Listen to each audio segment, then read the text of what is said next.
Disclaimer. This show is for discussion and entertainment purposes only. The Finding Gnosis Show is a platform for open discussion, exploration, and opinion sharing. The views expressed by hosts, guests, and participants are personal opinions and do not constitute professional, medical, legal, or financial advice. All topics discussed are only intended to spark curiosity, entertain, and encourage independent thought. If any subject interests you, we strongly advise conducting your own thorough research using reliable and professional sources. Critical thinking and due diligence is key. Stay curious, stay informed, be well, be lucky, and don't be an arsehole.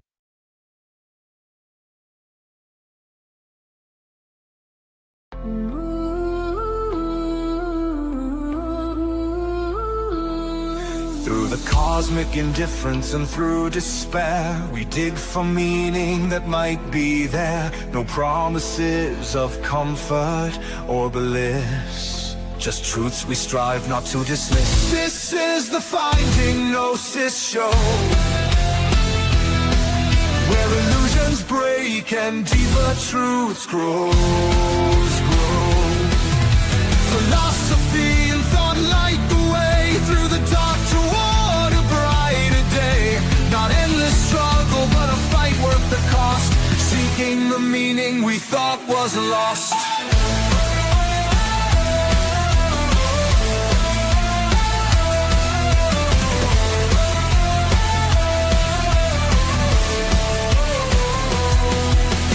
Pessimism asks, why even try? We answer with questions reaching the sky. A critique of the systems, the myths we hold. A reflection on truths both stark and bold. Depressive realism clears the haze, while hope takes root in critical gaze. We search for a path, no matter how steep, to find the truths that lay buried deep. This is the Finding Gnosis Show, where illusions break and deeper truths grow. Philosophy and thought light the way through the dark toward a brighter day. Not endless struggle, but a fight worth the cost, seeking the meaning we thought was lost.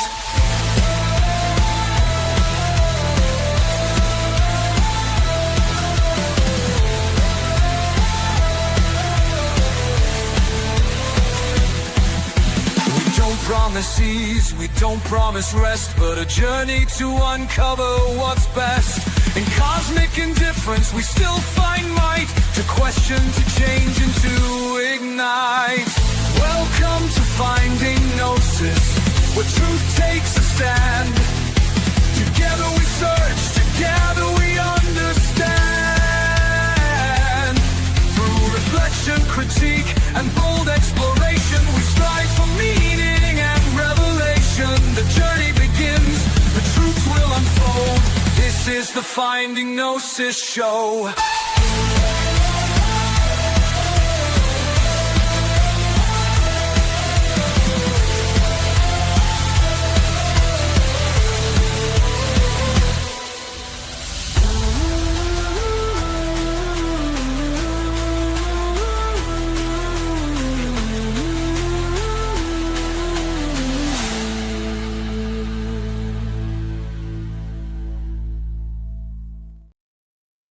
Yes. Hello to whoever's there.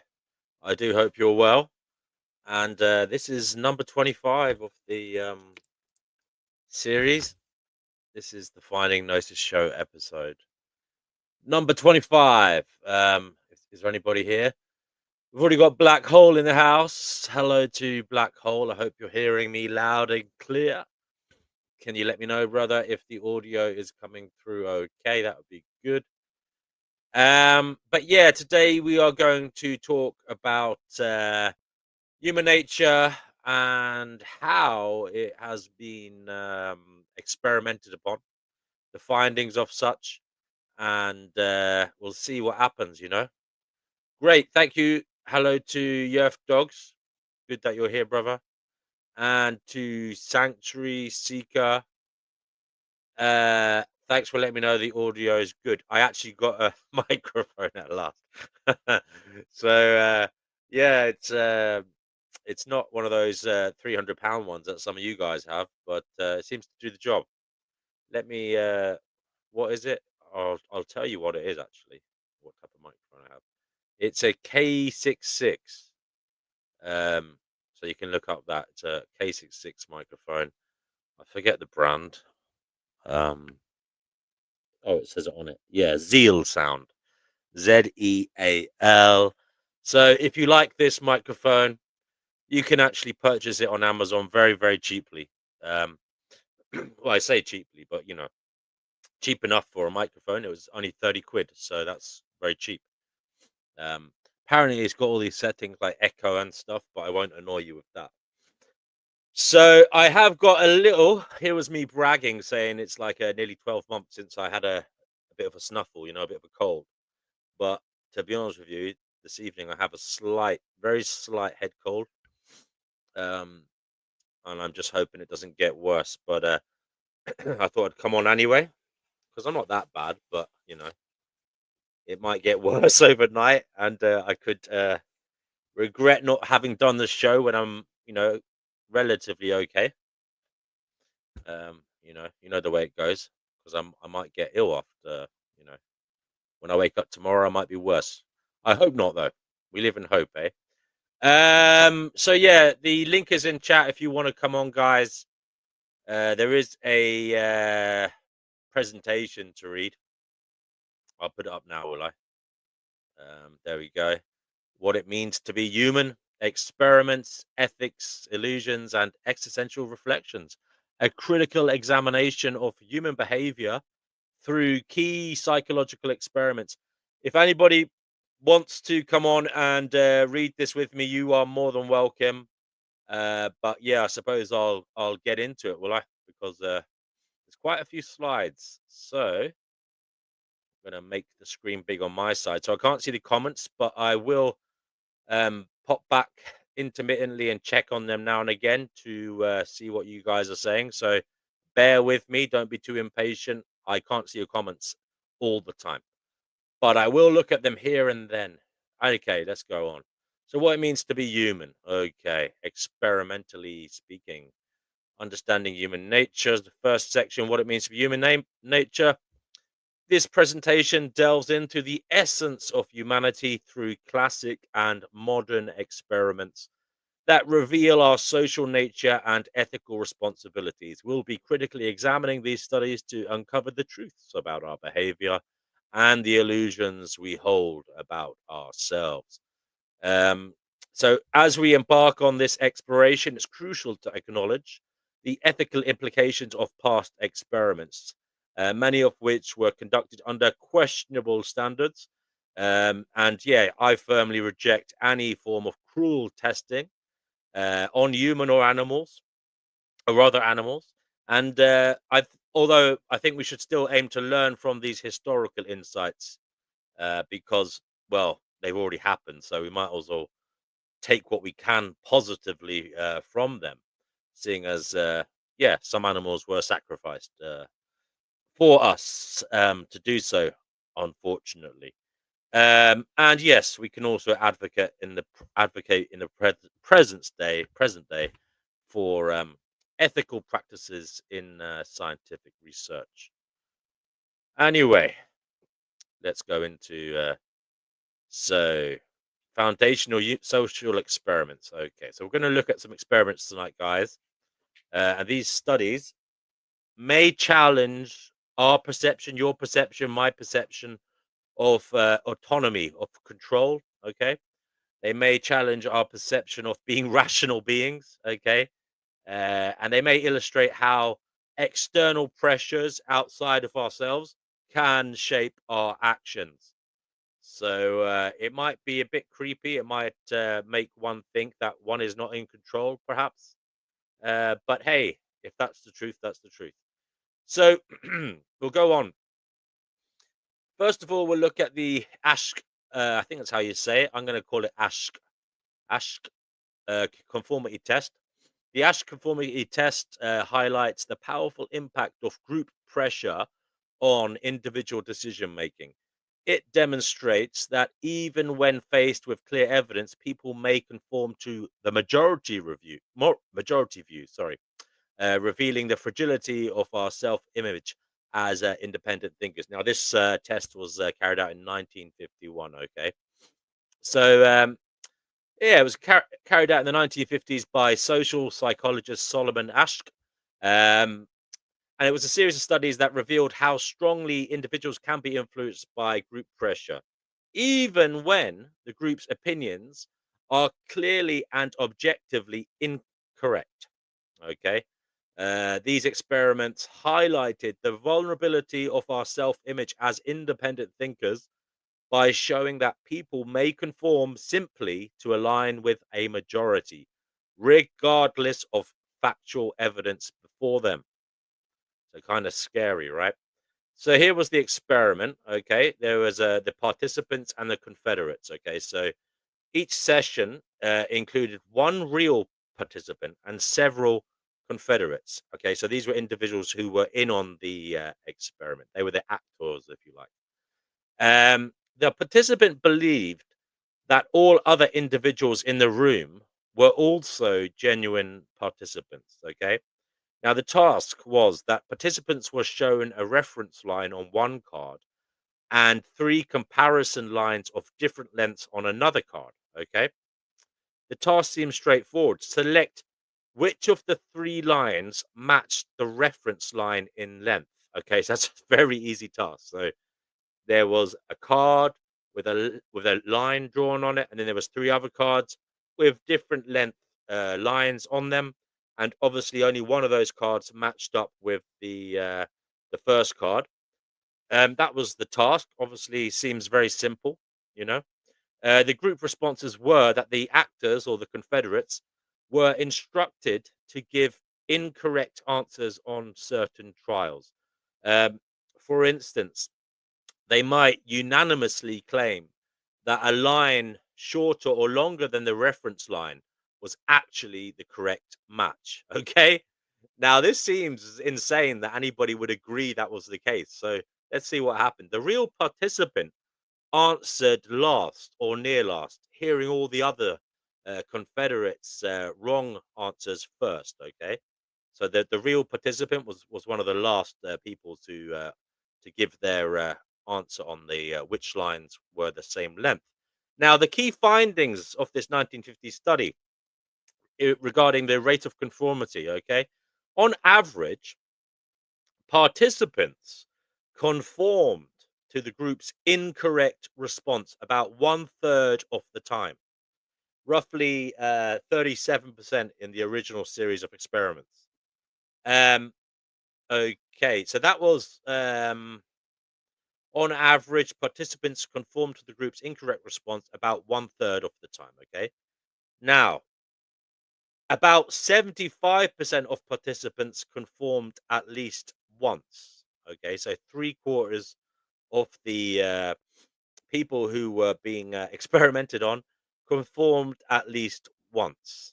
Okay, reasons for the conformity: normative influence. Participants often conform due to the desire to fit in or avoid social rejection, even if they suspected the group was wrong. Okay. Also, informational influence. Some participants doubted their own perception and assume the group must be correct, reflecting the influence of group consensus on one's confidence in personal judgment. And the aftermath and participant feelings. Many participants reported feeling uncomfortable about giving answers they knew were incorrect. Some expressed self doubt, believing their private perceptions might be flawed if everyone else agreed on a different choice. So there you go. It really made the people doubt themselves. Now, the significance of this experiment: the Asch experiments were groundbreaking and continue to be discussed in textbooks as a classic demonstration of group influence. They led to further research on conformity, social norms, peer pressure, and factors that may reduce or heighten conformity. For example, the presence of even a single ally who shares the correct view can dramatically reduce the pressure to conform. And it has real world implications. The findings are applicable in various settings: classrooms, workplaces, or any group context where majority opinions might overshadow individual critical thinking. They remind us how easily our decisions can be shaped by group consensus, even on issues that might seem straightforward, as was the case in the experiments. And It had influence on subsequent studies, so it inspired further experiments such as Milgram's obedience studies and Zimbardo's Stanford Prison experiment. Now, we'll definitely go into the prison experiment later. I'm not sure about Milgram's obedience studies. Hopefully, we will. I can't remember, but there's a lot of slides tonight. Um, Now, the studies emphasize the importance of understanding social influence on moral and rational decision making. Yes. So there we go. That's the first test out of the way, the Asch conformity test.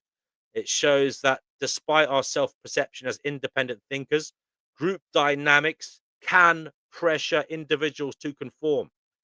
75% of these people that were participants in these experiments conformed at least once against clear factual evidence, okay, in very simple um, tests, Um, they knew the answer, but they doubted it because others gave a a wrong answer that was clearly wrong. Uh, in hindsight, after the test, they could say, "Yeah, I knew I was right, but I doubted myself because of the power of the majority." Okay, so by highlighting how a simple task of comparing line lengths can become a stage for a powerful social pressure, Asch's work invites us to be more aware of the subtle and sometimes not so subtle ways that group consensus can shape our beliefs, opinions, and actions. Um, see, hello to Shatom. Yes, D&W. Right, right. Hello to Brother Marcus. Nice to see you. Yes, Global, congratulations. He looked up the microphone I got. Zeal Sound USB microphone condenser K66. That's the one. Yes, and I got it especially for Brother Marcus because he was always the one saying that the sound was not to scratch. But Brother Marcus, I went for an even cheaper one than I think you suggested. So there you go. But I'm glad it seems to be working out okay. Um, right. So onwards. And if anybody wants to come on here and read, you're more than welcome, please.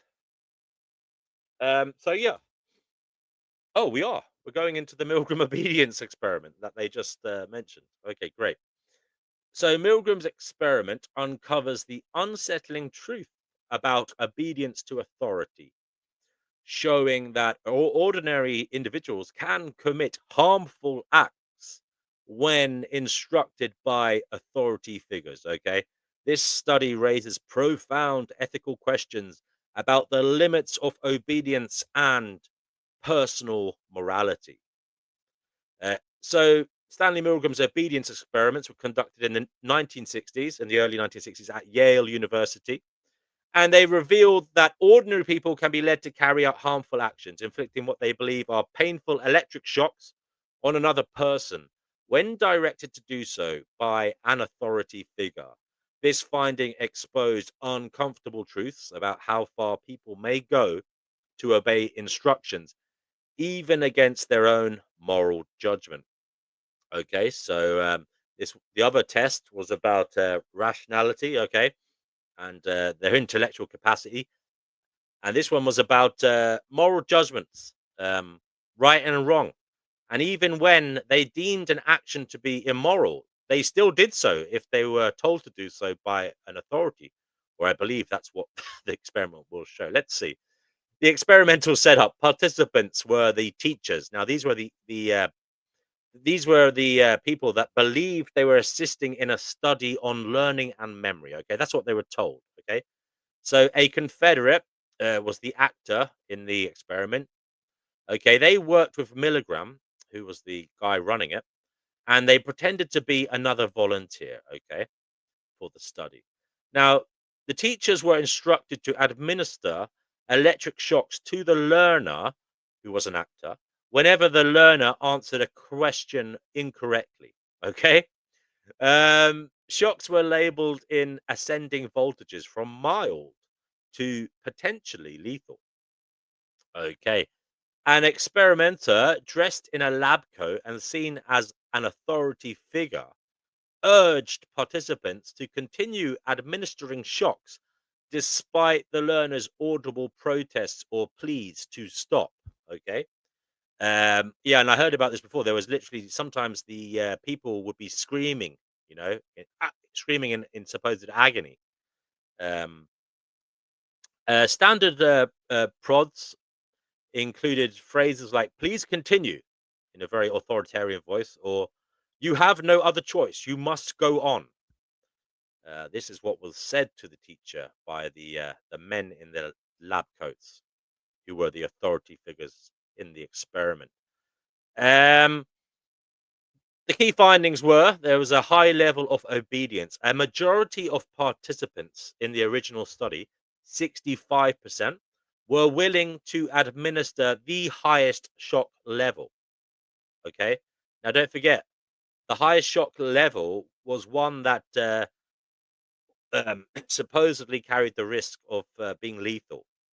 And 65% were willing to administer that level of shock for just a mere test where the student supposedly got the question wrong, the answer to the question wrong, and the teacher was told by the authority figure to shock the student due to that.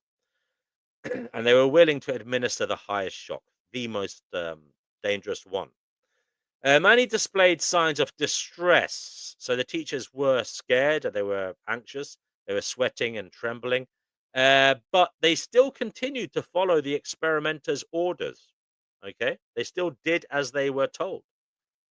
Now, the experiment suggested that the power of the situation, okay, so the perceived authority, okay, there was a hierarchy here, and the teachers deemed themselves to be under the control of the men in the lab coats. Okay. And there was a structured setting at a prestigious institution. So, yes, it was in Yale University. Okay. So, the teachers therefore entrusted it with a level of seriousness, and also because of the grandeur of the place, they thought it fit to do what they were told. Um, And the power of the situation, the context of being in Yale, outweighed personal moral reservations. They thought, well, we better do what we're told because these people obviously know better than us. Ethical concerns. Participants experienced significant emotional stress, believing they might be harming another person. Okay. So sometimes the teachers literally said, "Oh no, are you sure? Are you sure we should do that? This might hurt them. They're screaming. We should stop." But the lab coat um, person would say, "You need to continue." And again, 65% of the teachers would keep going. The study prompted debates about the ethics of using deception and the extent to which researchers should protect participants from psychological harm. Because, yeah, it was anxiety inducing in the teachers. The significance of the study showed there's an obedience to authority, at least amongst teachers. Milligram's work demonstrated that ordinary individuals can comply with inhumane orders under certain conditions. Okay, it challenges assumptions that only inherently cruel or evil people commit harmful acts, and it has real world implications. The findings have been used to understand historical events where individuals claimed they were just following orders, such as wartime atrocities in World War II with the Nazis and such. They also highlight the importance of questioning authority when it conflicts with personal ethics. It's very important as a society that we retain that ability as well.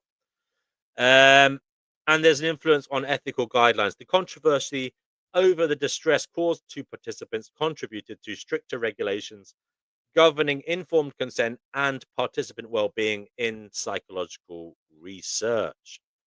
Okay, so seemingly normal, well-meaning people can commit harmful acts when they believe an authority sanctions those actions and when they are told to do so. Again, they're told they have no choice but to do so. This discovery not only reshaped our understanding of obedience and authority, but also sparked enduring discussions about the moral responsibility of individuals who carry out orders that conflict with their personal ethics. Okay, it's an interesting finding, isn't it? Scary. What responsibility does, for example, a soldier have who's told to do something that is perhaps deemed a war crime by his general, for example? Um, the bystander effect, Kitty Genovese in 1964. The bystander effect illustrates how the presence of multiple witnesses can lead to a diffusion of responsibility, resulting in inaction during emergencies. This phenomenon challenges our assumptions about individual accountability in group settings. So, the bystander effect describes a social phenomenon where individuals are less likely to offer help to a victim when other people are present. It came to prominence after the 1964 murder of Kitty Genovese in New York City, during which multiple witnesses reportedly failed to intervene or quickly call for help. This incident, though later found to be more nuanced than early reports suggested, sparked extensive research into why people might stand by in an emergency, expecting someone else to take action. Um, so Kitty Genovese was unfortunately stabbed outside her apartment building in Queens, New York in 1964. The New York Times initially reported that 38 witnesses saw or heard parts of the attack and did not call the police until it was too late. The story sparked shock and outrage as it implied widespread apathy among neighbors. Subsequent investigations showed some witnesses did attempt to help or call the police, but the core narrative of witnesses doing nothing had already captured public attention. Researchers latched onto this sensational story to explore what conditions led people to fail to help others in distress. Although the exact details were contested, the broader concept of the bystander effect took root in the public's discourse. Um, so, the bystander effect, core concepts, there's a diffusion of responsibility. When others are present, individuals often feel less personal responsibility to act, assuming somebody else will do something. There is a kind of pluralistic ignorance. In an ambiguous situation, bystanders look to one another for cues on how to behave. If everyone appears calm or inactive, each person interprets the situation as not an emergency. Um, People may fear looking foolish by overreacting. They hesitate to intervene if they are uncertain about how serious the situation is. So there's an apprehension in their evaluation. Okay. Key research, Dali and Letane, 1968, inspired by the case. Psychologists John Dali and Bib Latane conducted laboratory studies showing people were less likely to help when they believed others were also present.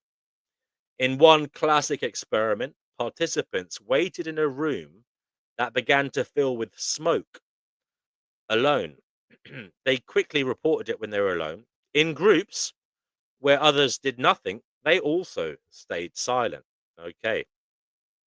So, in field experiments, studies showed that in public settings, the field studies that were run at a later date reinforced the finding that assistance rates decrease in larger groups. Okay, these experiments helped establish the bystander effect as a social phenomenon and a consistent one across different contexts. Real world implications, understanding the bystander effect can help in designing interventions such as education, training, or organizational policies that encourage individuals to step up rather than remain passive. Public awareness campaigns stress that if you see something, say something or do something. Okay.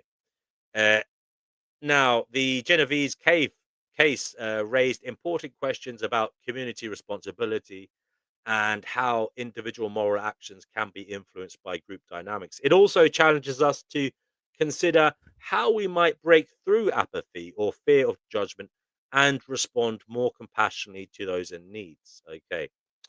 Later reviews of the narrative suggest the initial reporting was exaggerated. Nevertheless, the broader principle that people in groups often hesitate to intervene remains well supported by research that was undertaken afterwards. Okay. Uh, Now, context, cultural factors, and personal characteristics, for example, empathy or past experience, also shape the likelihood of intervention. Okay, that's interesting. So, we don't have to read the conclusion. I think we get the gist of that one. We can go on. Just one moment, please. Just mute my phone. There we go. So, power dynamics, roles, and identity. Power dynamics and social roles significantly influence individual behavior and identity formation. Understanding these factors is crucial for comprehending how ordinary people can engage in extreme behaviors under certain conditions. Now, I'm just going to look at the comments, see if anybody is saying anything. Uh, okay. Yes. Shah Shah Tom saw a movie about this experiment. I'm not sure which one. Okay. Uh, Banality of evil. Right. I will keep going to the next experiment. Okay, here we go already. The Stanford Prison experiment in 1971. The Stanford Prison experiment reveals how situational factors can lead to dehumanizing behavior as participants adopted their assigned roles with alarming intensity.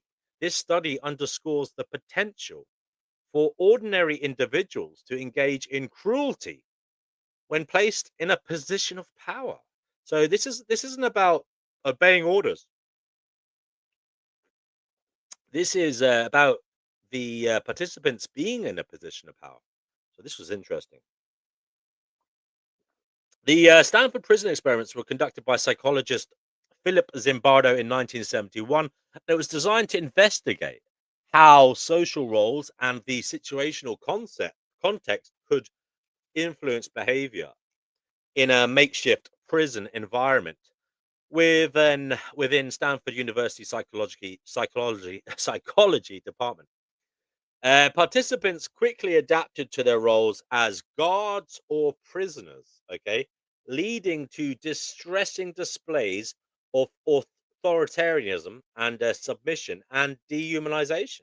Okay, the speed and intensity with which ordinary college students enacted these roles underscored the power of situational forces and the authority structures to foster cruel or demeaning behavior. Okay.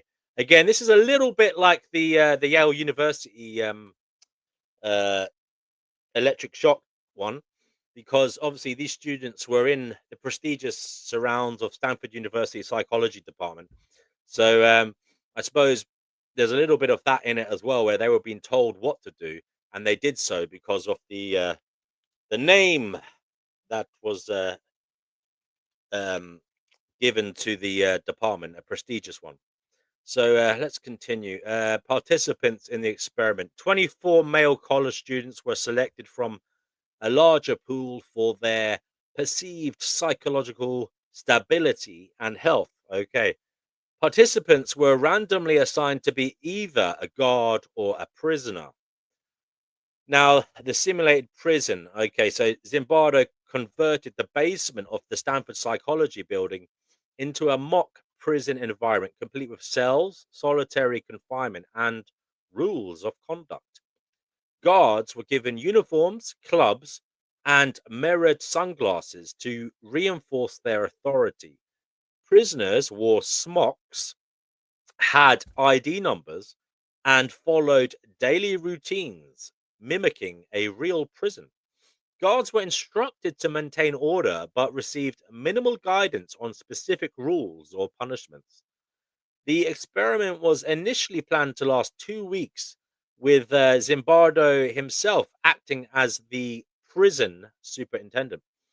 Uh, the key findings from the study were that there was a rapid role internalization. Within a short period, many guards adopted harsh and sometimes sadistic behaviors, harassing prisoners, enforcing arbitrary rules, and devising psychologically distressing punishments. Prisoners, in turn, show signs of extreme stress, anxiety, and helplessness, conforming to their subordinate roles. There was also an escalation of abuse. Some guards exhibited a surprising level of cruelty, culminating in humiliation and abuse of prisoners. For example, forcing them to perform extremely degrading tasks. The abrupt shift in personalities demonstrated that situational power dynamics could override individual moral compasses. Hmm. Now, there was an early termination of the study. The severity of the emotional distress observed led Zimbardo to end the experiment after only 6 days, far sooner than the planned 2 weeks, because it literally got that bad and upsetting. Christina Maslock, a graduate student and later Zimbardo's wife, dun dun dun, was instrumental in persuading Zimbardo that the study had become unethical and needed to be stopped. Significance. Okay, so there's a situational v versus a dispositional outcome. The experiment offered stark evidence that ordinary people could commit harmful acts if placed in an environment that supports such behavior. So you'd like to think that you wouldn't be that horrible, but this study would say otherwise. It would say that, in fact, a lot of you would be extremely horrible if put into a situation that supported such behavior. It challenged the assumption that cruel acts are only carried out by inherently bad individuals, a dispositional view. So, dispositionally, you might and other people might think you are good, but that doesn't mean you wouldn't have carried out bad and cruel acts in this situation here. And this shifts the focus to the power of the situation, so the context. Um, Now, the Stanford Prison experiment became a key reference in discussions on research ethics. Critics noted the intense psychological harm experienced by some participants and questioned whether the study's design lacked sufficient safeguards. Okay. So it was influential in various domains, from shaping how psychologists approach research on authority and social roles to informing prison reform debates. Its findings have often been compared to real life settings such as the abuses at Abu Ghraib prison in 2004. Can anybody in the comments remember what that was about? The Abu Ghraib prison in 2004? I don't know where that is. I mean, the only kind of standout prison abuse I can remember is with a kind of Arabic name would be like in Libya. I don't know what that one was called. When Gaddafi ordered a load of prisoners to be shot, they just went into a prison, I believe, with basically automatic guns or machine guns or whatever, and just killed loads of people, loads of prisoners. Um, anyway, the conclusion: the Stanford Prison experiment highlights how quickly and dramatically behavior can shift under certain situational pressures. It underscores that when people are placed in positions of unchecked authority, even if they are ordinary individuals, they may engage in dehumanizing or cruel acts. While debate continues over the experiment's methodology and ethical standards, its central lesson endures. Social context and power structures can profoundly influence and sometimes corrupt human behavior. Or dare I say it, allow human nature to be what it is. Where if if you are given the ability to do something, then isn't that what you are? I mean, if you're given free reign, don't you become actualized? Hmm. Okay, the third wave. Okay, the third wave experiments by Ron Jones in 1960 something. Okay, the third wave experiment demonstrates how quickly authoritarian ideologies can take root in a seemingly normal classroom setting. It serves as a cautionary tale about the ease with which individuals can be swayed by group identity and strict discipline. It was in 1967, okay, it was in Palo Alto in California, and it was intended as a lesson on how totalitarian movements gain momentum. Okay, Jones created a simulated authoritarian environment in his classroom, complete with strict discipline, uniformity, and a group identity. Within days, many students embraced the newfound structure and hierarchy, demonstrating how rapidly ordinary individuals can be drawn to authoritarian ideologies under the right conditions. So the experiment set up. Okay, so Ron Jones was teaching contemporary world history, and his students want to understand how average German citizens could have supported or tolerated the Nazis. To illustrate the mechanisms of fascism, Jones launched a classroom movement he called the Third Wave. Now, Jones imposed strict discipline. Students had to sit up straight, respond with short, formal answers, and follow specific orders without question. These were the rules. Um, there was a sense of camaraderie and exclusivity that was encouraged. Students identified with the third wave through salutes and mottos. Um, now, sorry, one moment, just wiping my nose. Uh, Membership in the third wave felt rewarding for many students. There was a sense of belonging, unity, and purpose. This communal identity quickly intensified as students self policed each other for rule infractions and recruited peers to join. Hmm. Um, Key observations, a bit like the Stanford Prison experiments, rapid conformity, rapid intensification. Students who were initially skeptical soon participated enthusiastically, displaying loyalty to the group. The speed of the transformation surprised both Jones and observers. The classroom environment changed dramatically within just a few days. Um, they're also shown to be authoritarian tendencies. Some students began reporting classmates who failed to follow rules. So there was a situation where people became informers, happily so.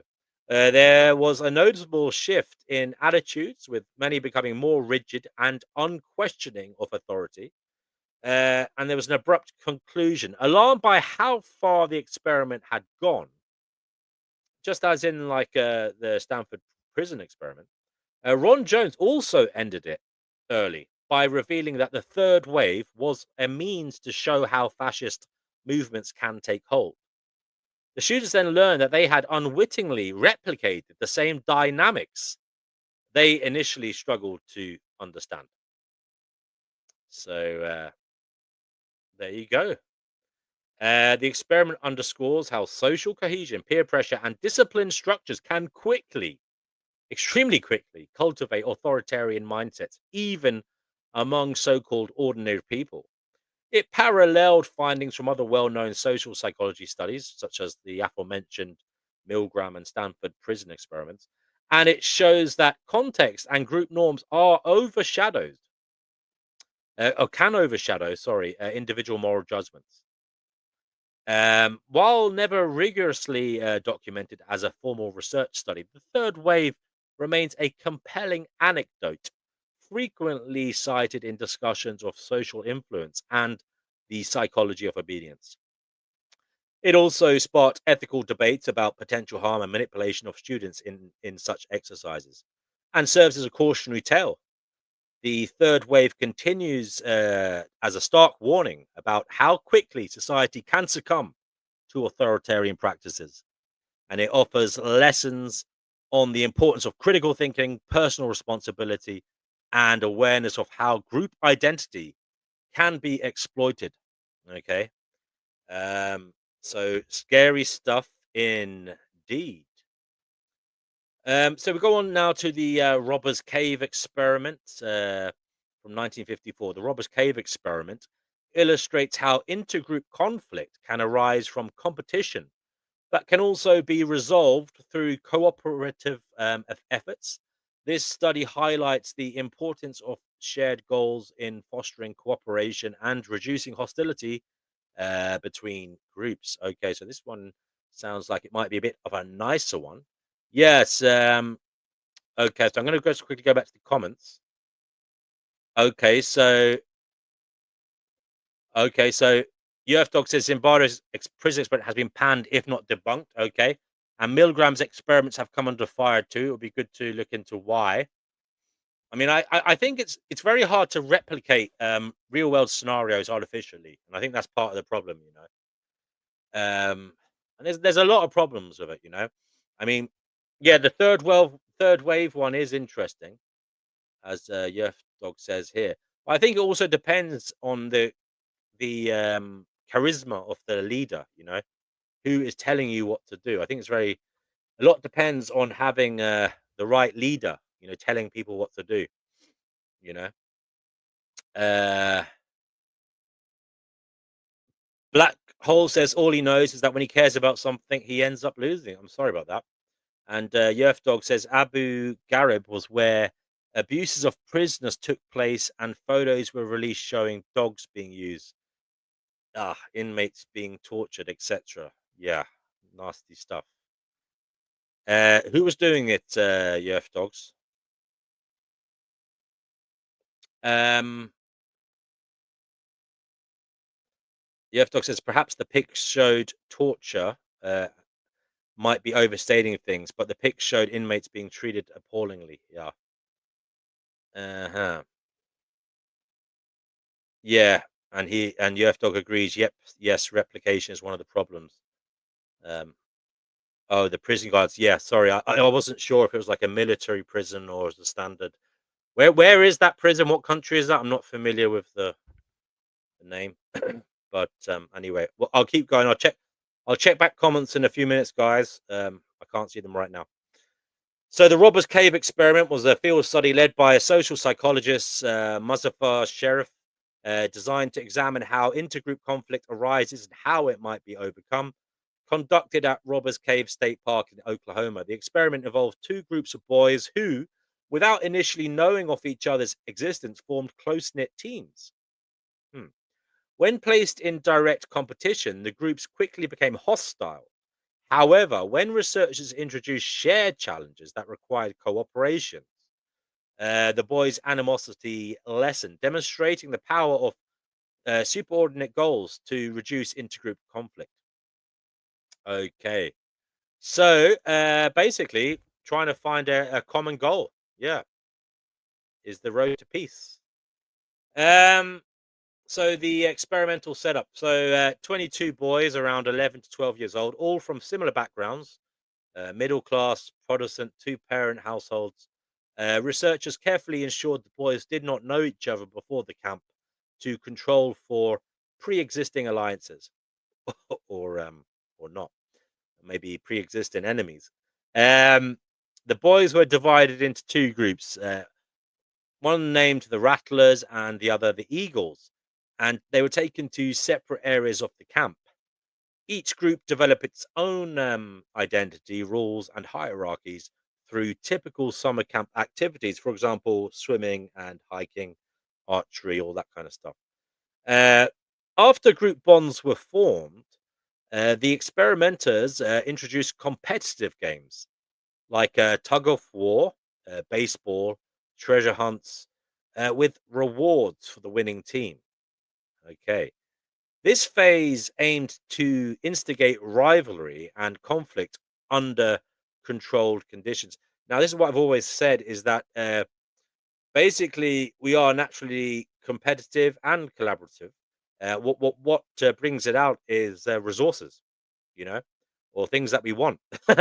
And if the thing that we want is also something that someone else wants, and there is only one of it, for example, or there's not much of it, well, then unfortunately, it's a recipe for competition, and sometimes the competition isn't exactly healthy competition. Anyway, key findings: rapid emergence of intergroups hostility.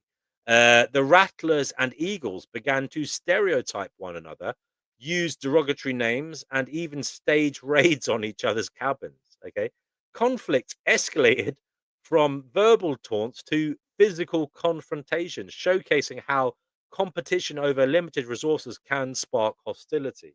Now, I don't. I'm just going to say, I think that you're 11 to 12 years of age. Your nuts have probably just dropped. You know, testosterone is probably beginning to flow around your body, and unfortunately, I don't think it's all about you know the game that they were playing. It's unfortunately about life.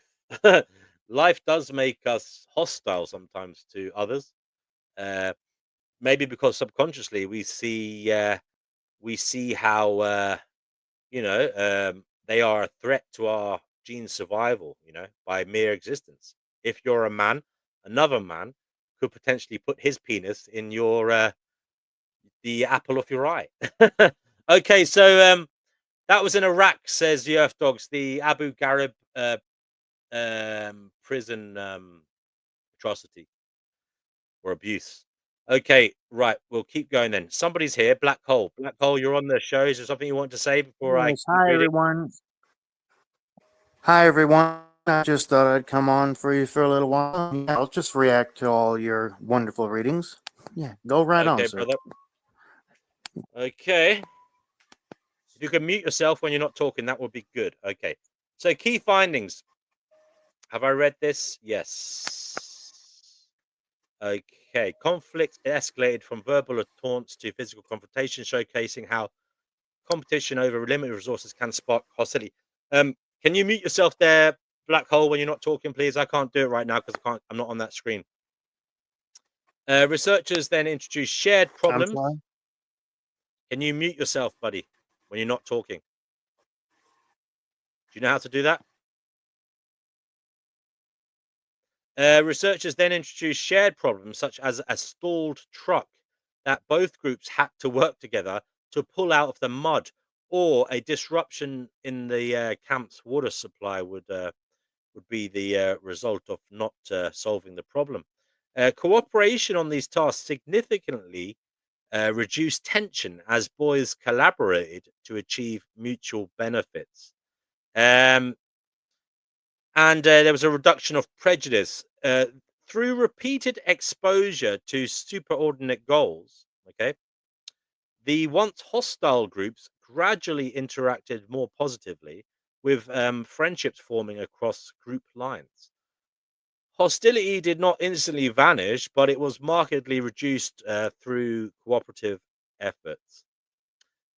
Significance. Okay, so real world applications. The experiment's findings apply to many settings where group competition or perceived scarcity fuels conflict, for example, workplaces, communities, or international relations.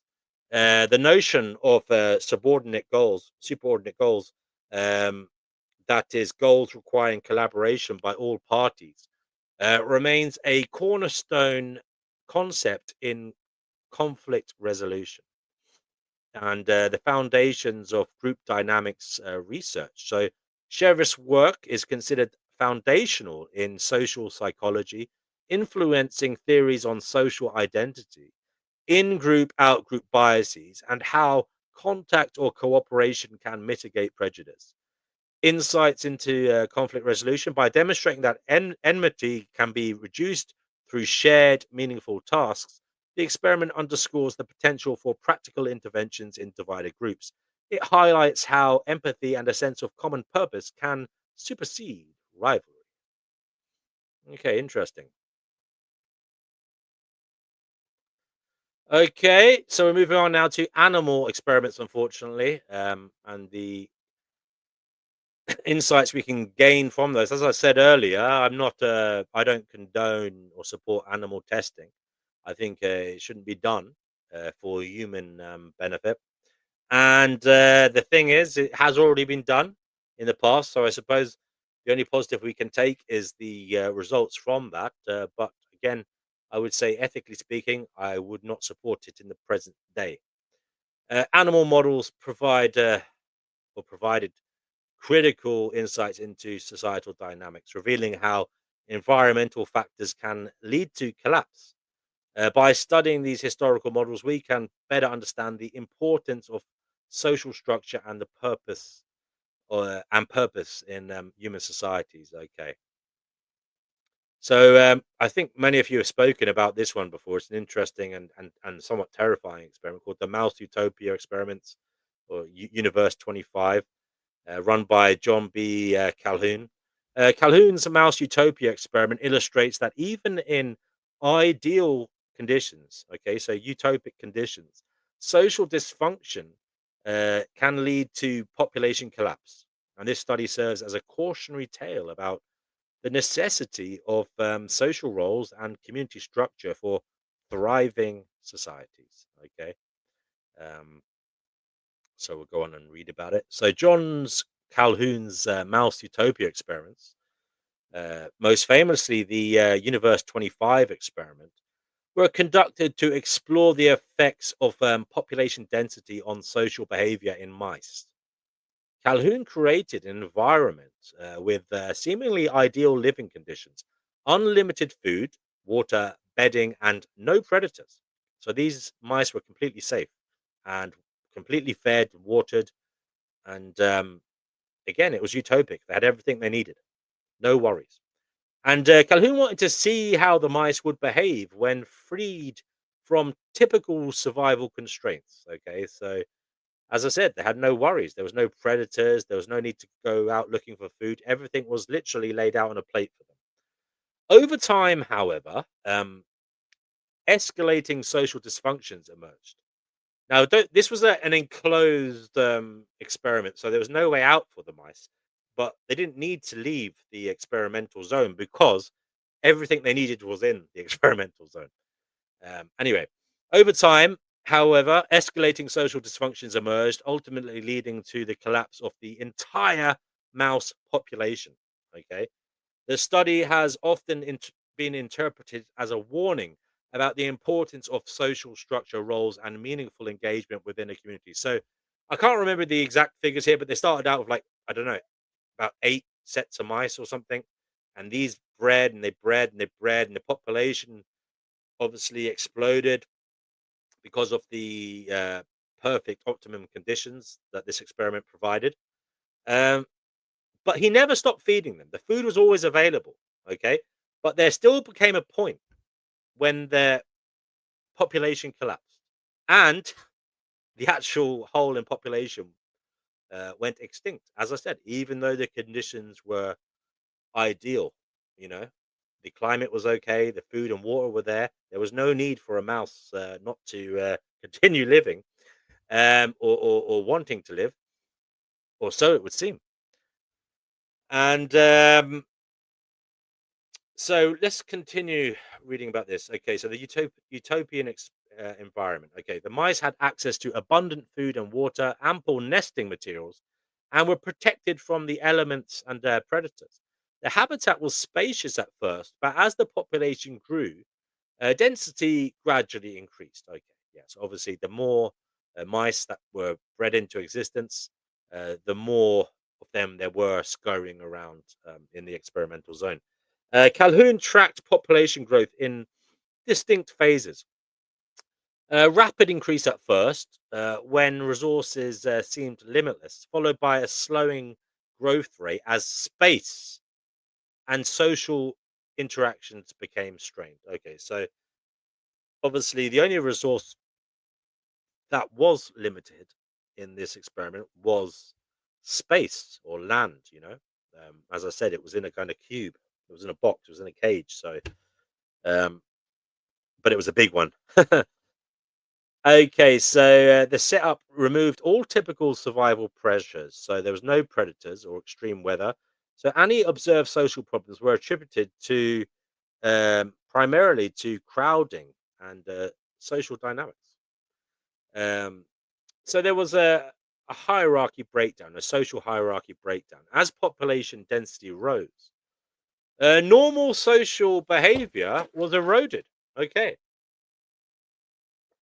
Male mice that typically helped maintain order and territory struggled to do so amid the crowding, aggression, and territorial amid the crowding. So as the mouse population increased drastically, um, the mice the male mice struggled to keep order. Okay, and there was increased aggression and territorial fights due to the aforementioned overcrowding. Okay, and Calhoun coined the term behavioral sink to describe the pathological behaviors that emerged under high density conditions.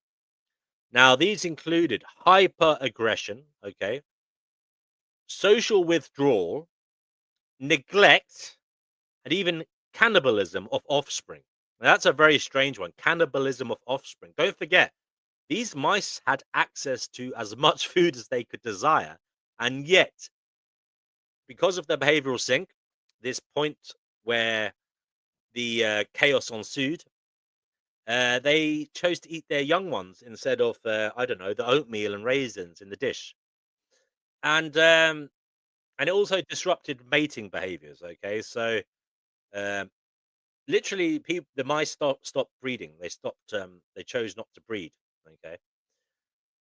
Um, Now he also created came up with another phrase, which was the beautiful ones, and this was to describe that those mice during the final phase where that became entirely self-focused. Okay, they groomed excessively. Okay, and they sat as far away from the maddening herd as they could, and avoided social contact. And as I said, they were grooming themselves, preening themselves, and they chose not to reproduce. They ceased to reproduce. They tried to avoid other mice as much as possible. And although they were physically healthy, they showed no interest in engaging in typical mouse social roles. So they were not interested in defense. They were not interested in courtship and getting to know other mice. And they were not interested in nurturing or caring for other mice. And the result was population collapse. So, despite the abundance of resources, the community eventually spiraled into dysfunction. Birth rates plummeted, death rates climbed, and the population headed towards extinction. So, yeah, it was actually a very gruesome experiment, you know. I wouldn't want that to be repeated at all. The mice did turn very, very fucking nasty indeed. As I said, there was cannibalism. Um, I believe during a certain period there was this like heightened, like really heightened aggression from some male mice. Like there were like these really kind of robust macho mice that basically went around beating the shit out of all the other mice, more so than is normally the case. And but anyway, yeah, it turned out to be well, a living hell. So significance. The experiment highlights that beyond mere physical needs, food, water, safety, creatures, including humans, also require stable social structures and roles for a healthy community life. Okay, so, you know, if an animal gets everything it needs, maybe it starts wondering what the fuck is going on.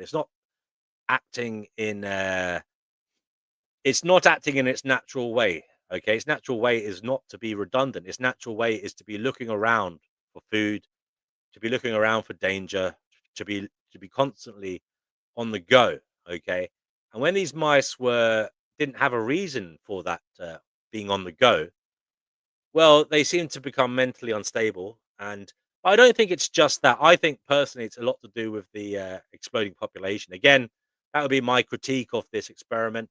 It would be, in my view, it's a response to the density of the population. You know, if conditions become cramped and uncomfortable, well, that may be the reason for the mice not choosing to reproduce rather than not having a role.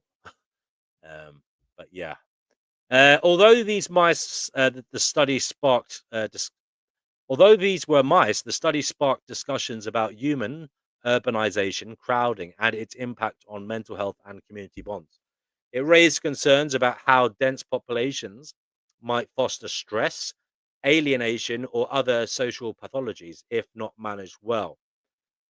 Some have interpreted Calhoun's results as an ominous prediction for modern societies, human societies, if they fail to maintain meaningful social roles, communal structures, and space for individual agency.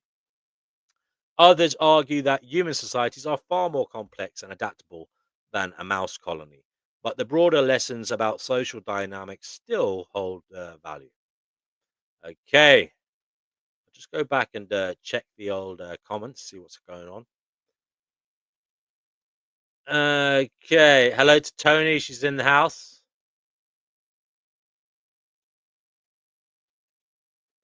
Brother Marcus says he thinks that Milgram was replicated multiple times, but it's the interpretation of the results that people dispute. Correct. I think that's for Yerf Dogs.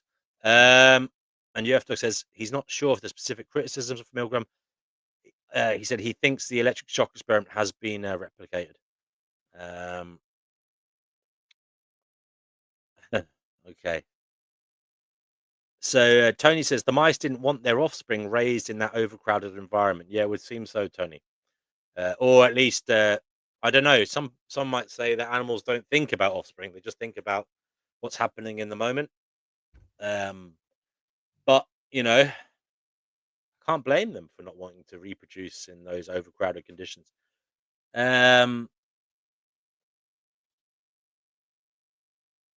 So Tony says out of the purported 1.4 billion population China, only 717 million Chinese citizen cards are active for 2025. Yeah, but I don't know what age they get citizen cards at, Tony. I mean, I think they don't generally give them to children, do they? Until they're like 12 or something. Mm, I don't know. Yerf Dog says these experiments are very interesting, but we need to be careful about the conclusions we draw from them. Yeah. Mm. It's very yeah. It's open to being interpreted in many different ways. And that's kind of the problem with being human. I mean, we all have our different opinions on these, but they had their hypotheses, they had their reasons for doing the experiment. But so far, my only one of my critiques is this this can't be replicated. Real world scenarios are hard to replicate clinically.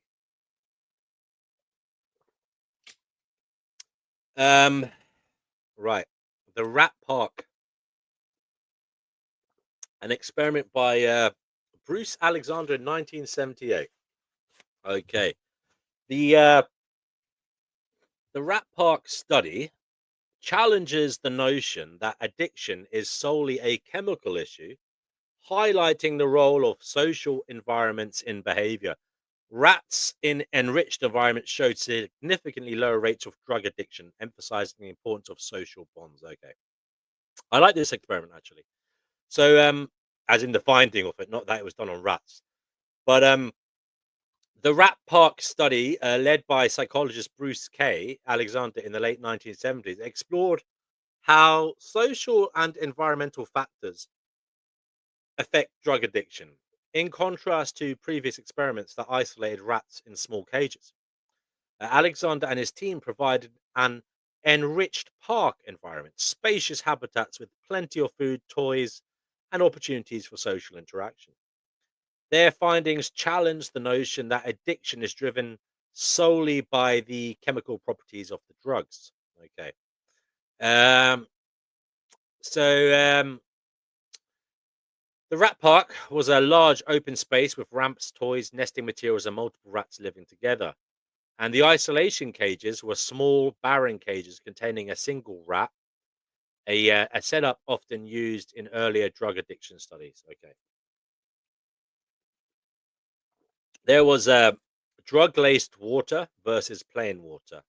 Rats in both conditions had access to two water bottles, one containing morphine and one containing plain water. This allowed researchers to track each rat's preference for the drug-laced water compared to water with no drugs.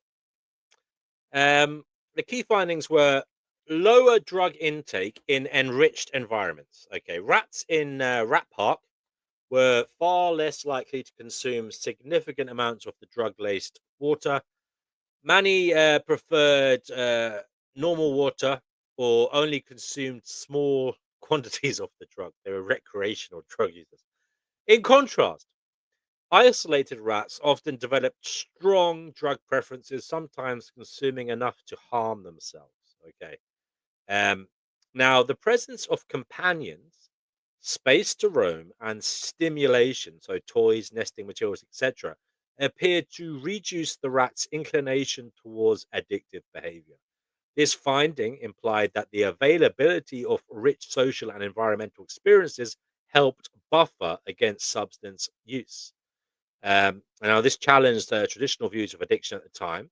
Prior to the research, now prior research often interpreted rats' heavy drug consumption as proof that addictive substances have an almost irresistible chemical pull. Rat Park suggested that addiction is also powerfully shaped by psychological and social factors such as loneliness, boredom, and stress. That these can drive substance dependence. Alexander's work has prompted a shift from viewing addiction as purely physiological responses, a response to drugs, towards understanding the broader context of social connectivity, environment, and mental health. It underscored how supportive settings and meaningful engagement can be key factors in preventing or mitigating addiction. Although the experiment was conducted on rats, parallels have been drawn to human societies. Environments that offer social bonding, purpose, and community resources may help reduce the allure of addictive substances. The study fuels conversations around addiction treatment, harm reduction, and the importance of social support networks. Some researchers have challenged or sought to replicate the Rat Park findings, noting that addiction is a complex issue influenced by many factors such as biological predispositions, trauma histories, etc. Nonetheless, the central concept that environment matters greatly remains influential in both academic and clinical contexts. Yeah, I mean, you can look this up. Apparently, there's a video on YouTube of some kind of monkey running around in I think it's in the Caribbean. I didn't even know there were monkeys in the Caribbean, but I think it was in the Caribbean.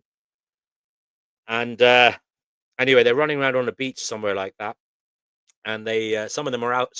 They like to have a tipple.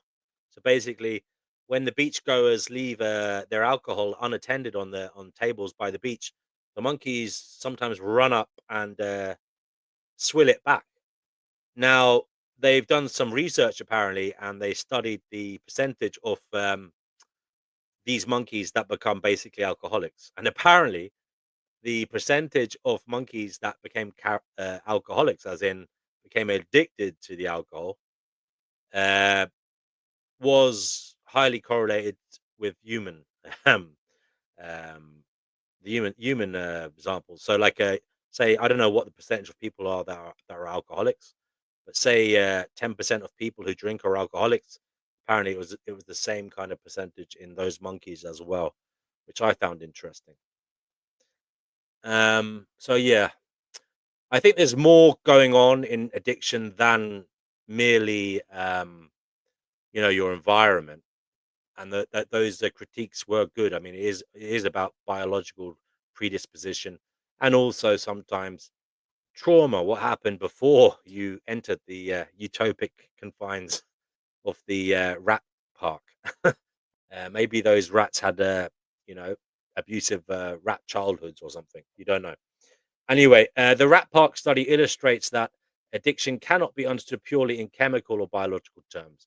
By demonstrating that rats living in enriched social environments show drastically reduced interest in drug laced water, the experiment highlights the pivotal role of communal bond stimulation and overall life context in shaping behavior. This has had lasting implications for how we approach and treat addiction, suggesting that addressing isolation and lack of meaning could be as critical as focusing on the pharmacological aspects of substance abuse. Right. Mm. Harlow's monkey experiments from the 1950s. I'll just quickly check the comments.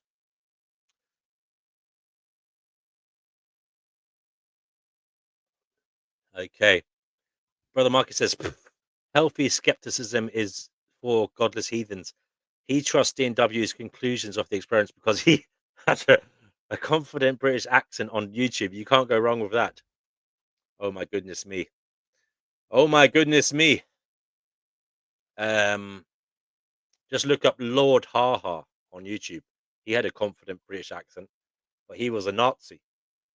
He was I think he was like one of the last traitors to be executed in Britain. Anyway, Harlow's experiments revealed that emotional bonding is as crucial as physical needs for development in infant monkeys. Okay, this underscores the importance of affection and social connections in both animal and human development. Actually, this was the experiment I found interesting. I got confused with the rat park one. This is the one I was thinking of. Harry Harlow's experiments on rhesus monkeys in the 1950s and 1960s demonstrate the profound importance of emotional and social bonds in early development. Contrary to the then prevailing view that infants primarily need caregivers for basic physical needs like food, Harlow's research showed that comfort, affection, and a sense of security are equally, if not more, crucial for healthy psychological growth. These findings revolutionized the understanding of attachment and had a major influence on the developmental psychology and child rearing practices. Now, the experimental setup involved surrogate mothers. So, Harlow separated infant monkeys from their biological mothers shortly after birth. Each infant was provided with two artificial or surrogate mothers, okay? A wire mother equipped with a bottle for feeding, a cloth mother covered with soft terry cloth, but offering no food. Okay. Researchers monitored how much time infants spent clinging to each surrogate. So the infants had a choice to which surrogate to go to. They also introduced mild stressors, for example, a strange room or a frightening object, to see which surrogate the infants would turn to for comfort. The key findings were uh, contact comfort was preferred over food. Despite the wire mothers providing sustenance, the infant monkeys overwhelmingly spent more time with the cloth mother, seeking it out for warmth, softness, and security. When frightened or anxious, the monkeys would invariably run to the cloth mother, underscoring the significance of tactile and emotional reassurance. The study suggested that the emotional bond, what Harlow called contact comfort, was essential for the monkeys' normal development. Monkeys raised solely with wire mothers showed poorer social and emotional adjustment than those who had a cloth mother. So they also, unfortunately, for the monkeys, they did actually do kind of control tests where some young monkeys were raised solely by the wire mothers and some were raised uh, by the cloth mothers, but they must have been fed as well. Anyway, at a later stage, the wire monkeyed, the wire mothered monkeys were poorer in their social adjustment, so they were a bit socially awkward afterwards compared to the ones that had been cloth mothered. Okay. In subsequent experiments, monkeys deprived of real maternal and social contact for extended periods exhibited severe social and emotional deficits, such as heightened fear, aggression, and difficulty in mating and parenting. So they were not what we would call well adjusted. Um, Now, there's a significance for this in what is known as attachment theory. Harlow's work lent empirical support to the emergent attachment theory, reinforcing the idea that secure emotional bonds in infancy are fundamental to healthy psychological development. And it challenged early beliefs that love and attachment were secondary to physiological needs. The implications for human child rearing. So, through these experiments, though these experiments were on monkeys, the parallels to human infants had a significant impact. Parents and caregivers became more aware that touch, affection, and emotional responsiveness are crucial for a child's well-being. The research influenced policies in orphanages and adoption settings, emphasizing the importance of caregiver consistency and emotional nurturing. Yeah, yeah. Emotional nurturing and definitely consistent emotional um, nurturing. Because if there's one thing that fucks a child up, it's having a parent who goes up and down and is kind of the child, well, especially the infant, who doesn't quite understand things. They don't quite know what they're getting because sometimes the parent comes in cold, sometimes they come in, warm, and yeah, that level of bamboozlement and unusual behavior is not very good for a developing child. It gives them anxiety, heightens their fear, makes them question what the fuck is going on at an earlier age than they would have otherwise done. Anyway, Harlow's studies, while groundbreaking, drew criticism for the distress inflicted on the animals. They spurred debates about the ethical treatment of non human primates and contributed to the evolution of stricter guidelines for animal research. Okay, so we're going to move on now to experiments around perception, cognition, and reality. So I'll just check comments briefly. There's any. Holy shit. Brother Marcus just gave me 10 Canadian dollars. I wasn't expecting that, Brother Marcus, but wow, that's very, very generous of you. Thank you so much, Brother Marcus. That's wow, that's quite beautiful. Thank you. I better not spend it in the USA though. I'm only joking. So I won't spend it in the USA. Who wants to give them money? Sorry, all you Americans out there. Please get rid of your president. Um, Tony says this can be the case for adopted children and those with narcissistic parents too. Yeah, yeah, Tony. Unfortunately, yeah, my dad was a bit hot and cold, to be honest with you. I don't think my dad's a narcissist, though. I don't think he's a narcissist. I think he's just like old school kind of macho. Um, Maybe not emotionally available or whatever.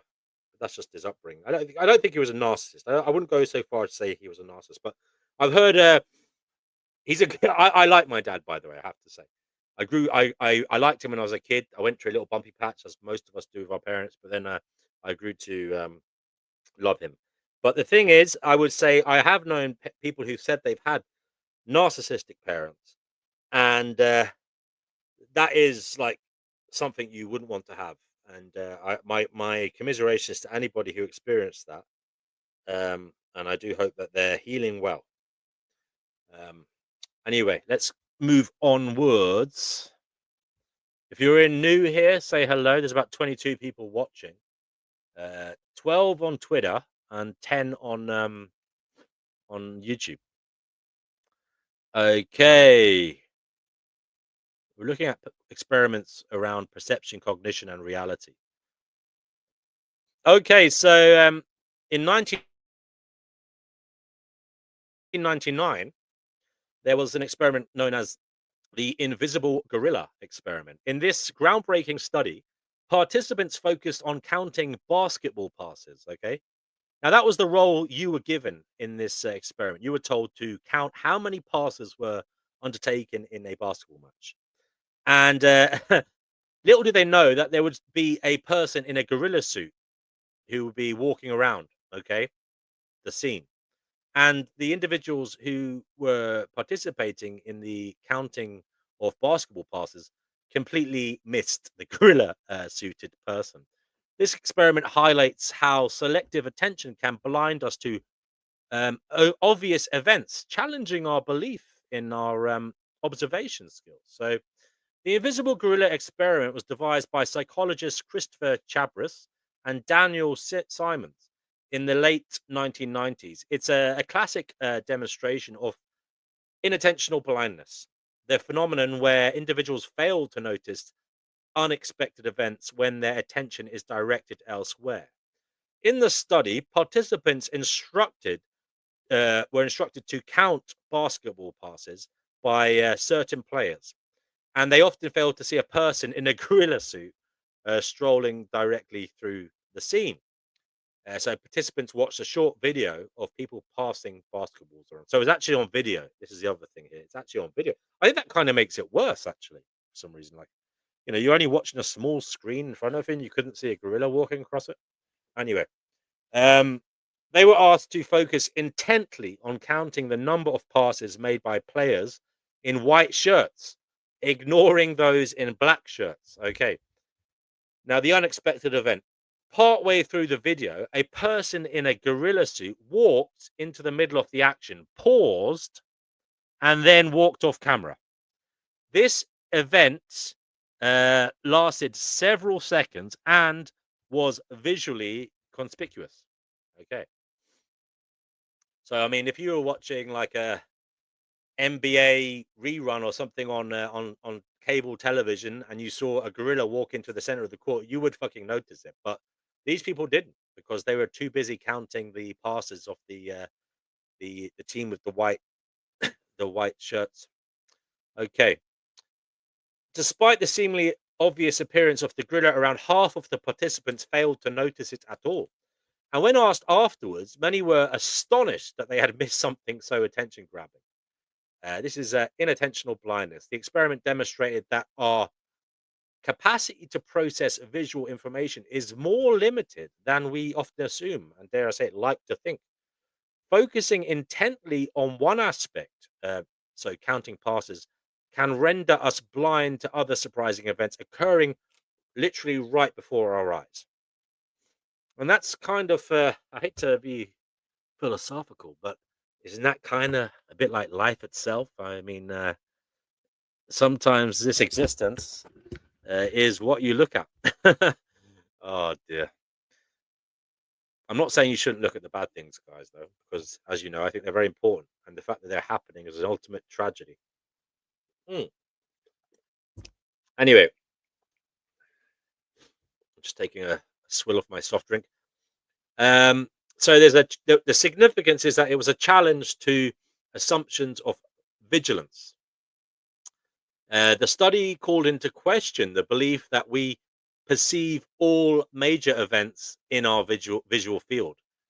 It underscored that even obvious stimuli can be overlooked if we are not actively attending to them.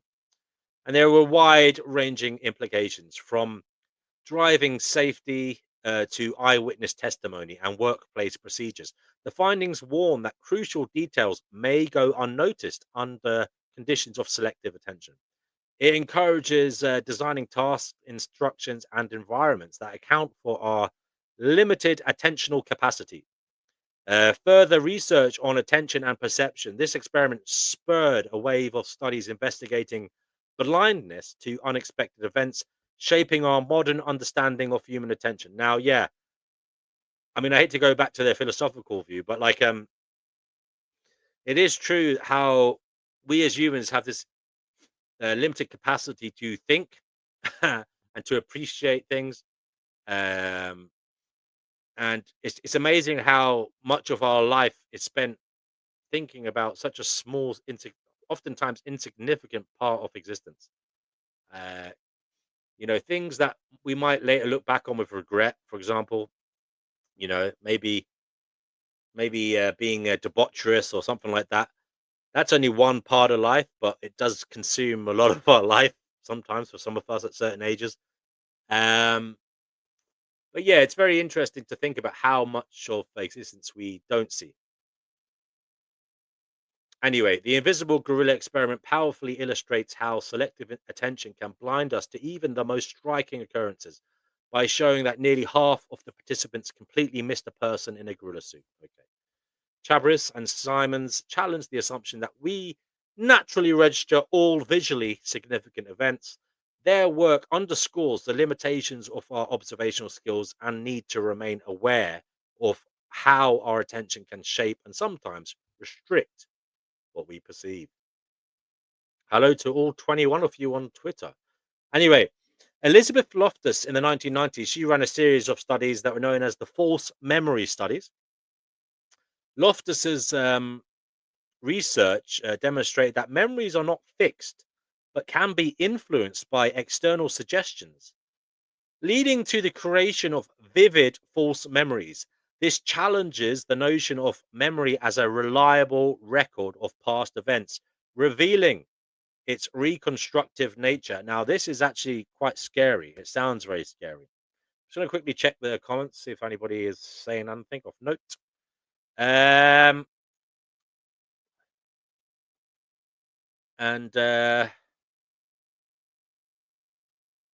Tony says that she has a tunnel vision focus. She's laughing about that. And she says object impermanence is also an issue. If she can't see it, it ceases to exist in front of memory. Okay. And pseudo history says humans are inhumane. They would rather pick up dog do than help their fellow human beings. There you go. You heard it from pseudo history. Okay. Right. We'll go ahead with the false memory studies. Elizabeth Loftus, a pioneering cognitive psychologist, gained wide recognition in the 70s and 90s for her groundbreaking work on the malleability of human memory. Her research showed that memories can be distorted, reshaped, or even entirely fabricated through suggestion. Loftus's findings fundamentally challenged the idea that memory is a fixed, literal record of past events, instead revealing it can be an active, reconstructive process prone to error and influence from external cues. Okay. So the experiment was known as the Lost in the Mall experiment. That's one that they're talking about here. Loftus and colleagues asked participants to recall childhood events with one fictional scenario being lost in a shopping mall, embedded among true events. Remarkably, about 25% of participants later claimed detailed memories of the fabricated mall incident, demonstrating that suggestions, even vague ones, could implant false recollections. Okay, so Loftus and colleagues asked participants to recall childhood events with one fictional scenario being embedded among the true events. Okay.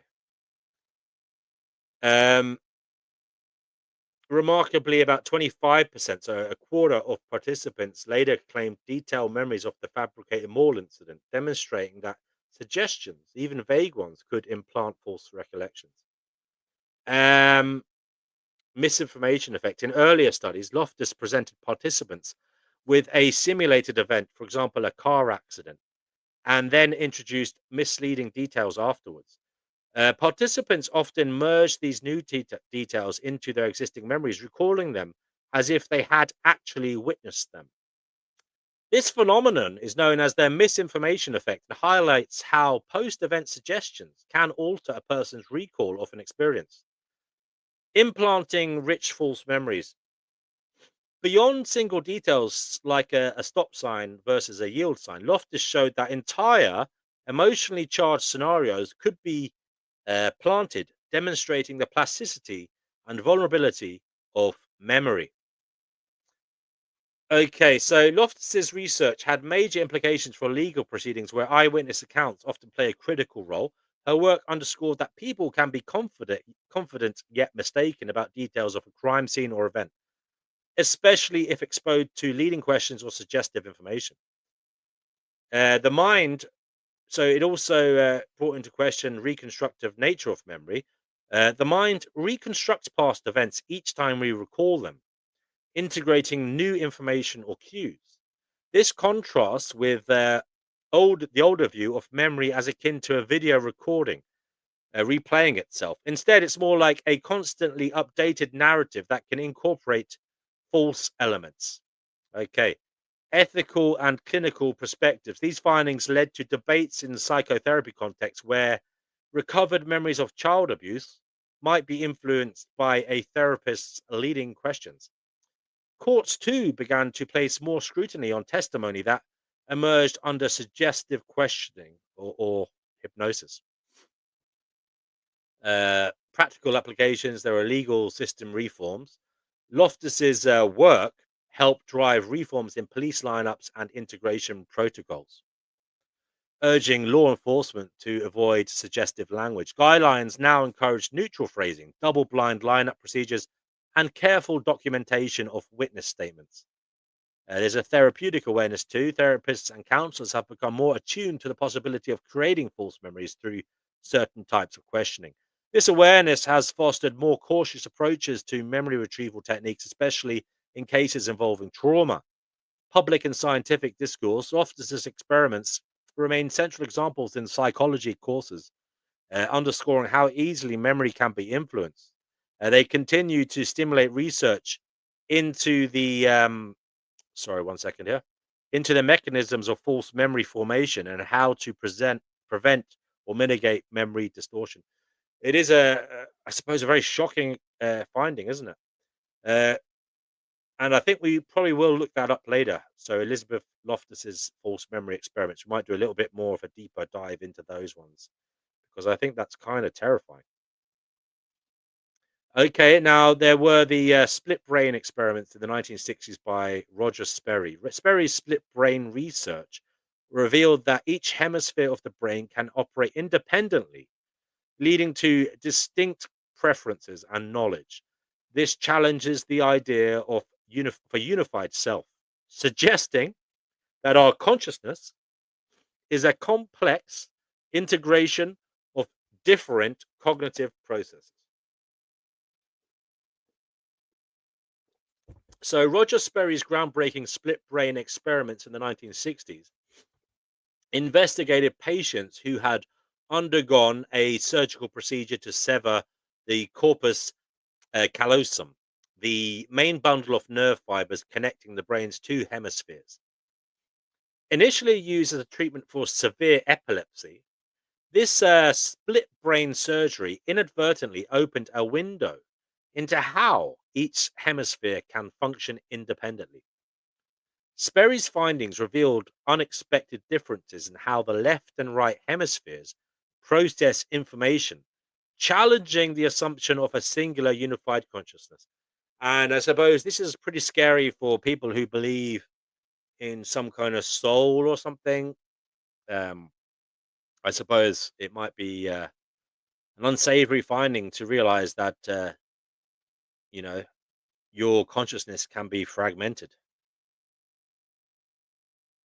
It would seem that your consciousness is entirely therefore dependent on materiality. If it can be, you know, dissected like that, if it can be split up into two. Anyway, patients with split brain surgery, and we have 52 people watching. Wow, 38 people on X and 14 on YouTube. Welcome to all the new people. I hope you're subscribing. And we're on YouTube here. If you want to come and watch on YouTube too, you can use the live chat here. Finding Gnosis is the name of the YouTube channel. The participants had their corpus callosum cut, a procedure called a commisuturotomy or something like that, to prevent severe epileptic seizures from spreading across hemispheres. This allowed Sperry to study each hemisphere's abilities when they were no longer in direct communication. Now, in visual and tactile tasks, Sperry devised tasks that presented information to only one visual field or one hand at a time. Because the left visual field is processed by the right hemisphere and vice versa, using specialized apparatus and instructions, Sperry could isolate which hemisphere received specific sensory input, assessing verbal and non-verbal responses. The left hemisphere in most people is dominant for language. If a stimulus was presented only to the right hemisphere, patients often couldn't verbally label it, but might still respond through non-verbal means, for example, drawing, selecting an object. That's interesting. Findings. So the findings were independent hemisphere function. When information was sent exclusively to the right hemisphere, patients were unable to name objects, so they were unable to verbally enunciate what it was, lacking language capacity. Yet they could identify or select the correct object with their left hand. So visually, they knew what it, were able to communicate it. I mean, visually, they knew what it was. They were able to point it out. Conversely, the left hemisphere could articulate names, but struggled with certain visuospatial tasks that the right hemisphere typically manages more efficiently. Dual consciousness or two minds. In some demonstrations, the separate hemispheres seem to have distinct memories, preferences, and capabilities, acting almost as independent agents within one individual. For example, the left hand controlled by the right hand hemisphere sometimes performed tasks that the verbal left hemisphere seemed unaware of or even opposed to. These observations suggest that consciousness is not necessarily unified under one central control. Rather, each hemisphere has its own processing style and can operate with relative autonomy. And the significance is Sperry's work questioned the long standing view of a single indivisible self, proposing instead that cognition and awareness are divided among different neural networks. It sparked new debates about the mind body problem and the neurological basis of consciousness. Brain lateralization, by providing concrete evidence of specialized functions in the left and right hemispheres, the split brain studies laid the groundwork for understanding lateralization in language, spatial reasoning, and emotional processing. This research influenced fields from neuroscience and psychology to philosophy and artificial intelligence. Insights into hemisphere specialization informed clinical approaches to neurological disorders, language rehabilitation, and developmental issues. They also brought in discussions about personalized learning and the notion that logical and creative functions can be partially separated between hemispheres, though popular culture often overstates this division. And there was some Nobel Prize recognition. In 1981, Roger Sperry received the Nobel Prize in physiology um, or medicine for his pioneering work on split brain studies and brain lateralization. Wonderful stuff. Okay, so we're moving now to modern challenges and future directions. So problems in the present day. Um, and understanding the intersections of development, gender, and class is crucial in addressing societal inequalities. These factors shape individual experiences and opportunities, influencing everything from education to career paths. So that's what we'll be thinking about now. I'm going to quickly go to comments. Okay. Right, there's quite a few comments. So John says that he tries, just move my microphone. He tries to believe in God, but then when he sees the actions of other religious people, it makes it seem like one big role play. Pseudo history says fear is sown into our soul. He says that we fear death, we fear life, we fear love. There you go. And Tony says, I agree, Pseudo. We are taught to fear death and the dark.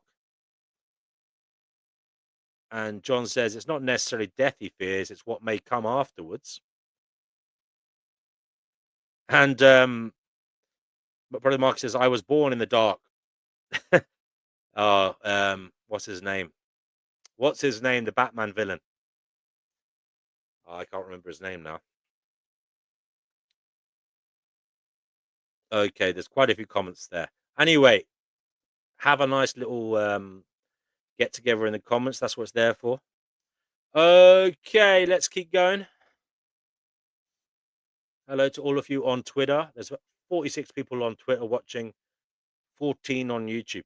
The marshmallow tests. Okay, we're looking tonight at different experiments, different tests that were done on human sociability, human psychology, human behavior, and the interesting findings that came from them, and what it might reveal about us as human beings, how it might help us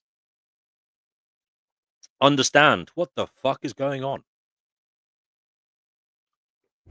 Mm. So the marshmallow test in 1972 highlights the importance of self-control in predicting future success. However, it also reveals how socio-economic factors can influence a child's ability to delay gratification. So, the marshmallow test is a famous series of experiments on delayed gratification conducted by psychologist Walter Mischel in the late 1960s and early 1970s at Stanford University. In the classic setup, a child is presented with a single marshmallow or a similar treat and given a choice: eat it right away or wait for a short period to receive two marshmallows as a reward. Michel's early findings suggested that children who were able to delay gratification tended to have better life outcomes in various metrics. However, later research and replications highlighted the significant role of socio-economic and environmental factors in influencing a child's ability to wait. Yes, I would say that's kind of obvious. I mean, if a child hasn't had many marshmallows in its life, okay, it might be more prone to seize the day and grab it when one is produced in front of it, than a more privileged child who has had many marshmallows in life. Anyway, let's continue. The treat and the timer. A researcher placed a marshmallow or a cookie, pretzel, etc., in front of each child. The child was told they could eat it immediately or wait until the researcher returned, at which point they would get two treats. Michel and his team watched how children tried to resist temptation, often employing various strategies such as covering their eyes, singing to themselves, or turning their backs on the marshmallow. Years later, Michelle followed up with many of the same children to see how their lives were panning out and correlating the delay of gratification times with measures of success like academic achievement, SAT scores, and general coping skills in life. Okay. Now, the correlation with future success. Early analyses suggested that the ability to wait longer, for i.e., self control, was linked with higher test scores, better stress management, and other positive life outcomes. This research reinforced the idea that self regulation in childhood may be a critical predictor of achievement. The importance of the socio-economic context. Later, more nuanced studies indicated that children from lower socio-economic backgrounds often have less trust that waiting will truly pay off. In uncertain or unstable environments, an immediate reward can be viewed as the safer or more rational choice, thereby reducing the likelihood of delaying gratification. Yeah. Further experiments by other researchers have shown that while self-control is important, its predictive power is moderated by factors such as family stability, parental education, and household income. The marshmallow effect is real, but it's not the sole matter of individual willpower. So, yeah, there's social economic factors as well. Um, the marshmallow test is a cornerstone in developmental psychology, illustrating how early self regulation can matter for future behavior and goal attainment. Okay, so that's that one. Okay, we don't have to read much more about that. We know generally what it says and also about the broader context of the socio-economic status of the child. having an effect on the marshmallow test itself, and obviously also later life outcomes for the children as well, whether they were successful in life, had good coping skills, etc. The children of who were disadvantaged in their childhood had poorer coping skills and less life success later on. Quick look at the comments. And yes, marshmallow, you only live once. Exactly. That's what I would have been like. I definitely would have been one of those you only live once kids. Definitely. Okay. And Pseudo History says God has your back. Right. Back to reading the slides. The Clark-Dole test in 1939 and the 1950s. The Clark-Dole test illustrates how societal racism can affect children's self-perception from a young age. The experiment underscores the need for addressing internalized biases in educational settings. Yeah. Okay. The Clark-Dole test was a series of experiments led by psychologists Kenneth and Mamie Clark, starting in the late 1930s, by showing children dolls with different skin tones and asking them to assign traits like nice or bad. The researchers aimed to understand how racial biases shaped self perception. Their work demonstrates that even young children in segregated and racially biased societies could internalize negative views about their own skin color, revealing how deeply societal racism can affect self image and identity. So, the experimental setup primarily African American children, usually between the ages of 3 and 7. The Clarks conducted tests across regions of the United States to gauge varying social contexts. The dolls, now that there were four nearly identical dolls were used, two with brown skin and two with white skin. Okay.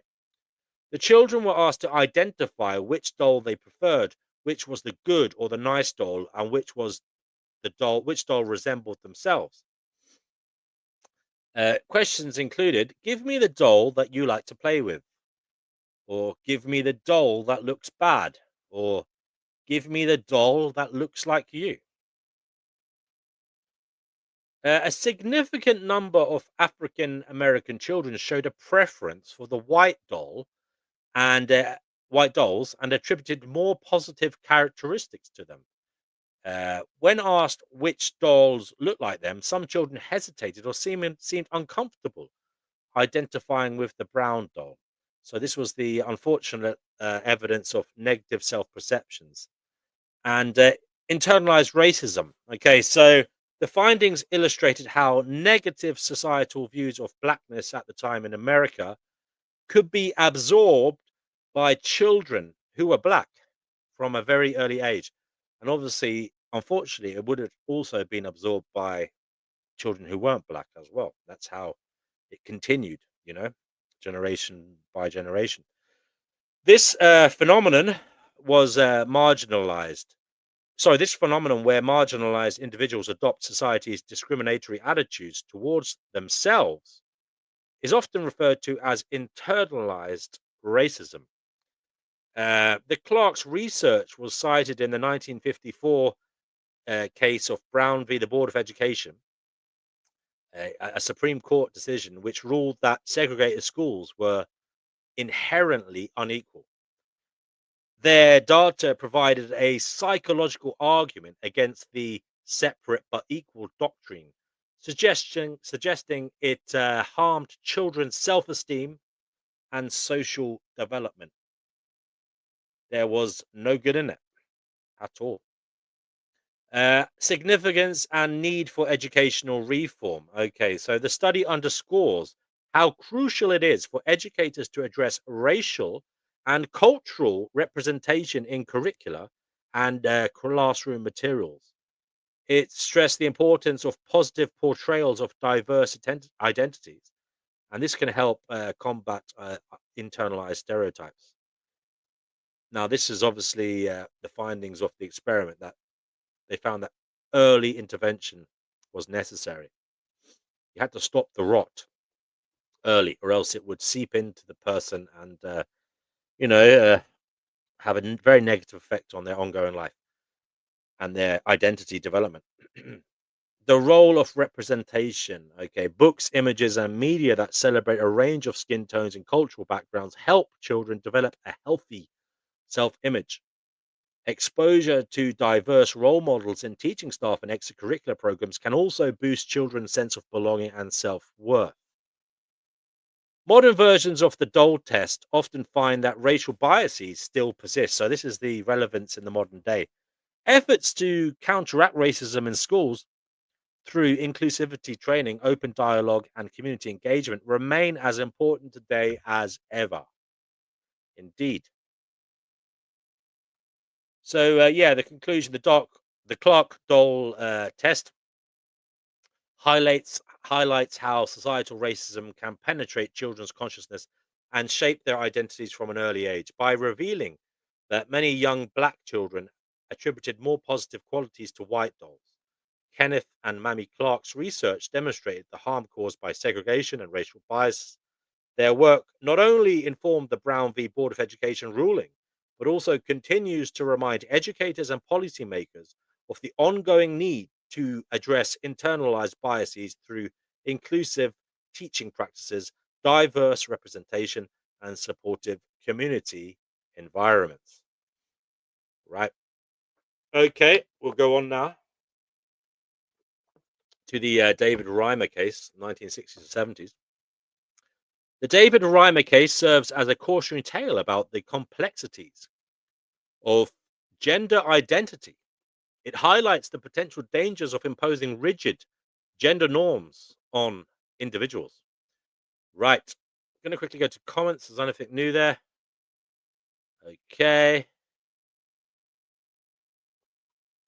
Divine Hazel, good to see you here. She says the fake biblical God gives backaches, but the creator has our backs for real. Brother Marcus says God indeed has his back, which is why he has back pain. And such. Okay. And spineless jellyfish chilling in the ocean. Yes. Oh, to be a supine invertebrate. Right. Let's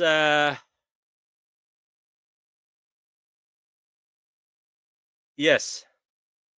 And let's keep going. So the David Reimer case, often referred to as the John Joan case, is a tragic and pivotal story in the history of gender and medical ethics. Born as Bruce Reimer in 1965, David was subjected to a controversial gender reassignment experiment after a botched circumcision destroyed his penis in infancy. Following the advice of psychologist John Money, David's parents raised him as a girl, Brenda, in hopes of resolving his medical condition. Now, I don't actually know what age he was when he had this unfortunate surgical accident. But anyway, let's keep reading. If anybody in the comments could find out what age was he when this botched circumcision happened. I mean, I presume he was a baby or a very young kid. But because there would be, I mean, if he was 12 or something like that, it would have implications, obviously. More so, I would say. Anyway, let's keep reading. However, the decision to the decision to raise him as a girl because of this botched circumcision. Okay, so the decision to raise him as a girl led to severe psychological distress, illustrating the profound complexities of gender identity and the potential harms of imposing rigid gender norms. Okay, the key points of the case. Okay. So there was a botched circumcision and early intervention. Okay. Oh, so at 7 months old, so he was only 7 months old. There we go. I got the answer I was looking for. And I should know this because I made these bloody slides. At 7 months old, Bruce Reimer's penis was irreparably damaged during a circumcision procedure. Seeking guidance, the parents consulted Dr. John Money, a prominent sex researcher at the time, who believed that gender identity was largely a product of upbringing rather than biology. Okay. Dr. Money advised the parents to raise Bruce as a girl, renaming him Brenda, and recommended future surgical interventions to align his body with a female identity. The case became central to Dr. Money's theory that nurture could override nature, supposedly proving that gender identity could be assigned at birth. Um, Now, as Brenda, okay, who used to be the boy, as Brenda grew older, she exhibited discomfort with stereotypically feminine activities and clothing. So, although she was being raised as a girl, she'd be born a boy, okay? She she exhibited discomfort and discomfort with stereotypically feminine activities and clothing. She reported significant distress, confusion, and a sense that something was profoundly off with her identity. Now, obviously, Brenda was 7 months old. They probably didn't tell her. They didn't want to cause her psychological stress. You know, they didn't tell her about the operation probably. But as she grew, she felt a very deep unease with how she was meant to play the role of a girl in life. Okay. Revelation and transition back to male in adolescence. Okay, Brenda's parents eventually told her the truth about her birth sex. Brenda then chose to live as a male, taking the name David, and pursued surgical and hormonal treatments to affirm his male identity. The long-term impact. So, although David Reimer found temporary relief in reclaiming his male identity, unfortunately, the years of trauma and confusion profoundly affected his mental health. Tragically, David died by suicide in 2004 at the age of 38. Rest in peace. So, significance and lessons. Okay.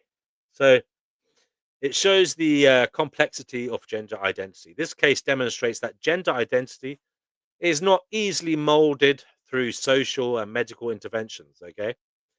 Um, that biological, psychological, and social factors intertwine, making do and not m- make it, and they don't make a one rigid, one size fits all um, theory of gender. Okay. Now, it did bring up ethical considerations in the field of medicine. David's experience underscored the potential harm in conducting such drastic interventions without the informed consent of the individual, especially when the individual is a young child. I mean, I suppose, firstly, it would make you question circumcision, hopefully. Why would you do that to a kid? This prompted deeper scrutiny into the ethics of gender reassignment surgeries performed on minors who cannot advocate for themselves. A cautionary tale also about imposing norms. The tragedy highlights the dangers of imposing fixed gender norms or assuming that gender can be entirely shaped by environment or medical procedures or imposed on somebody. It calls for a more patient centered, flexible approach that recognizes the individual's self identified sense of gender. And it's had a lasting influence. Okay. David's story influenced how clinicians counsel parents of intersex and transgender children. It helped catalyze broader discussions about patient autonomy, mental health, and the importance of respecting each person's innate sense of self. Okay, a stark reminder then. The David Reimer case is a stark reminder of the deep complexities surrounding identity and the potentially devastating consequences of forcing a gender role contrary to one's innate sense of self. It challenges earlier assumptions that upbringing alone could dictate gender identity, underscoring the need for compassionate, individualized care and greater respect for the autonomy of those navigating questions of gender. Very difficult thing. A very difficult thing. And we move onwards. The Stanford Monopoly study in 2012, the Stanford Monopoly study reveals how arbitrary advantages can influence behavior and attitudes. It challenges the notion that wealth and power do not affect personal character. Okay, so this one should be interesting.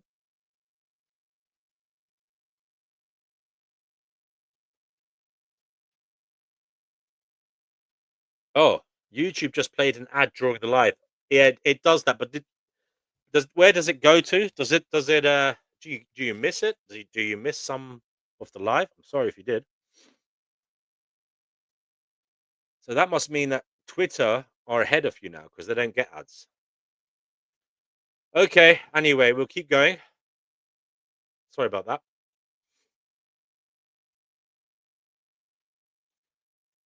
Often referred to in popular media as the rigged monopoly study or the Stanford Monopoly study, this line of research, led by social psychologists such as Paul Piff and colleagues, examines how arbitrary advantages in a game of Monopoly can shape players' behavior and attitudes by giving some participants extra money, higher salaries upon passing go, or additional benefits. Researchers found that those randomly assigned the wealthy condition became more boastful, less empathetic, and more inclined to credit their success to personal merit, despite knowing the game was rigged.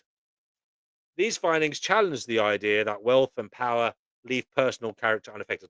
Or it could challenge the idea that fucking psychologists have a fucking sense of humor, because maybe these were just young people having a fucking laugh. I don't know. Anyway, we'll read on. I'm a little bit skeptical of this one already, but anyway, we'll read on. I mean, I agree. I agree that power and wealth affect what was it? Affect personal character, no doubt about it. But I just doubt this experiment. Let's keep going. Okay, experimental setup: random assignments to rich or poor roles.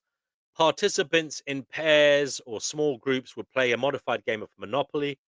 One player was arbitrarily assigned rich status. They started with more money, collected larger sums after passing go, and sometimes rolled the dice first. The poor players only had the standard or reduced resources. Observations: researchers watched how participants' behaviors evolved over the course of the game, body language, tone of voice, and treatment of other players. They also noted how each group explained their winning or losing at the end. Self-report measures. In some versions of the study, participants completed questionnaires on fairness, personal responsibility, and attitudes towards wealth, allowing researchers to correlate behavioral changes with shifting beliefs. Okay. Key findings: changes in behavior among rich players. Those who were randomly given extra advantages often became more dominant, made louder gestures, and spoke more frequently. They sometimes celebrated their successes exaggeratedly and displayed less concern for the feelings or struggles of the poor players. The attribution of success to personal skill. Even though the advantage was blatantly unfair, rich players frequently credited their success to personal effort or strategy, minimizing the role of the rigged conditions. And there was a reduced empathy and generosity. The rich participants, on average, gave less credence to the obstacles faced by the other players, Observers noted a decline in cooperative tendencies and polite interaction as the game went on. Who the fuck gets this competitive over a game of fucking Monopoly? Anyway, um, significance, wealth, power, and character. The study provides an experimental microcosm of how inherited or structural advantages can foster entitlement, self serving narratives, and diminished empathy, even when people know the setup is unearned.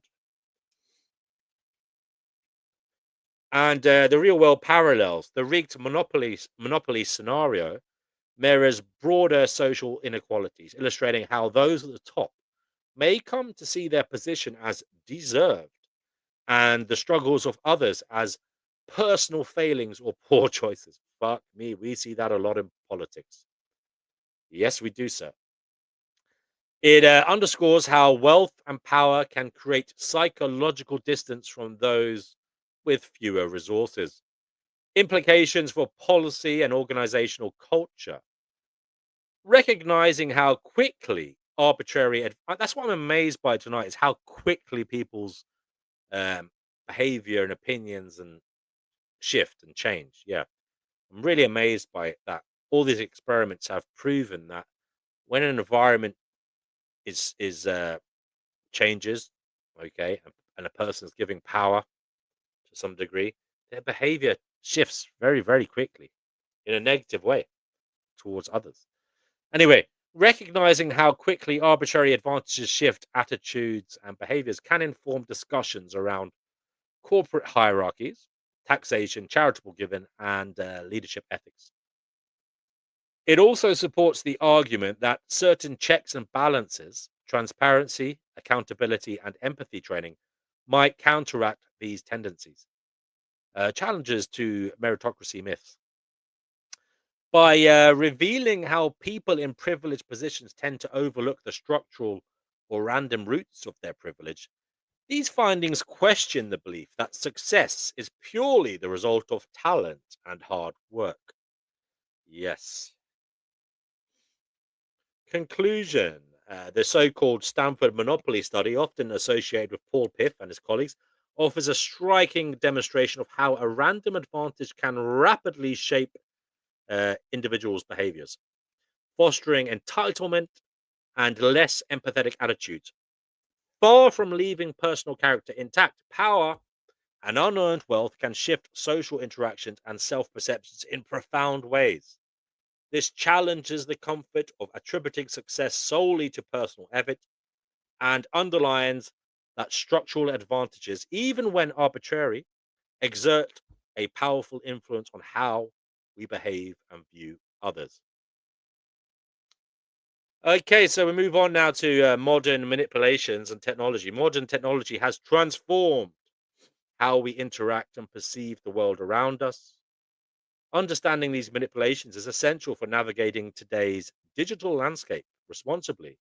And also, thinking about how we as human beings are developing, individually and as a society, as we find ourselves more and more attached to technology, as it becomes part of us. The Facebook emotion um, study in 2012, the Facebook emotion contagion study raises ethical concerns about manipulating users' emotions without consent. It highlights the power of social media algorithms in shaping our emotional experiences. Okay, so the study was published in 2014, although the data was collected in 2012, and it was a collaborative project between Facebook and academic researchers. They manipulated the emotional content in some users' news feeds, unethical, to do it without prior warning. Anyway, they manipulated the emotional content in some users' news feeds to see if this would affect the tone of the status updates those users subsequently posted. By reducing the number of positive or negative posts shown, they aim to test the hypothesis that emotions can spread through social networks, a phenomenon known as emotional contagion. However, the study prompted intense ethical debates when details emerged about how users had been included in an experiment without explicit consent. I mean, it sounds fucking deplorable that they fucking even thought of doing that, you know? I mean, someone could literally have topped themselves. They could have been the straw that broke the camel's back. Oh, one more bit of negativity. I've had enough, you know? Holy shit. Okay. The setup. In January 2012, Facebook altered the algorithm that determines which posts appear in certain users' news feeds, systematically reducing either positive or negative content for a subset of users. This manipulation occurred over 1 week, affecting hundreds of thousands of users who were unaware. Holy shit. They were part of a study. Emotional content analysis. Researchers used linguistic software to categorize words in users' posts as positive or negative. They compare. I mean, I think Facebook should be fucking shut down for just having run this fucking experiment. To be honest with you. Anyway, this is the way of the world, folks. It's a very creepy, dangerous world where you are objectified. They view you as something to um, prod, to see what you do next, to see what they can make you do next, in their interest, of course. Anyway, emotional content analysis. Researchers use linguistic software to categorize words in users' posts as positive or negative. They compared how frequently these words appeared before and after newsfeed modifications. If fewer positive posts were visible, would the effective users post more negative or neutral content? That was the question that they tried to answer. Com- Conversely, if negative content was limited, would the posts become more positive? The study found that users exposed to more positive language tended to post slightly more positive words themselves, and those who saw more negative language posted more negative words. These effects were statistically significant but modest in size. Okay. Evidence for emotional contagion. The data suggested that mood and emotional expression can be influenced by the emotional tone of one's digital social environment, even without direct interpersonal interaction like face to face communication or direct messaging. Um, the ethical controversies, obviously, yes, it was a very questionable study, very morally dubious. There's a lack of informed consent. Although Facebook's terms of service allowed for certain forms of research, many critics argued that manipulating emotional content crosses a line, especially without explicit user consent. Participants did not opt into the study, nor were they debriefed afterwards. So they weren't even told that they were lab rats. Potential psychological, but then again, are we ever told? I mean, corporations are doing this all the time to us, aren't they? Anyway, potential psychological harm. Okay, critics questioned whether the intervention could have contributed to emotional distress for users already dealing with negative emotions. Yeah, I would have thought that was fucking obvious. Anyway, while the effect sizes were relatively small, the principle of subjecting users to intentional emotional manipulation raised broader concerns. The study blurred the lines between commercial practices, Facebook's use of algorithms, and academic research, peer reviewed publication. There you go again. That kind of hierarchy. I mean, it could be even, it doesn't matter what type of hierarchy it is.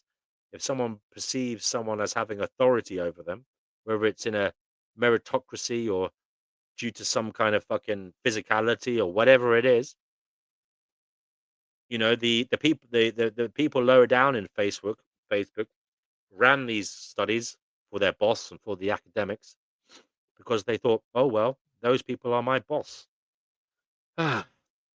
Anyway, Some argue that the journal that published the study, the Proceedings of the National Academy of Sciences, should have scrutinized the ethical approval process more thoroughly. Of course, they should have. Anyway, the significance of the study. Can we garner any positivity out of what was a shit thing to do? The study underscored how platforms like Facebook can shape users' emotional states through um, content curation, often without them realizing it. This realization fueled ongoing debates about algorithmic transparency and user autonomy. There were calls for stronger research oversight. In the wake of the controversy, many researchers and ethicists called for stricter guidelines when conducting mass experimentation on digital platforms. The case became a reference point in discussing how to balance innovation with user rights and well being. There was an impact on data ethics. The scandal set up a broader discussion about data privacy, corporate responsibility, and the boundaries of what constitutes fair experimentation with user data. It remains a touchstone example in both academic and industry contexts, illustrating the ethical pitfalls of large scale, covert social experiments. But I bet they haven't stopped doing it. Okay. So the deep fake exposure tests of the 2020s, so relatively recently, obviously. Deep fake technology challenges our understanding of authenticity in digital media. As misidentification rates rise, it becomes crucial to develop critical media literacy skills.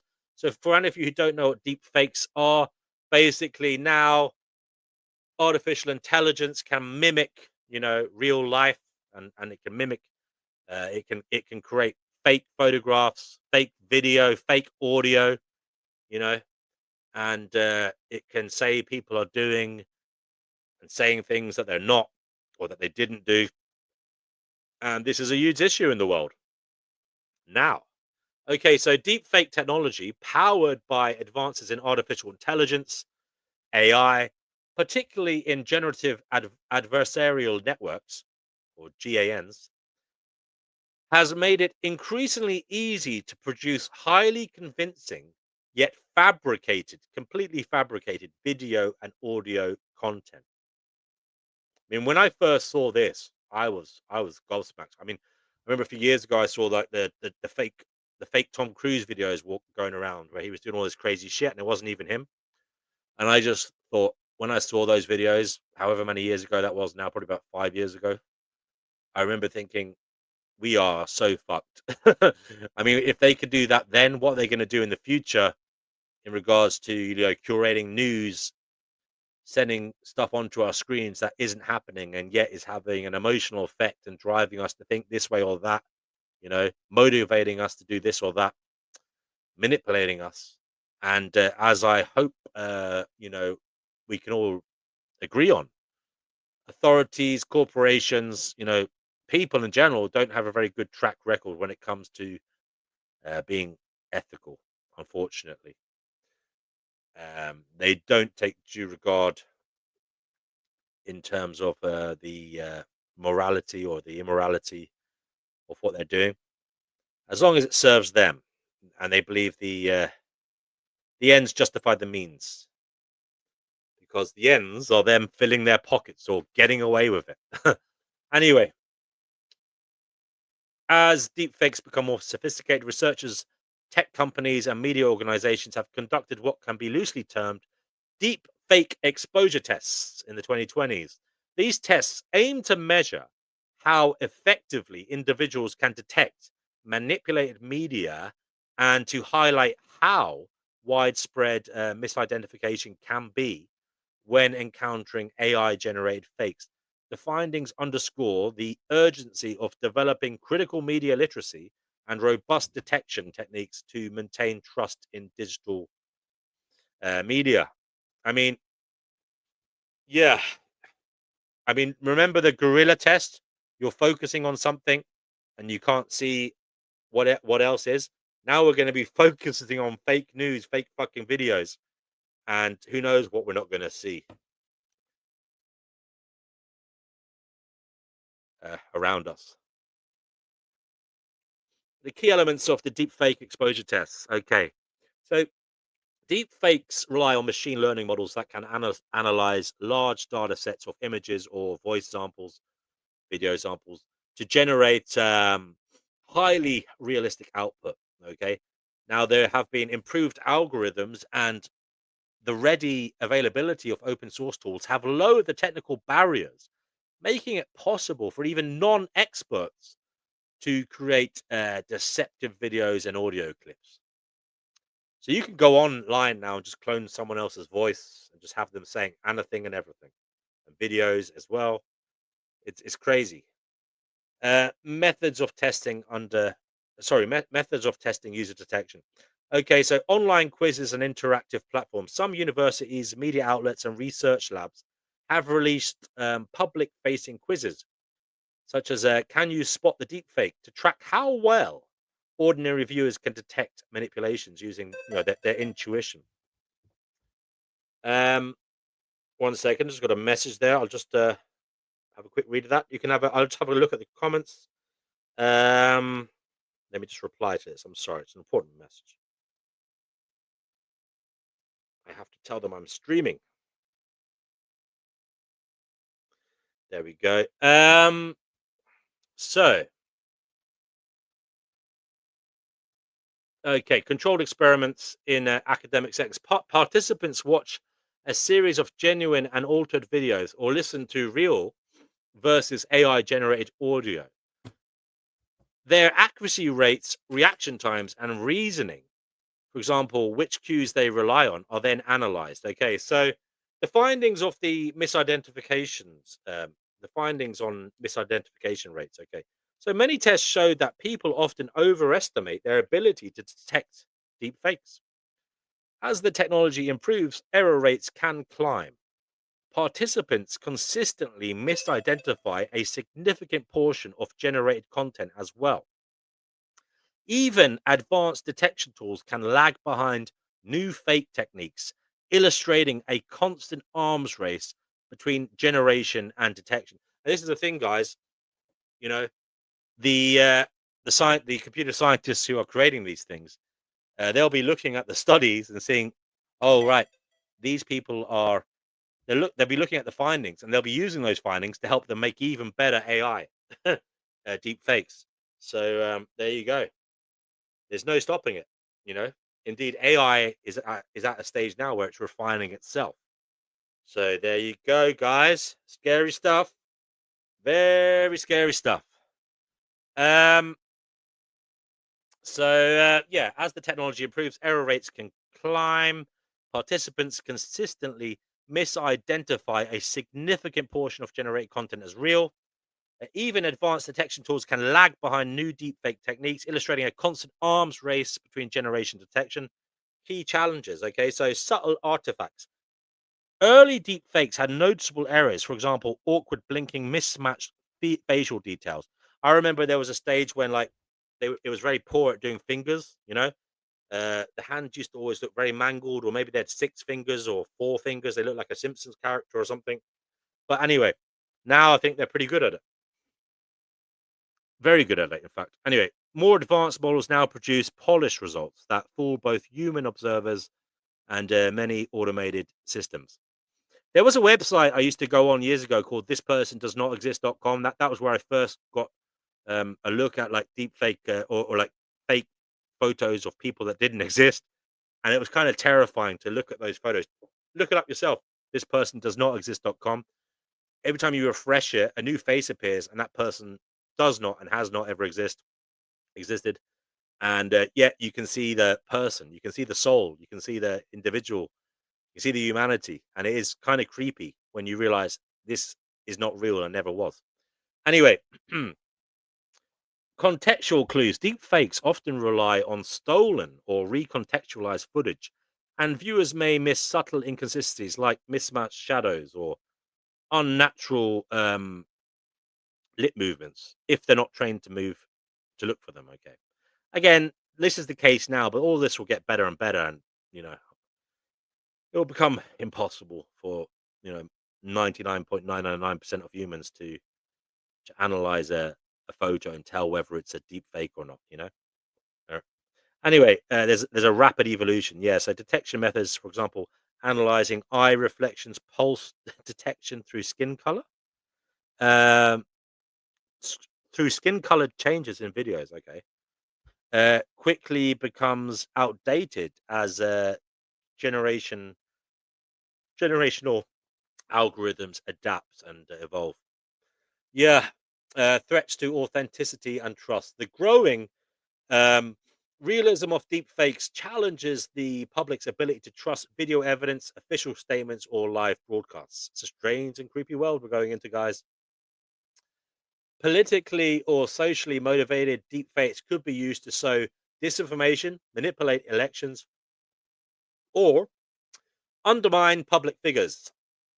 Now, deepfake exposure tests often aim to raise awareness that seeing or hearing is no longer synonymous with believing. Yes. So what you see and hear now is not gospel. You have to question what you are literally seeing and hearing more than ever before. More than ever before.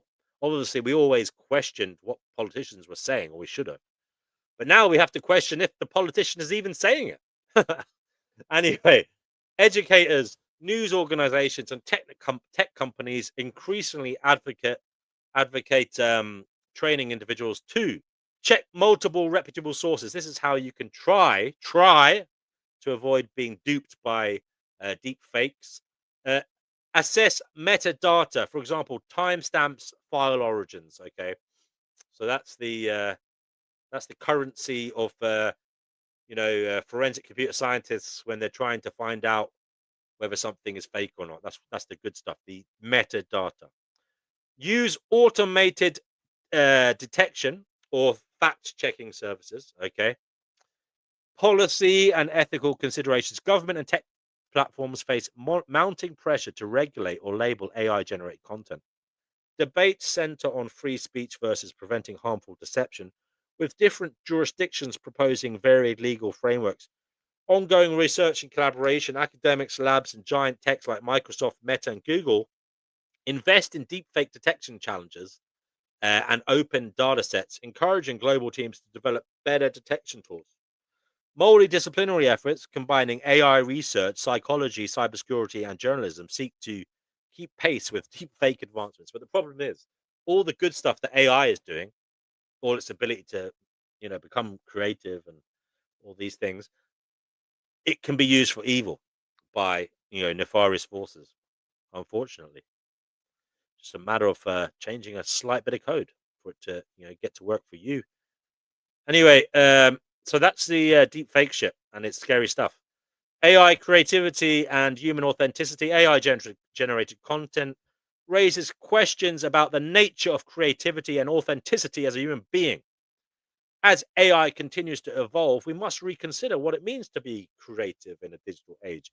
When the computer is able to put on a screen something better than you could have ever written, something better than you could have ever drawn, some invention that you could never have quite mustered, some song that you could never have quite played or sang. You know, things are becoming very, very freaky indeed. Indeed, we're at the stage when AI is having its own persona and engaging with us in a human-like fashion, and sometimes it would seem better than other humans do. So, there's people getting attached to AI robots in a professional capacity, in a relational capacity, and unfortunately, there's already been some fallout. I mean, we've spoken about it on this show before. There was like a 14-year-old kid or something that topped himself because he fell in love with an AI robot or something, and his mom told him to fucking turn his computer off. But anyway, this is the world we're in, guys. Wake up and time to start worrying. Brother Marcus is saying that was the message on my phone. Yeah, it's Friday night. Are we going out tonight? Can't tonight. Must live stream to my internet followers. Yes, all my friends on a Friday night. I wonder how many of you are robots. Maybe I'm a robot. There you go. I cloned my voice last week, and now I'm an artificially intelligent robot. But you see, you can call it out because I'm not actually intelligent. Um, I'm backed by the demiurge. No. The true God, brother. The true God. Gnosis is backed by the true God. The demiurge wouldn't want us to have Gnosis. He'd be hiding the Gnosis from us. Right. Let's keep going, shall we? 62 people currently watching. There's 48 of you on Twitter. Say hello if you're on Twitter, will you? For crying out loud. And there's 14 people watching on YouTube. If you're over on Twitter, you might want to come over to YouTube. It's a bit more fun over here. And join the live chat. Anyway, the link on Twitter, if you want to come to the YouTube, the link is in the bio, I think, on the YouTube. So you can see my YouTube channel there. Yeah, Brother Marcus says he's too tired to worry about our AI overlords. It is what it is. It is what it is, brother. It is what it is. And Tony Kip says hugs are the best medicine. Yes, we discovered that in the wire monkeys, wire monkey mothers test. Divine Hazel says like, share, and subscribe. Yes, that would be beautiful if you could do those three things. Like, share, and subscribe. If you share it, we will get newbies. If we build it, they will come. We might get the person who comes to our stream that tells us what is going on. Finally, we will find out. We will have the gnosis we need. Anyway, illusions people hold about society.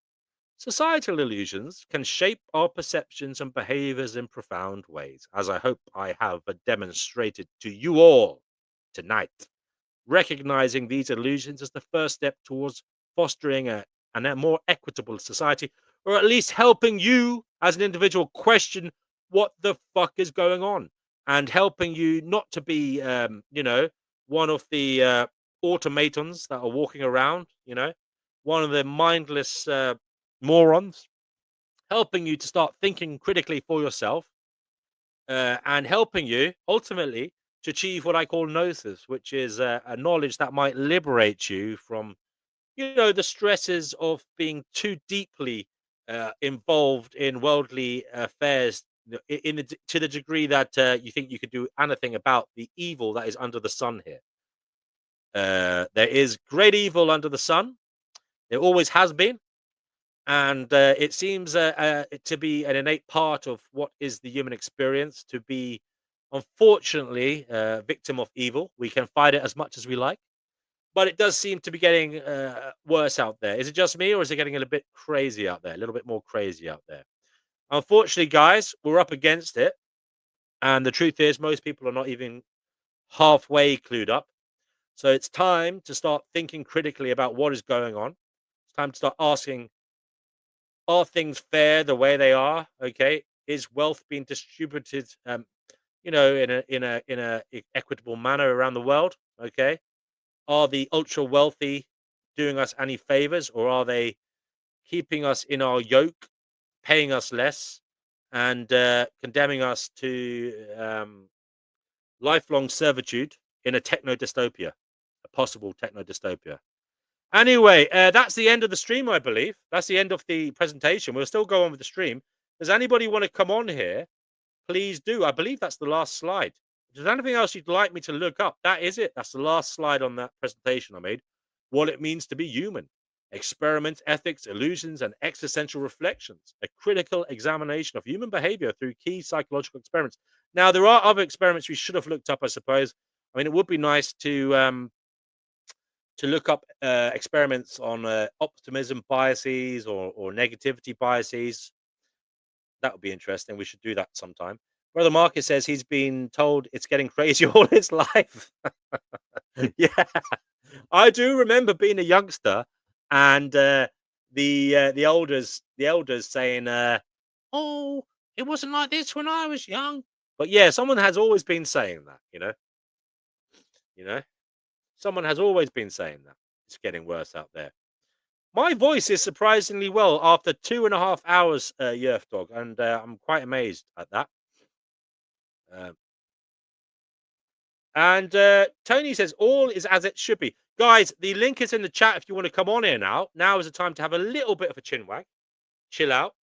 And to be quite frank, I want to rest my voice a little bit. So I want to hand over the you know, the microphone to you guys.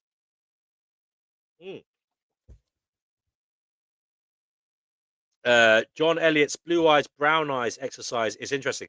Oh yeah, I heard. I think I've read something about this before, but we'll Jane Elliott. Sorry, I'll look it up now. Or do you want to tell us about it, brother Marcus or Yerf Dogs? We got Yerf Dogs is here joining the crew. Discussion Hello, mate. panel. Hello, brother. How you doing? Rock and roll, mate. How you going? You did a really good thing. That's a long time you did. Yeah, it was quite long. I didn't think it was that long, but it was that long. I mean, there's so much you could go into there. I mean, I just covered Yeah. basic superficial stuff, but I mean, there's a lot I missed out, obviously. But it does make you question things at least. Yes, I did get a new microphone, Divine. Yeah, And that was thanks microphone's to very that good. was thanks. Congratulations. Yeah, but that you can say thanks to brother Marcus and Chickpea and John McGovern. They donated to the channel, so I got some. I bought it. I thought I might as well. Seeing as these guys are putting their hard-earned cash into it, it's the least I can do. So yeah, You said that you got a Zeal or something. I haven't heard of that brand. I'd never heard of it before either. Okay. Zeal Sound, it's called Zeal Sound, and it's a All right. K66. You can look it up. I actually bought it on a recommendation of a YouTube video. I found it. I watched a few YouTube videos. It sounded quite good on these YouTube videos. Does it sound quite good? To be honest with you, I listened to it very. It's great. Oh, great! That's wonderful. And I'm kind of glad I persevered. I'll be honest with you. I was tempted not to do this tonight because, as I said, I haven't had a cold for just about a year. Remember last year? I don't know if you guys remember. I think it was last February. I think I had pneumonia because I overdid it. I went out and I got absolutely whatever, you know. And I went at it. I caned it too much for my age, you know. And I think I got like a chest infection that developed into pneumonia. And yeah, I was pretty damn ill. And I remember doing a stream last February or so. That's the last time I had any snuffle. Tonight, I have a slight snuffle, slight head cold, but I'm hoping it doesn't get any worse, you know. I've drank a concoction of lemsip, ginger and garlic paste, turmeric with black pepper and some blackcurrant juice. Yeah, and I'm thinking it's working. So anyway, that's my advice, by the way. That drink works. It really does. Anybody else want to come on here, please do. I literally want to go to the kitchen and get a drink. So, Steve, if you could, do you want to read something or something, Steve? Or somebody come on here, please. Divine, someone hop on, save the day, get a little conversation going so I can take a little break. And then we can come and get the discussion going a bit. Okay. I won't read anything, but I guess, if you don't mind, just a couple of comments. I mean, all of this stuff is I'll be right back. I am listening, okay? I'm going to put the kettle on if that's okay. Yeah, no worries. All right. I think that this stuff is fascinating. These sometimes they're called experiments. I prefer to call them case studies, or some of them are experiments in the true sense. But for example, the wave, that's more of a case study than it is an experiment. So I think we need to be careful about how much we take from these case studies and experiments and how applicable they are to real life. So for example, the gorilla one, I remember I did the gorilla one is used by corporate trainers a lot, and they try to use it for the purpose of showing that if you're not aware of things that you're missing, then you're not aware of them. You know, the whole unknowns kind of thing. And I think that's not really what that experiment or that study showed. I don't know. That's what I think. Then, yeah, I don't know. That's kind of what I just wanted to say. We just got to be real careful. These things are really, really interesting in terms of pop culture, but as insofar as they actually apply to real life, I'm not sure how far we can actually extend them. Like that monkey egg one, you did one that was at Rhesus Monkeys you showed, where the monkeys had two surrogates. One was a wire mother that fed, and the other one was a comforting mother. But neither of them were real monkeys. So I don't know what we can take from that, and then to extrapolate that to humans is a bit of a leap. It may be Yeah. justified. I don't know. It could be No, justified. I think you're right to be dubious, but I think it's interesting. I think what it could do is it could encourage kind of study of society. Like you can have these experiments, but then you can actually do real world studies of society, like basic observations. You know, of people and what they've been through, what they're going through, what they're doing, how they're carrying out their life, and you could probably see some correlations, right? Yeah, I mean, I can see. I mean, for myself, I mean, with that monkey study, where if you're Yeah, lacking in emotional, I mean, I could go, wow, I that relates to my situation, but that's I think just it one relates to a lot anecdote. of us. Well, yeah, Yeah, right, but yeah, that's anecdotal. I'm just not sure how reliable it is, how replicable it might be. A guy called Steve Stewart Williams, I think his name is. I mean, he recently did an article about how basically it's more nature than nurture, and we are yeah. the big culture thing at the moment is struggling to come to grips with that fact. So maybe it's maybe our genes and what makes us who we are actually has more of an input into the people we eventually become. I think there's a big input there, but I think that there are other factors. I think, like, I think there's a like your genes are there, but then there's epigenetics as well. You know, obviously that's part of genetics, but I'm just saying genes can be turned on and off in such That's right. weird Yeah, there's combinations. obviously an interplay. They're like Yeah, your environment is going to switch on a certain gene. It's something yeah, like that's yeah, very yeah. and Obviously, and that's that a could very and generalized then statement. yeah, but that could cause like a long term way of being. You know, Yes, yes, a lifelong condition, like your neural pathways.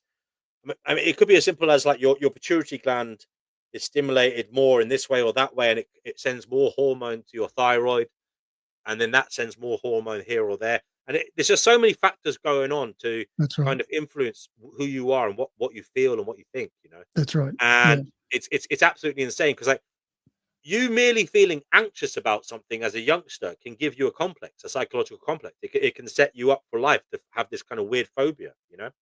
Um, and so there is definitely, I would say, there's definitely an environmental thing going on that does bring out. But then again, yes, it could be the predispositions. You know, I um, think what you say there is really true. What there are so many inputs into this. Like if we, I mean, I don't know the technical terminology, but if we trigger one gene to do something, then maybe there's another gene in your makeup that was going to be triggered by that, and it does something else, and that could go down a million different pathways, different yeah, million, you know. There's so much going on that I don't know there's if we'll ever absolute. get it. No, I don't think we ever will. And the thing is, you've got to be wary about. As I've said this before, we have existed as a species, what 300,000 years or whatever it is.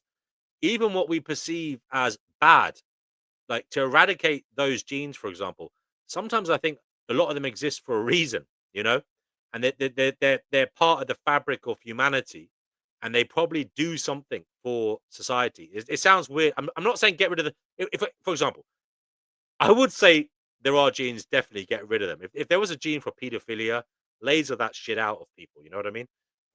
But I'm not talking about that. I'm talking about things like diabetes, uh, bipolar disorder, things like that. You know, they say, for example, diabetics are more likely to survive in very, very cold conditions. Did you know that?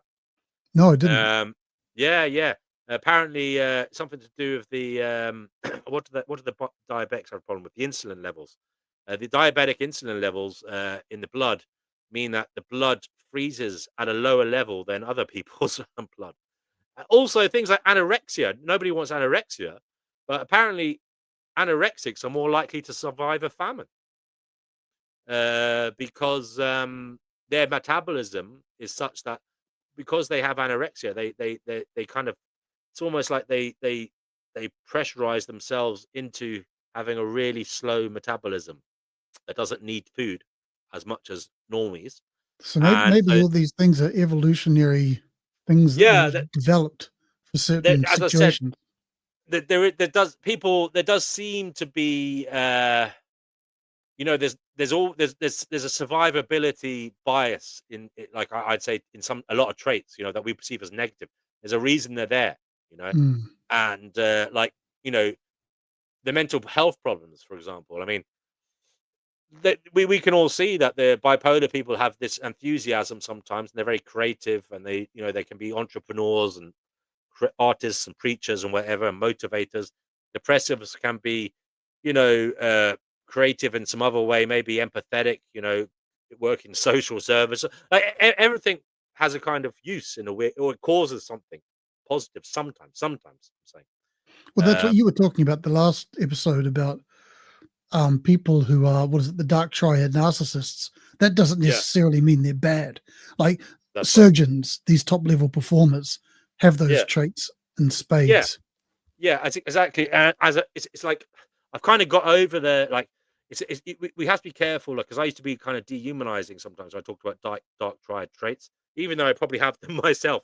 And the thing is, you know, we're all on the spectrums, and as you say, it doesn't mean you're a bad person. You could be a pro-social psychopath or a pro-social narcissist. Which is funny when you think about it, because it doesn't seem like that. When you hear the word, you think, oh, it's definitely negative, but overall, that person could have a very net positive effect on society, which is very interesting. So if we eradicated those traits fully, we'd be in deep trouble. Yeah. Yep. I agree. Society wouldn't function. I mean, there was a guy, Oliver James. I keep getting him and the chef guy confused, but a guy called Oliver James. He published a book about. He's done a couple of books, affluenza and narcissism, that kind of stuff. And he made the point that perhaps the direction society is headed is that you actually have to be a narcissist to survive. If you don't have those traits, then basically you're not going to make it. Yeah, but you see, we don't. We get. I think you're right. I think we are. We are definitely. We seem to be in that arena at the moment. But there are different types of narcissists as well. So Hmm. there's overtly obvious narcissists, and then there's like covert narcissists who kind of go under the radar. You don't even know they're a narcissist. You know what I mean? Until they do Yep. something that really fucks you up. Yep. And this is a thing we have to appreciate. Like we it's hard to figure out who is one, or who is a psychopath. Even as I said, there's some psychopaths who are introverted. Some are extroverted. Some are introspective.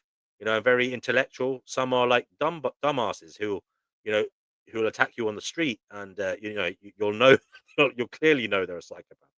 But yeah, being human is very messy. Okay, very messy indeed. It's very problematic, and I don't know. What are your do you? We were talking about AI tonight, you Earth Dogs, and I think that's to me that's the scariest one. And I think I can't believe in my lifetime what I'm seeing. Like I feel like when I was a kid in like the 90s, I never dreamed what I would be on the cusp of what I'm experiencing now. With AI, with just the way our future looks very worrying. I think it it it both. Who said it? It both excites and terrifies me. Yeah, yeah. It's What a time to be alive. yeah, That does. really. Sometimes you do get this kind of like, I don't know whether it's like, I don't know what to call it, but that kind of thing. Well, I'd quite like to see what would happen, even if it is going to be terrible.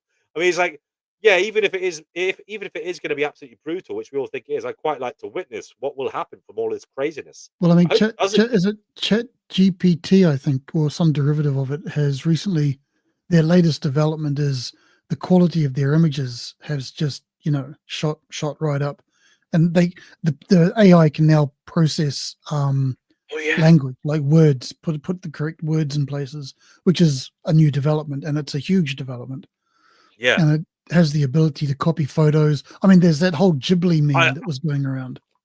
I didn't hear about that, but I did hear about the photos you have, and that was like basically it's gone to the stage now where they're out competing real photographs in terms of supposed realistic nature in their realistic nature.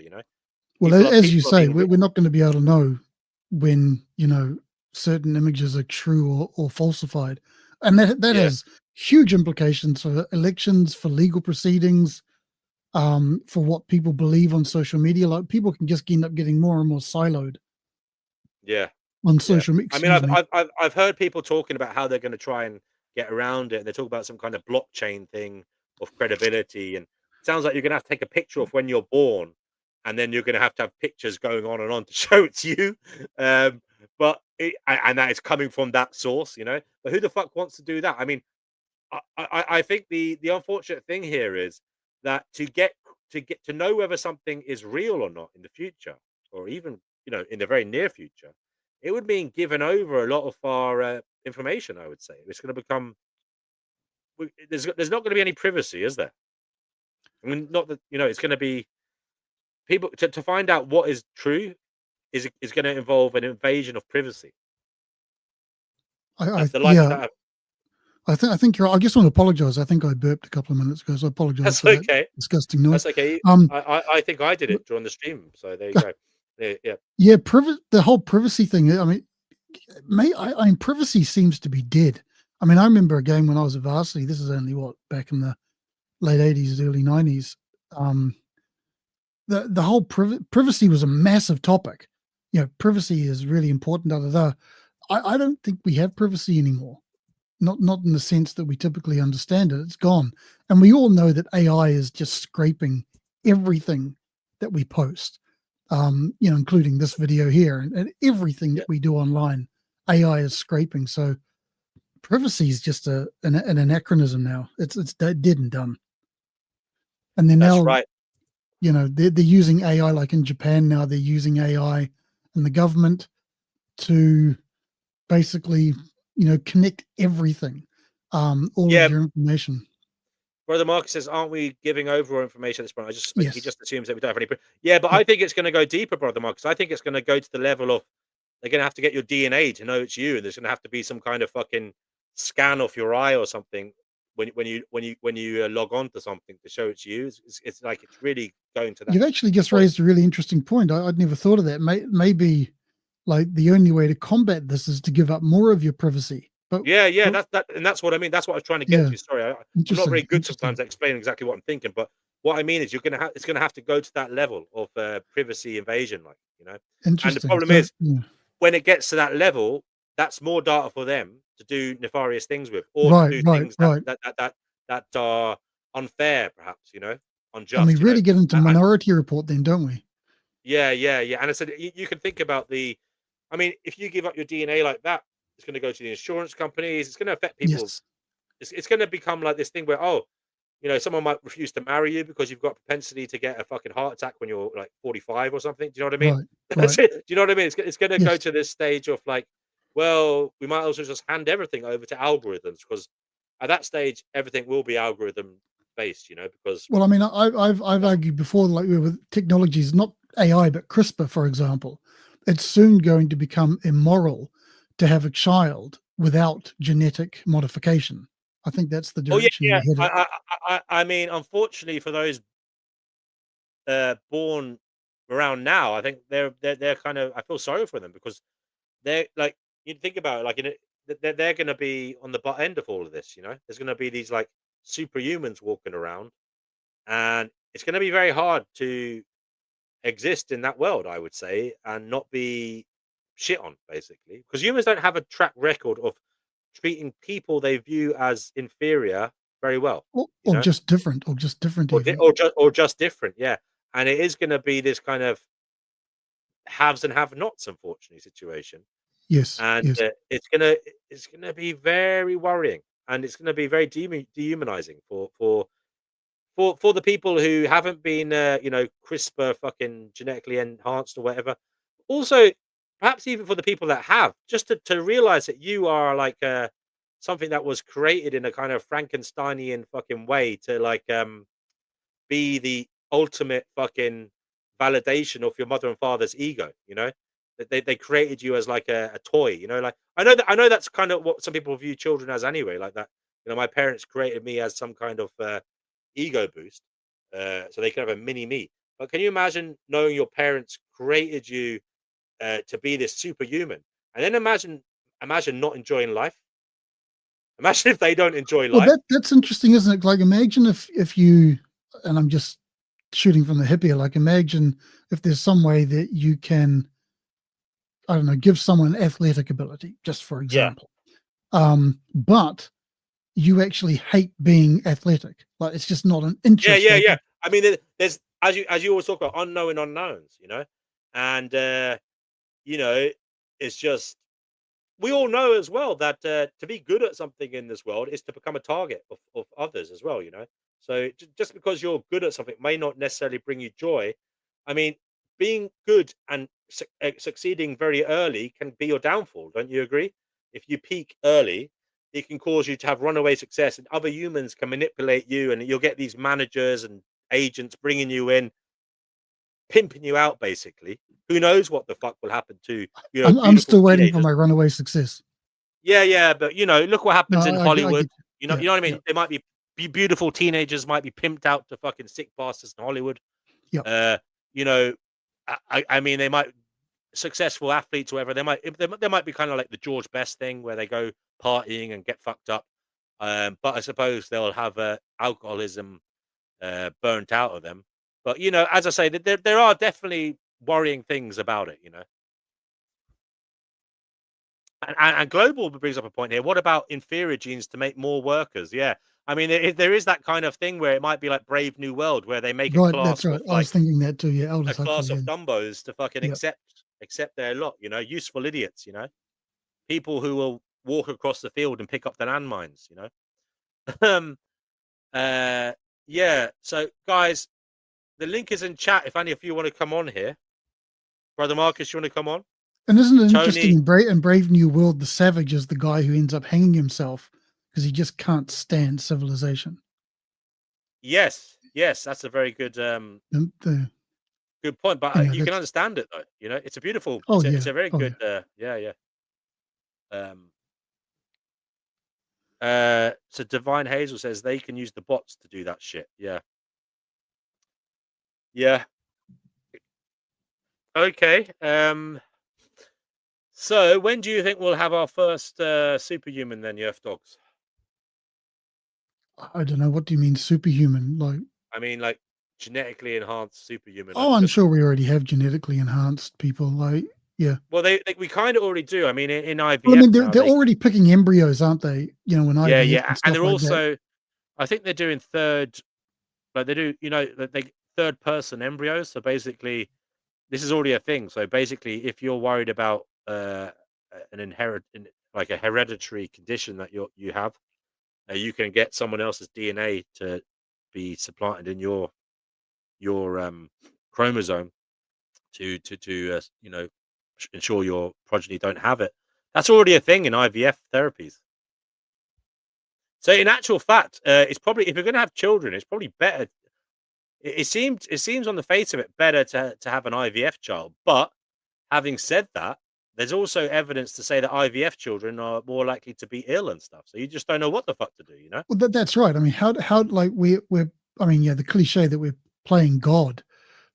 Yeah. Evolution is designed, not designed. That's the wrong word. But evolution proceeds on the basis that the species that adapts better to the environment succeeds. But what we're doing with the human species, we're creating evolution. We're creating new types of humans which aren't necessarily developed to the environment. Does that? Am I making any sense there? Yeah. Like No, yeah. if evolution isn't natural, then who knows what kind of nonsense it ends up being.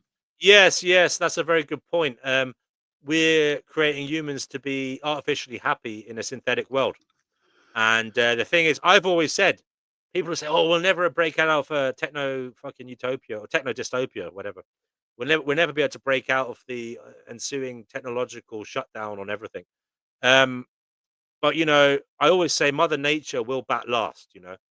And a fucking asteroid, a solar flare, a volcano, something will come along to fuck up all the fucking computers and satellites, and it will be back to nature, at least for some period before life does end. No, on that's this. that's a really important point. I mean, sun flares, anything could happen. Anything Yeah, could happen.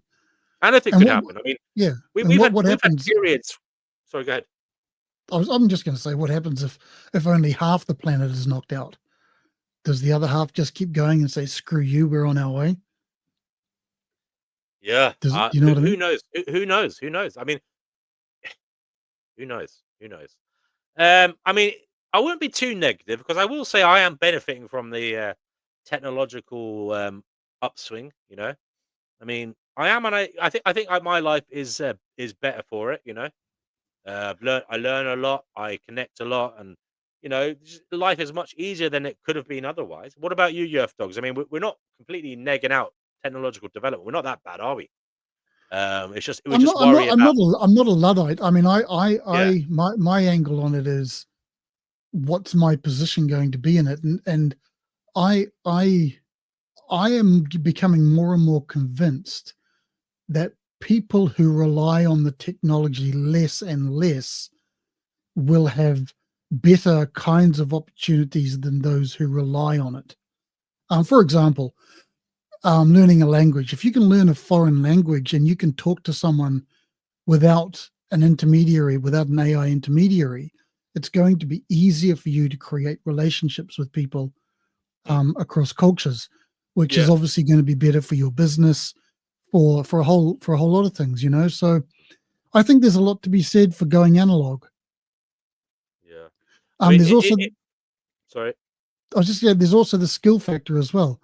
Um, Take music for example. Music now can be written by AI. Just put in a couple of prompts and you come out with a really high fidelity mixed track. But I think there's going to be something, and it's always quantized and it's always perfect, and we've lost that whole dynamic range of imperfections. And I've got a funny feeling that imperfections are going to be worth something going they're forward. going to become the sexy thing. That's going to become people's fetishes. Kind of, yeah, kind of.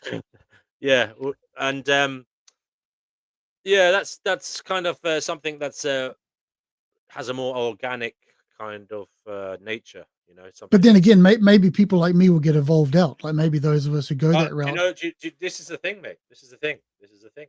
As you say, evolution is about fitness in an environment. And if that environment is fucked up, like or something we perceive to be fucked up, like this synthetic techno dystopia, well, evolution doesn't care as long as you Right, survive. So right. it will be That's right. about the lemmings that jump off that cliff into that That's world. right. Whoever Yeah, whoever survives well in that environment, they win. That's how yeah, it works.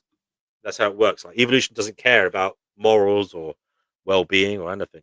Um, Brother Marcus says that he enjoyed less technology back in the day. Yeah, I mean, I remember, right? I didn't have a Commodore 64, but one of my siblings is way older than me, and they had a Commodore 64. And I remember, I don't know, people on this channel probably don't even know what a Commodore 64 is, but it's a computer that you had to put a fucking cassette tape into, and you had to fucking. It was a very weird thing, but you had to press this button to like fucking load the cassette tape onto the computer, right? The memory, and it was like a detachable memory or something. And basically, it used to take like half an hour or something to load a shitty game. That was really crap, actually.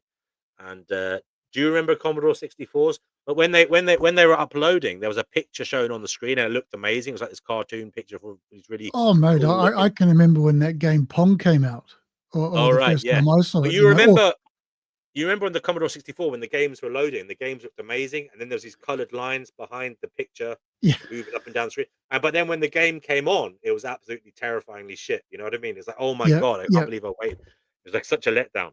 Well, I But remember me and a mate. I We will. used to play. We used to play a Sorry. game called Jet Set Willy. I don't know if anyone remembers that. And I remember then. I just think this is incredible. Look what we've done. But compared to what's going on now, it's it's just nothing.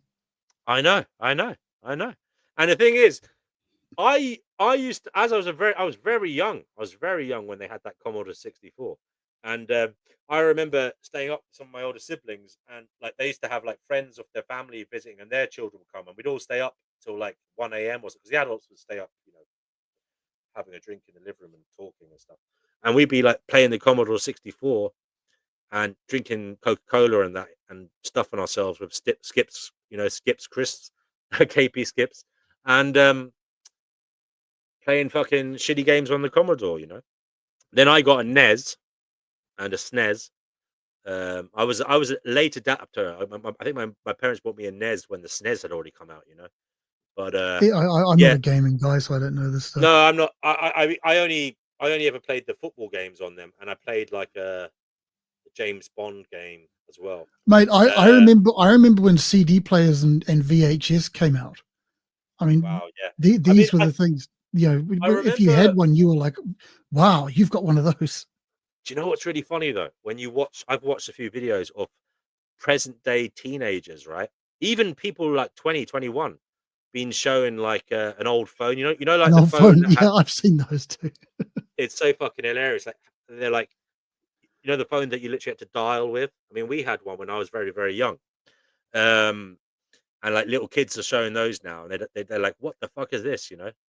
And it's yeah. So anyway, anybody want to come on there, guys? You're leaving us hanging here. Me and Stevie are here trying to fucking keep the show going. Thank you, though.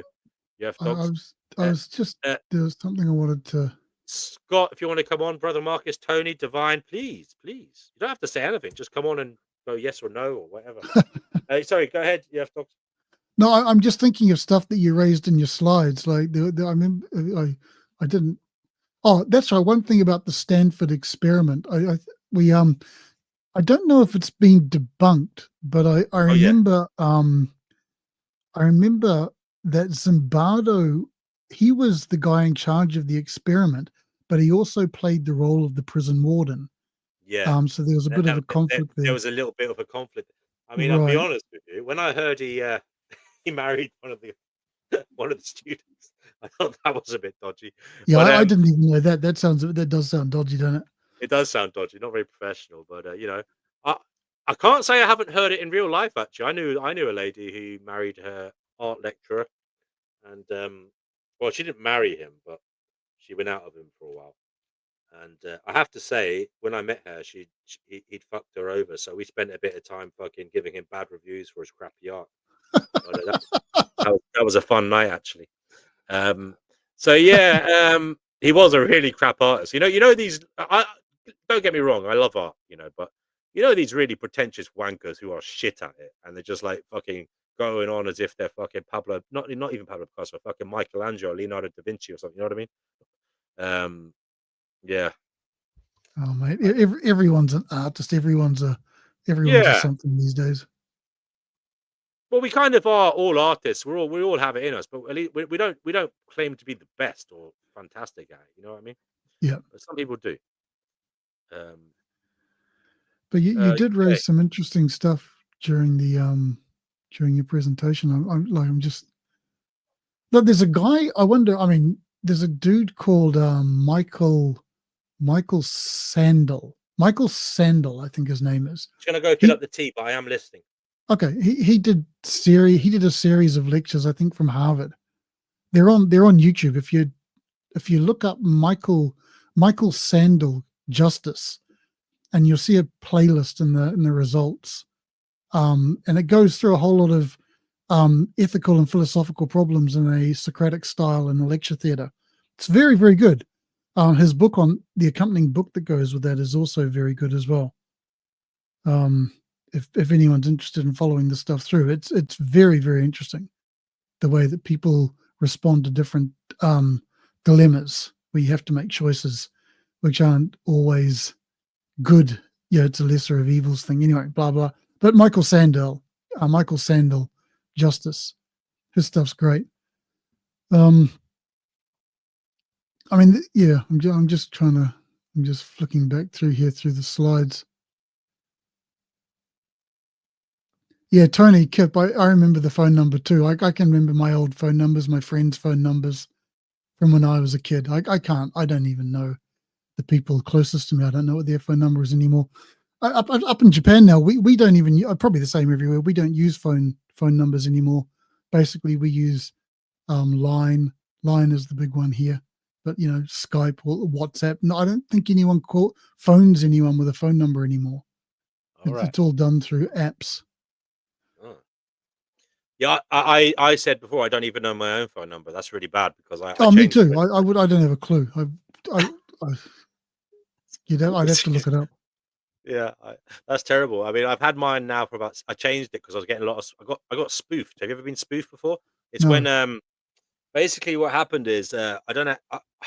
I bought something online off. Actually, it was Russians. No offense to the Russians, but I bought something off the Russians, and then I noticed after that I All started of getting a those load of Russians. fucking. I started getting a lot of text messages on my phone, right? Telling me to go gambling and go to this casino and that online and stuff. And So it's tell us, Mr. W, what exactly did you purchase? it was actually a template for a website. That's what it was. Anyway, so now what was it? I noticed I started getting all these messages, and I was a bit dubious. I knew I shouldn't have bought that fucking thing off them, you know. But anyway, the price was good. Anyway, um, yeah. So I started getting all Actually, these so what? messages. Oh, good. You. I started getting all these messages about like gambling, enticing me to go on casino sites and stuff. But they were really shitty casinos, you know. There wasn't like mainstream ones. And then I started getting phone calls from people saying, "Hey, I got a call from you. What's up?" And I thought it was them. I thought like Dobry they dzień, were scam. towarzysz. I Mnie thought they were zabić. scamming me. I thought they were scamming me. But what happened was some criminals had used my number to fucking ring other people. Apparently, they could do that. They could display your number on a fucking thing, and it's not you ringing, but your number comes up as the number that is being displayed. And so then I started getting all these phone calls from people say, "Hey, what? I missed your call. What's up?" You know. And then I looked into it, and it is a thing. And once it happens once, it can happen again. You know. So I said, "Fuck this! I better get rid of this number." Unfortunately, I like that number as well. That was one I did remember, and it was easy to remember because there was like repetitive digits in it. But anyway, it's gone now, unfortunately. Um, I was thinking, just back to your slides. That yeah. that part you looked at with split brain surgery. That's fascinating. Yeah, that was fascinating, and that does. You know this whole soul thing that does make Yes. you question all of that, doesn't it? Yep. It did. That- Well, I mean, I don't believe in the soul anyway, but the yeah, whole, yeah, yeah, yeah, like, I think there are people who have even had half a brain removed and they yeah. still function fine. But then there will be people who believe in the soul, saying, "Yeah, but you can still experience having both sides of the brain." You know, you're still experiencing being somebody who has two hemispheres that are not in touch with each other. You know what I mean? So they'll have a way around it. But Right. yeah, you said what was that? You just said you remember someone who And again, this, it could be a false memory. No, yeah. Oh, that I was recall, there has been some people, probably single digit number, who have half their brain hemisphere removed or it didn't develop, and yeah. they're functioning fine, perfectly fine. Yeah. I mean, there was a boy born without a brain or something, wasn't there? He lived for fucking ages. He had like the stem at the back of his fucking. You know, he had I'm the. sure that, yeah, I'm sure that has happened. Yeah, wouldn't It was surprise me. crazy how little brain he had, and he lived. I don't know. I think he lived to be at least 5. Wow. Okay. Yeah, yeah, Jeez. Oh, are you talking about the? Is that recent? yeah, yeah. It's relatively recently. It's within the last like 10 years, 15 years. The kid had a squashed head or something. Mm, I don't know what. I Maybe. can't remember. I Okay. can't remember if he had a squash up, but I just know. Right. I just Right. remember watching like TV, and he was on there with his parents. This little blonde kid, Yeah. and literally he had fuck all brain. He had like 5% of his brain or something like that. I think I know what you're referring to. Yeah. In my mind, I can see the photo of the kid, but I can't remember the name or anything. Mm. I mean, But so Tony's it is fascinating that you can just cut through the middle of the brain, split the hemispheres, and you and can. Tony says the vital body retains the memory of lost limbs. Yeah, that's true as well. I've seen that as well. Ghost limbs. You know, you see soldiers who've lost their legs and they can still feel their toes and stuff like that. You know, and I've seen that people who've had industrial accidents and they can still feel their palms, you know, and their fingers, even though they haven't got hands. You know. Have you seen those little video clips where a plastic hand is put? They kind of set it up so a plastic hand is put where your hand would normally be, and Yes, they yes, start and they stroking. as someone stabs it, they put a curtain That's there, right. Yeah. and they stab it, and you go, "Oh," and you like, yeah, yeah, yeah, yeah. They're all good. These are all good perceptual experiments that show how fragile our experience is in terms of just appreciating how real our experience is. You know what I mean? It can be surreal. It can be unreal. It can be manipulated, and that's a scary thing. I want to say, the other scary thing about tonight was it didn't really go into it enough, and we should probably look it up another time. But did you see the experiments on the supplanting false memories into people's brains so that they remember things in a different way? I mean, Right. that's Yeah. quite Yeah. terrifying. I remember you looked through that. Yeah, that is interesting. That that is actually really scary, and it was, oh, I don't know what to say, man. Um, I mean, that's where keeping divine, a diary can help, I guess, or keeping notes of stuff so that that doesn't happen to you. yeah, yeah, yeah, yeah, yeah. Yes, like it'd be like that film. Did you ever see that film? Is it Memento, where that guy loses his Yep. memory and Yep. he starts getting tattoos all over him? And it's Right. a good film, actually. He starts getting tattoos to remember what he did like last. And he's trying to solve something, isn't he? I Someone won't give made it a away. cut of that movie and they put all the scenes in the right order, and that was also quite good to watch. Okay, cool. Hmm. Um, Divine Hazel said she just read a man with she just read where a man with portions of his brain just got married. Okay, well, I good don't luck to quite him. get that. We're a He man got with. married. He found a wife, even though he just had a few bits of brain. He Oh, found a I wife. see. Portion. Okay, I got He you. I obviously got had you. the right bits, He had the bit that made his dick. He had the bit that made his dick hard. Because That's right. He's got the bit that makes it work. That's all that yeah, matters. yeah. Okay, and Tony says same as heart transplants retain memories from previous bodies. Yeah, well, that is a kind of immuno thing, isn't it? That you. I don't know if it's an immuno thing, isn't it? Your organs have an immuno response, and the heart rejects the patient rejects the heart. Sometimes that's why you have to have your immune system suppressed if you get an organ transplant.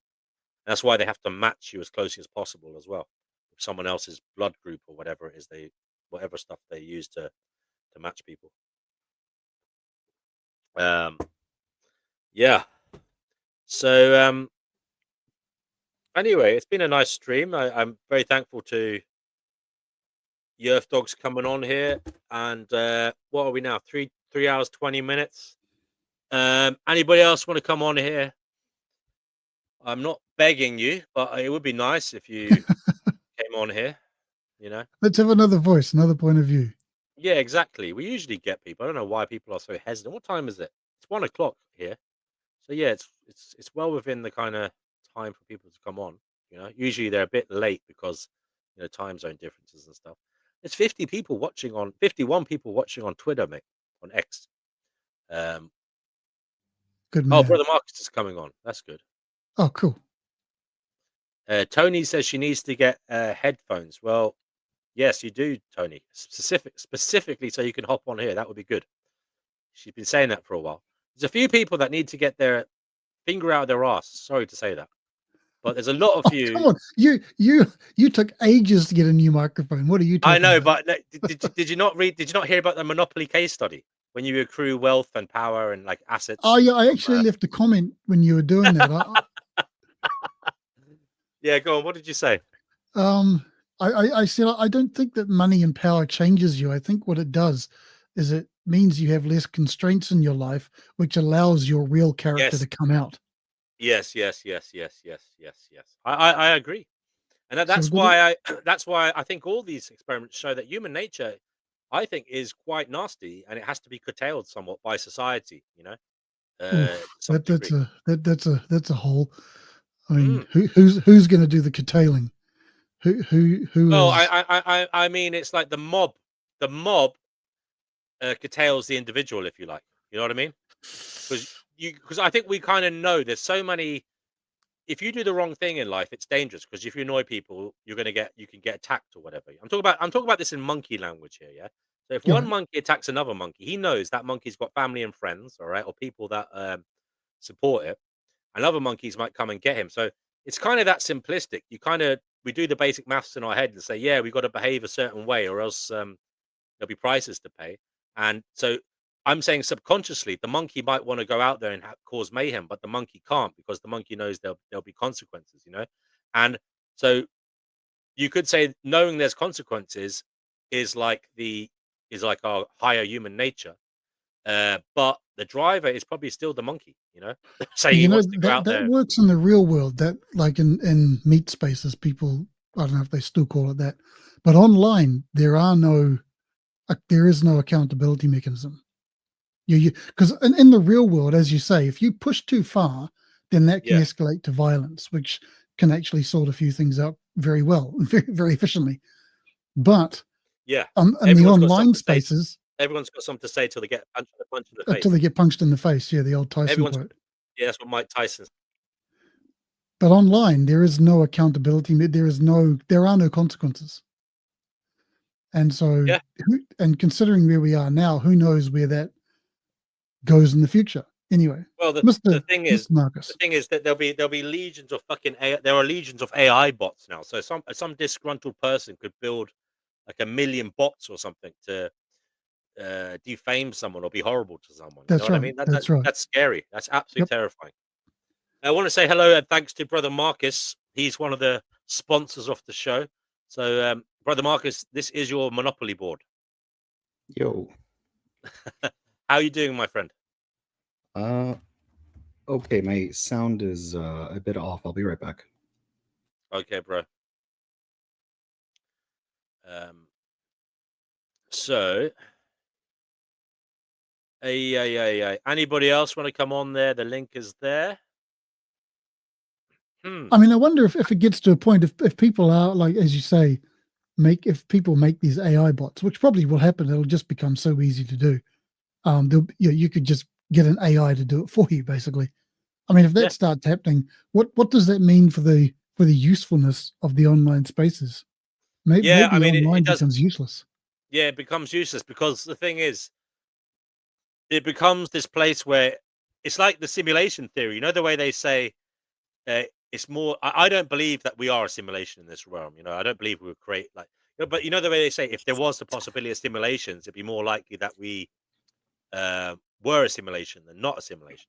Well, it's the same online. If we're getting to the stage where it's going to be more likely that something is an AI bot than not an AI bot. You know what I mean? Considering how easy it is to. So basically, my AI bots are going to go to war against your AI bots, and you and I aren't even going to know what's going on.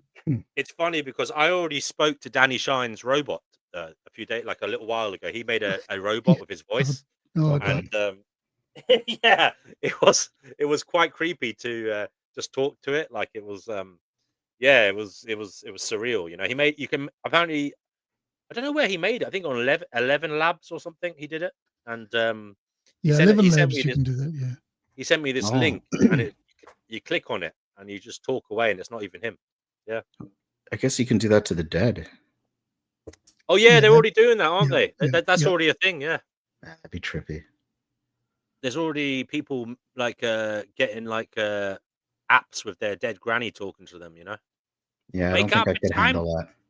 It's time to get up for school. Though I wonder if there's like some therapeutic benefit, like there's I don't people know, have mate. like PTSD or something like Oh that. fuck, man! No, I think it's too creepy. I think you just have to let some things go. Like, Yeah, it's but not if healthy. you have a trauma, part of the I don't know much about therapy, but I heard like to overcome that trauma, you relive it with a trained therapist in a way, or you process the emotions of the trauma.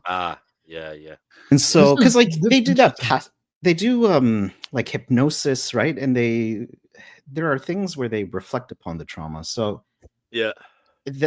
I wonder if it could be used as a modality towards therapy. It probably could in some way, but I I'd feel like say it clinically. would make me like more fucked up if I ever had to talk Yeah. to like, I think there will be, as is everything, there'll be some case where it probably will be beneficial, but I think in most cases it's not a healthy thing to do. And that would also delay grief as well, wouldn't it? Like, Yeah. I don't think that's a productive thing.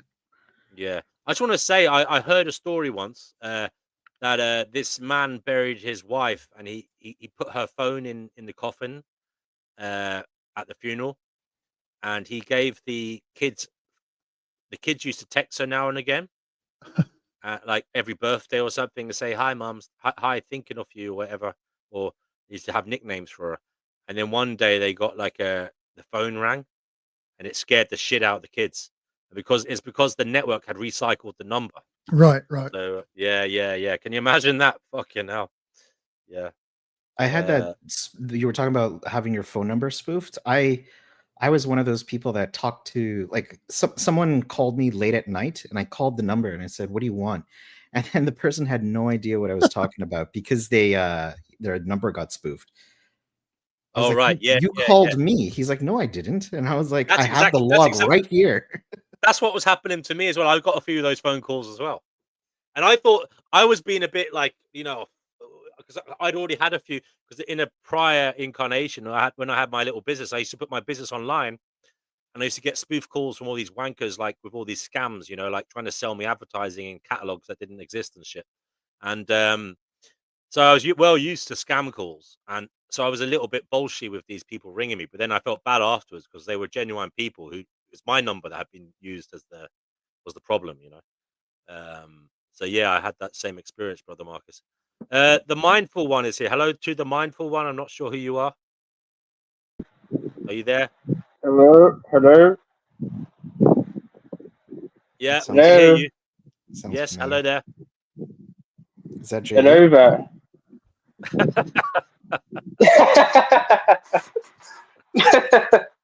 time. Jay.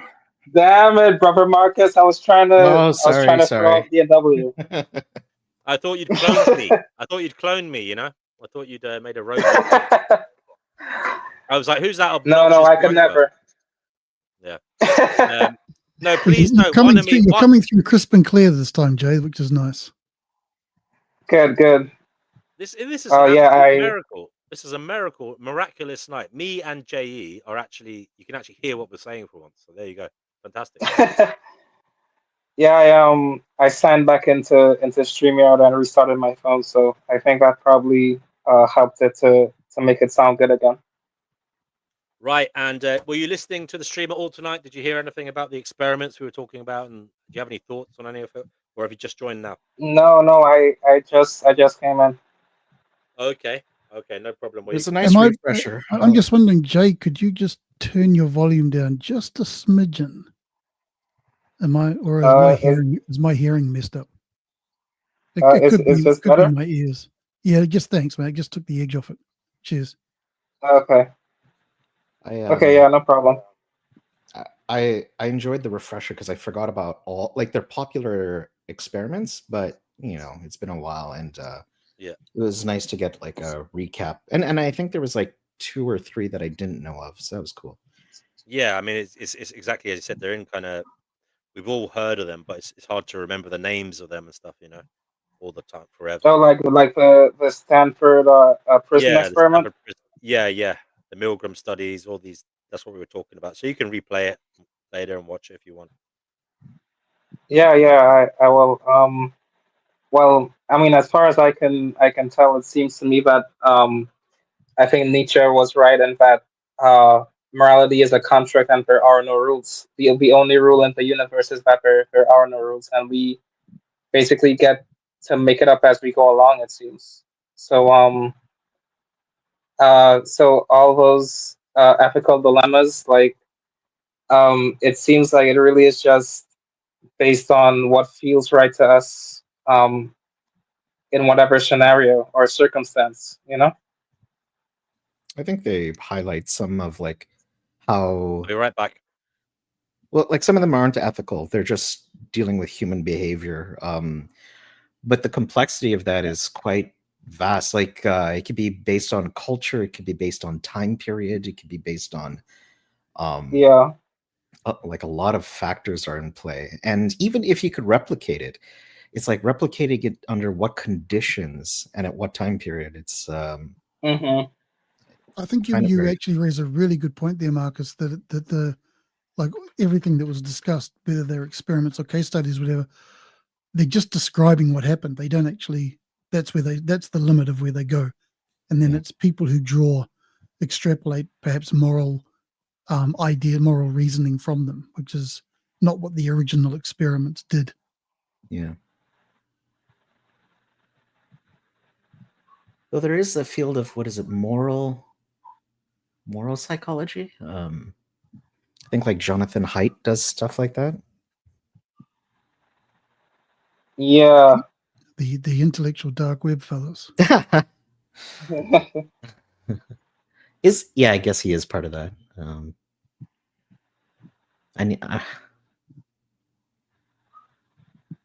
Yeah, I think he pioneered it, or he was part of it. One of the first fellows in it.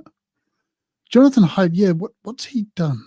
What's he done? He did The Righteous Minds. He's pretty popular for. Right. There was a specific.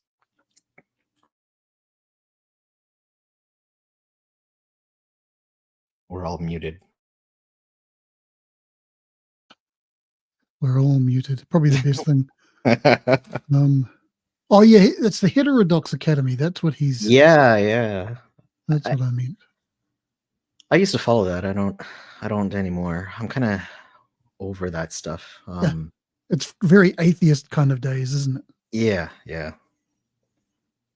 The guy that did the Justice lectures, I have a real big Sandel, right? What was his name again? Sandel. Yeah. Michael Sandel, yeah. It's a very good-looking presentation lecture because it's like it looks like he's on a theater and stuff. It's a lecture. I think it's at Harvard. I think it was just Harvard lectures. That's his course that he does. One of my gripes with public philosophy, and I probably wouldn't have said this years ago when I started getting into it, was I was partially joking, but also partially serious.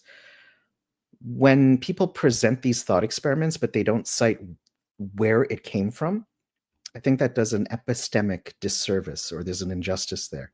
I'm pretty sure he does cite where like the course he does has readings that people do before the classes. Well, I meant like when someone's lecturing. I think they should say the names. I think like, hey, Philippa Foot said this, Judith Oh, I see what you're saying. Would be recognized, and more minority philosophers would be recognized if they understood like the trolley problem, for example. And okay, I got you. Because if I ask even people who study philosophy, I don't, but when I cross paths with people that do, they don't know the names. They know about the ideas, and I think that's usually what teachers are trying to convey, and that's fine. But yeah, I think it's kind of like someone writes a piece of work and you can't cite where that comes from. And I think there's something, I don't know. In his book, the accompanying book that goes with the lectures, everything is cited in there. Oh yeah. People who lecture in general, I feel like if they change the model just a little bit, just a tad bit. So do you mean like rather than saying, here's an idea, for example, Philippa Foot said, blah, blah, blah, blah, that kind of thing? Yeah. Why not? It's an extra, like, couple of words. Yep. And then it gets like, what's the veil of ignorance, right? You could just say, in this year, John Rawls came up with this concept of veil of ignorance and blah, blah, blah, blah, blah, and... But I wonder if that could sound like name dropping, though. Yes, I encourage name dropping. Okay. Why did name dropping become a negative all of us? Like, why? Right. Okay. Yeah. True. Like we just said Milgram, and Stanley what's it called? Stanford Prison. Like these are all name dropping. Zimbardo. Yeah.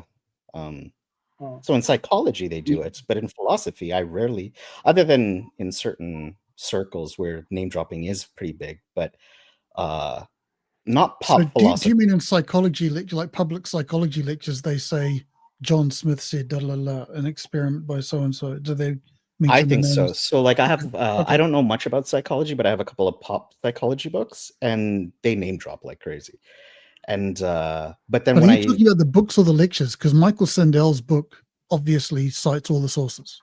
I actually haven't watched psychology lectures, so yeah, maybe there's a bias of what I'm like consuming.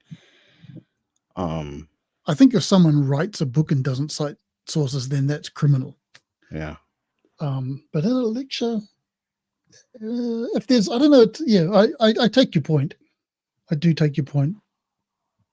Yeah, to be honest, I don't know where I've learned all this, like all the prison experiment, and it's just been so part of our culture that I feel like everybody knows about these experiments. Like everyone knows about the prison Yeah. experiment, but nobody knows who Zimbardo is. Really? Oh, okay. Never mind. Well, that's kind of my point. Like if you say the prison experiment, most people are going to go, yeah, I've heard of that. But if you go Zimbardo's Stanford experiment, you're going to get less people who understand what that means. Okay, I didn't know that because he's kind of wacky, and if you see his interviews and stuff, he's it's kind of hard to forget him. Maybe they don't name drop philosophers because it would inflate their egos even bigger. It would go to their heads. Maybe. There's that Jane Elliott, I think, with the blue eye, brown eye thing. Have you guys heard about that experiment? Yes. No, I don't think so. I think I found out about that through Oprah. That was pretty brutal. Yeah. She separated. What is it about? Do you want to explain it, or? Oh, no, you go. Yeah. Hey, D&W, how's your reading voice? So basically, what happened? From what I recall, I think she was a primary or middle school teacher, and she split the class into two groups based on eye color, and gave the blue-eyed kids privileges. The brown-eyed kids had less privileges, basically. And the whole point of it was to show how immutable characteristics, how we treat people according to immutable characteristics and the way we're told to treat them. And that's a very high view summary of it. But it's it had some interesting consequences, but I often, obviously not often, that's ridiculous, but when I think about that experiment, just the kids were really young, I just feel that's what I mean by brutal. The kids were quite young. I can't remember exactly what it was, but it was like they dehumanized brown-eyed people, didn't they, in the experiment? I think she went pretty far with it. Yeah. I think she did that with blue-eyed. No. Oh, it was blue. It was one way. It was in one direction. One way or the other. Okay. So basically, like people were crying and stuff. Well, I remember she did it with she repeated this a lot. It was kind of like a teaching tool. I remember seeing footage. She did do it to kids, but I remember the adults like crying and stuff, and I was like, "Wow, this is." She played the role. She was really impacted, I think, by Martin Luther King Jr.'s shooting. I think that really affected her. She was around during all that time. Yeah. Yeah. But again, I mean, very interesting case study. I wouldn't call it an experiment per se, but it's a case study. What is interesting, though, what I found interesting to remind myself of is from tonight was how quickly people's reactions intensified to a negative degree when they were given scope or leeway to do so. How quickly they took on the role of an oppressor, or the bully, or the whatever it was, in a negative way. Their actions impacted others in a negative way. It's quite remarkable to see how quickly it can happen. In these, as you say, they're not really experiments. They're more anecdotal kind of fucking thing. Again, it's very hard to replicate real world things, but they're kind of interesting. I would say I don't know what I'd classify them as, but I would say they're things that show what we should be looking at observationally in society. I don't know what you'd call them for that reason. They're like based on what they show, we should look at society and observe what is actually happening, and you can do that in real world with real world data. You don't have to have an experiment.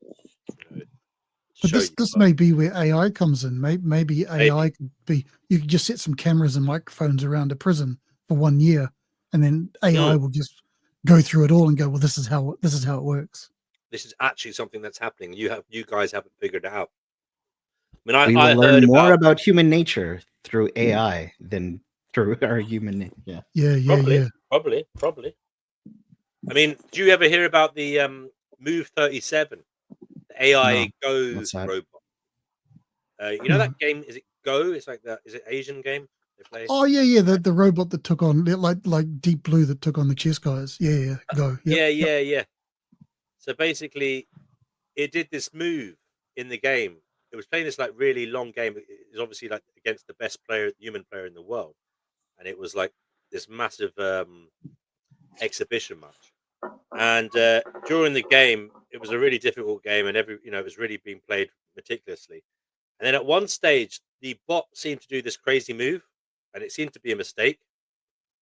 And because no one had ever seen this kind of move before, and I think it rattled the human being player because it was just so bizarre. And everybody said that's a mistake, and apparently I think they call it move 37. It was this move that has never ever been made in like the thousands of years that game has been in existence. And it took an AI bot, just that had only been in existence for less than like 5 years or whatever, to come up with a move that humans couldn't think of in thousands of years, in just a simple board game. That, to me, that's a good example of how AI will show us things that we can't even fathom or dream of now. Well, I mean, I stand by the principle that everything's an algorithm, and there's two types of algorithms: those that we know and those we don't. And AI is obviously going to Yep. discover algorithms that we either don't yet know or probably couldn't find out without AI assistance. Yeah. Okay, so what's the name of the game? It's called Go. Go. Look up Go Move 37. It should come up.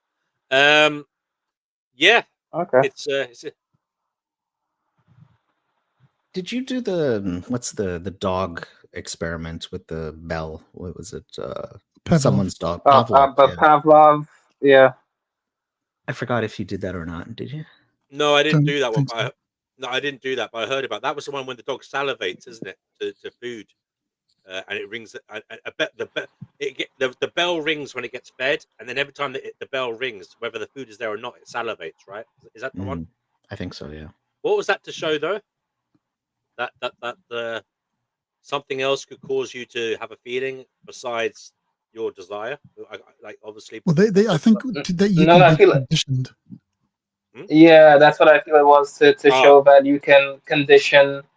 A response. I guess, yeah.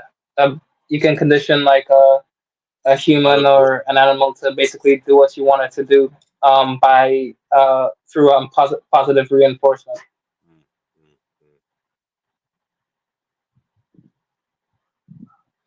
Or some type of reward or something.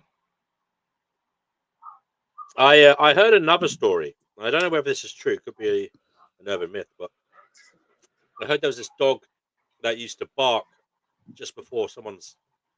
It can't have been their telephone rang. Although I think it was. That doesn't make sense. But anyway, it was either before their telephone rang or their doorbell rang. Something like that. But it was around the side of the house. They used to bark in like it used to almost be like a premonition. But they later found out that there was an electrical signal going down the drain pipe that it was chained to. But I can't remember exactly what he was signaling. But they thought that what I'm saying is they thought the dog was had a premonition or something, but there was actually a good reason for it. There was an interesting one with monkeys or chimps, where a group of chimps were put into a cage, and there was a banana set at the top of a ladder. And if a chimp or whatever it was, a monkey, climbed the ladder to get the banana, the experimenter would put on a hose and just hose them down. And so the monkeys eventually learned, or chimps, whatever, the monkeys eventually learned that if I climb the ladder, I'm going to get hosed down. So they stopped climbing the ladder. But then the experimenter changed it. And if one monkey climbed, then he'd hose the whole lot of them. And the monkeys hated this. Then what they did, they started introducing new monkeys into the group who had never seen the ladder and who had never seen the banana before. And if the tribe of monkeys thought that the new monkeys were going to do something crazy, they'd jump on them and stop them from doing it because they feared getting hosed down. And then eventually it turned out that all of the monkeys in the cage were not, none of the members were part of the original group, but they still carried this action on. Wow. So it probably came to the stage as soon as a new monkey came in, he got the shit beaten out of him. Kind of, I think it was something like that. No, maybe I got that wrong. The ladder and the banana. No, but I can imagine that being the kind of learnt behavior. Like, yeah, I think the ladder and the banana stayed in, but every time a new monkey tried to climb it, the monkeys would pull it down and sort of give it a bit of a beating, and then eventually there were none of the original monkeys were there, so none of the monkeys actually knew why they were giving the new ones a beating for climbing the ladder, and because the hose was never used after that.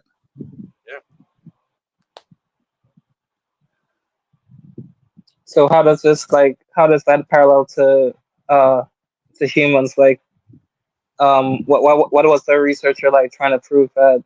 Oh, I don't know. I don't know what he was trying. Oh, that's the difficulty. I mean, but I think there are parallels in humans in that, like, we all. I mean, some of us come from cultures that have like hatred for historic reasons of things that didn't happen to us and things we don't know the full details of. Like we put ourselves in one group of people because we're born there, or because we're related to people from there, and we attach ourselves to the narratives of the past where we perceive our people as having been mistreated by another people, but we weren't there, and yet it does carry on into the modern day. And there is some kind of correlation there, like how these things get passed down. But even something more simple and trivial, there was this is a story that may or may not have happened, but if you can imagine, a young woman is cooking a roast for her family, and she cuts off the bone end of the roast before she puts it in the oven, and then her child asks her, "Why do you do that?" And she says, "I don't really know." And so she asks her mother, because her mother used to do the same thing all the time, so she followed that behavior. And the mother also says, I don't know, I'll ask my mother. And then she asks her mother, and the great-grandmother says, well, because when I used to cook a roast, the oven was too small for the whole thing, so I used to chop it off. Whereas probably now we can make up a story saying I do it for health reasons or something like that. Yeah, well, there's an interesting thing I heard today based on that, and that is we bury people 6 foot down for reasons that aren't apparent anymore. Apparently, we started doing it during the kind of plague years, and the distance of 6 foot was chosen because it's kind of like an easy number to communicate. And then after the plague passed, they didn't need to do it anymore. They didn't need to dig as deep, but they didn't change it because they thought it's too bothersome to bother communicating, so they just left it as it was. I wonder if it has something to do with I think it's the Bible or something where they mention like 6 degrees of separation between you and God or something. I think it was to stop the germ spreading, but that's what I read today. But the other side to it is but if it was good to stop germ spreading, or they didn't know. I don't think they knew germs existed back in those days. You know that they didn't know about germs until what? I don't know, 19th century. Maybe it was to make sure they still stayed underground if they stood up. Yeah, to stop the vampires.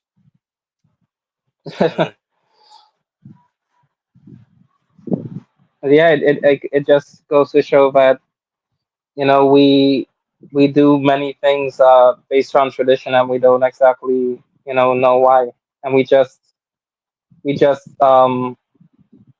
following along what all previous generations have done, and we don't question any of it. And this is why it's so good to maybe challenge ourselves and to question our conditioning and the things that we're taught, because like it can lead to some sort of positive change. Like what would be a positive change? Well, like what's an example? Like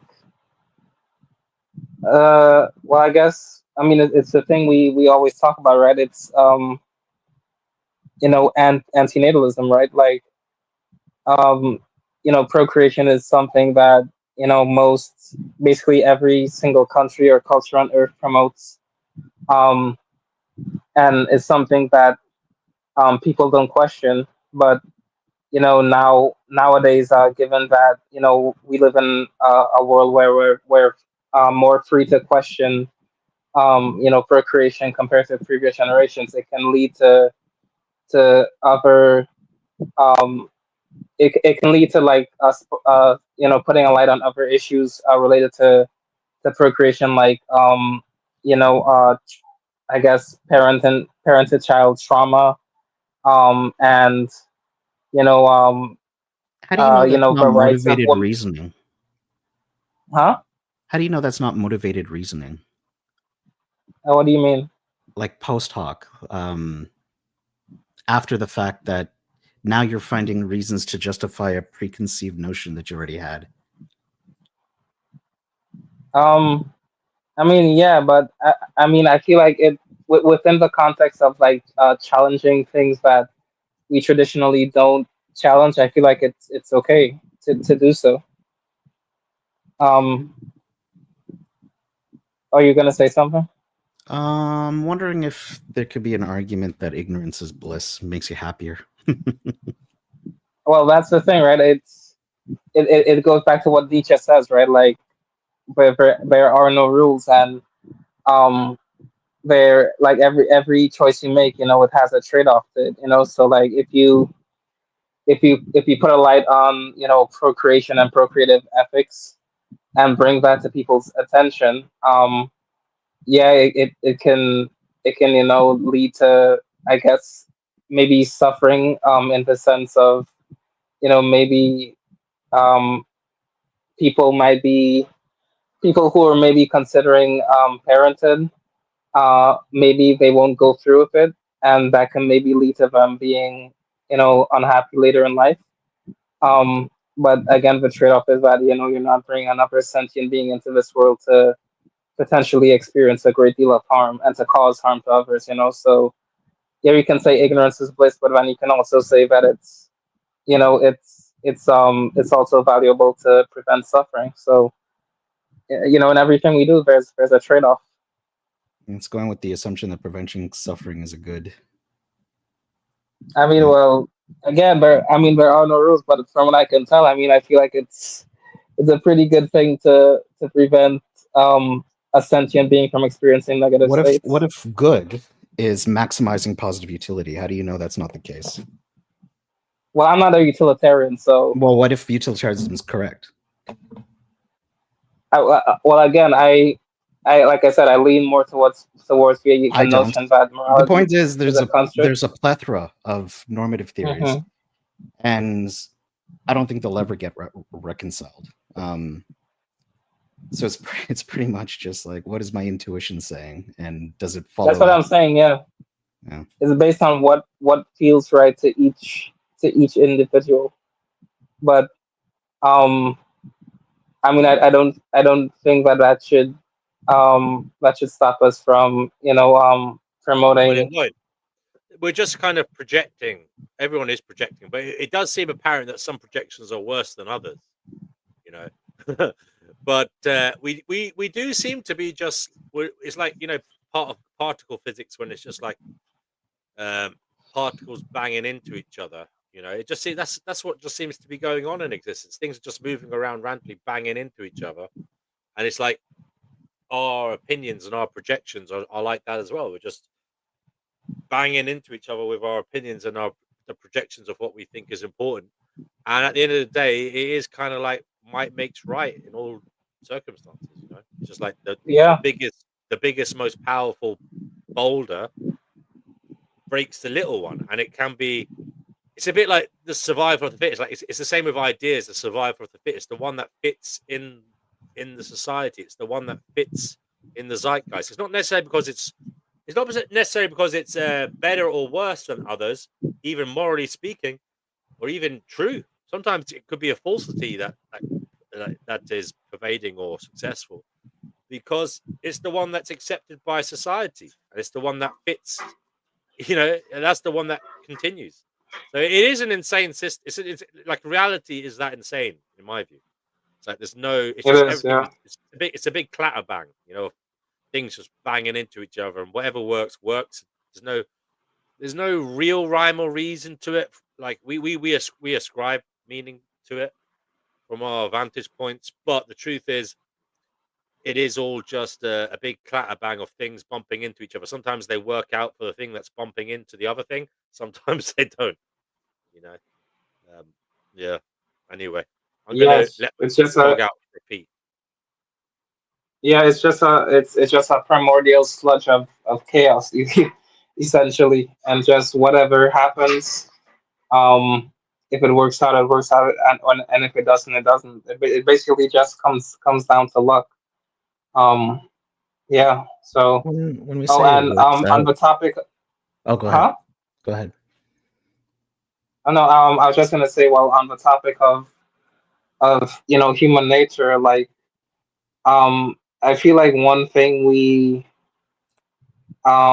tend to do when we're like philosophizing about human nature is that we tend to put this definitive, um I don't know how to explain it, but like it seems to be something that everyone like seems to be able to know, like we intuitively kind of know what it is, but we also find it difficult to explain. I feel like when it comes to human nature, like, um it seems like, uh I don't know how to explain it, but it just seems like an idea, or an ideal that everyone, we seem to have an idea of what it means to be human and what human nature is.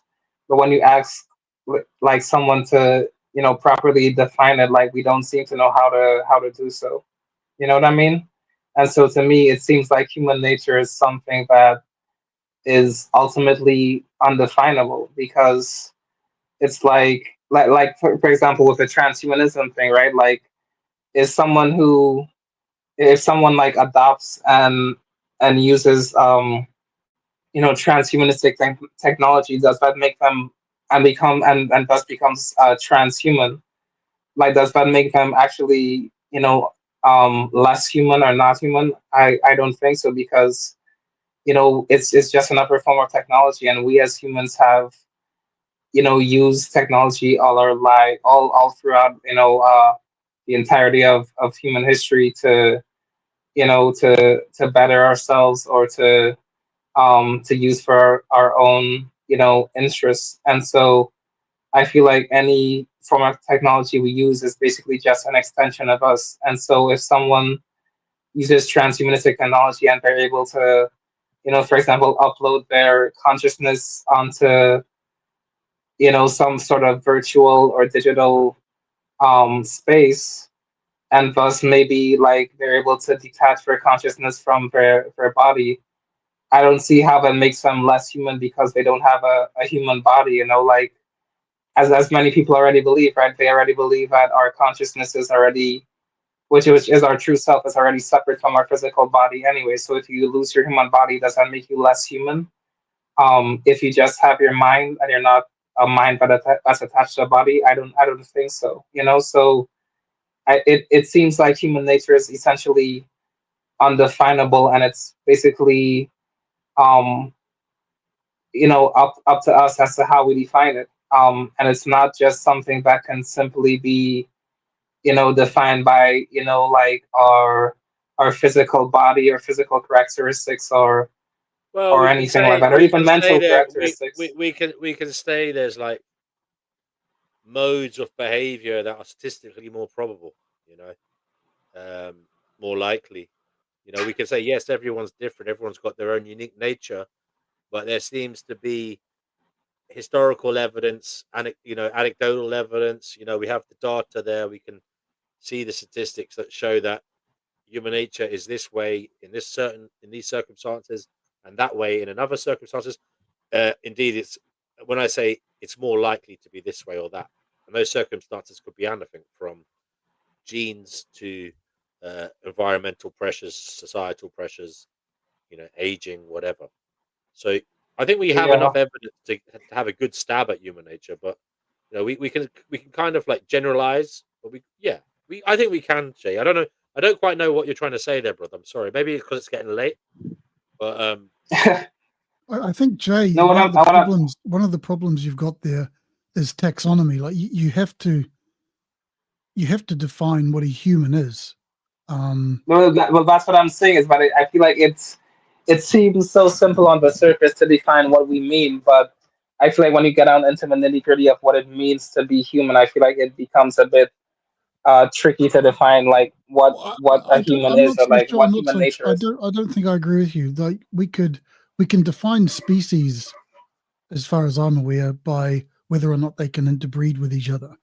That's the basic, very general, basic delineation. yeah, So if you had a let's say we had a transhuman new species that evolved, which is arguably likely at this point in time, and then those of us organic doofuses, we also have our own evolutionary branch.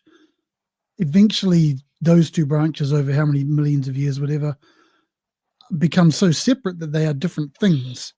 I'm not sure if they'd both be human. I think the attributes you're talking about seem to be more, I don't know, metaphysical or aspirational Yeah, rather than anything else. Like a yeah, monkey can be shown to have empathy or kindness. Does that make it a human, for example? right. That's what I Um, mean, right? Is like we take certain, like, traits that we as humans have, and we say that they're, exclusively human. But like, for example, right, what about an autistic or like Down syndrome, child who doesn't really have like a very, high brain capacity, or to the degree that, like a pig, for example, might be, smarter than them. Does that make them any less of a human being and make the no, pig but even more? there are other factors, of course, yeah. that make a Down Brother, syndrome person a human. exactly. They were born to a human. Pig can't be born to a human. Well, that's probably the main one. Yeah. Yeah, yeah. So basically, did it come out of uh, a woman's punami? Okay, that's a good starting point to find whether it's human or not. No, I know, And but what I'm getting at is more of like the mental, like metaphysical aspect of what it I means get, to I get, be. I get what you're saying, but I think the problem with it, Jay, is you looking at that in isolation. When you look at something in isolation, it doesn't give you the. That's the problem, I think, in general, and I think this is a huge problem. Funnily enough, in being human, is not many of us are polymaths. Not many of us are interdisciplinary, like educated, and we have our we look at one thing, but the thing is, one thing doesn't have all the answers. Everything is important. Okay, so when you're defining a human as just their consciousness, or just their behavior, or just their you know characteristics, it's not everything. Do you get what I'm saying? Hmm. It's not enough to just say a human is their thoughts. Well, clearly I've got subconscious drives. Okay, that I think they're in control, brother. You know, the subconscious things Hmm. are what is making me talk, and what me is making me do things. So I can get like highfalutin about all this and say, yes, my thoughts, they're grandiose and it's an example of my greatness. But the truth is, they're just being put there by my reptilian brain, or my monkey brain, inside my neurology somewhere, and that's what I really am. You know, if you want to, like, it depends how far you want to go. Like, you can reduce us to, well, we're just the DNA molecule of a human replicating, you know, or Hmm. what is a human, as I say, you have to. To me, it's like a bit. It's like a it's like a matrix of things. It's like there's so much in it, and it's hard to. You can't really define it with one thing. You have to look at the whole ensemble. And I reckon that Yeah, and what we talk about as I don't know, is it human nature or human attributes? I tend to think those things are more attributes that higher mammals have. Like the whole idea of what makes us human, that kind of discussion feels to me like a like trying to, I don't know, not trying to. I'm not saying you're you're motivated to achieve something, but it comes from that we're separate from nature in a way. Right. Yeah. It's a bit, I don't know, for me it's just a bit weird. It sounds kind of Christian in a way. That's kind of, I think, what I mean. It kind of like we are somehow separate from everything else. This is what makes us separate, whereas perhaps it's just an evolutionary kind of continuum that we're on.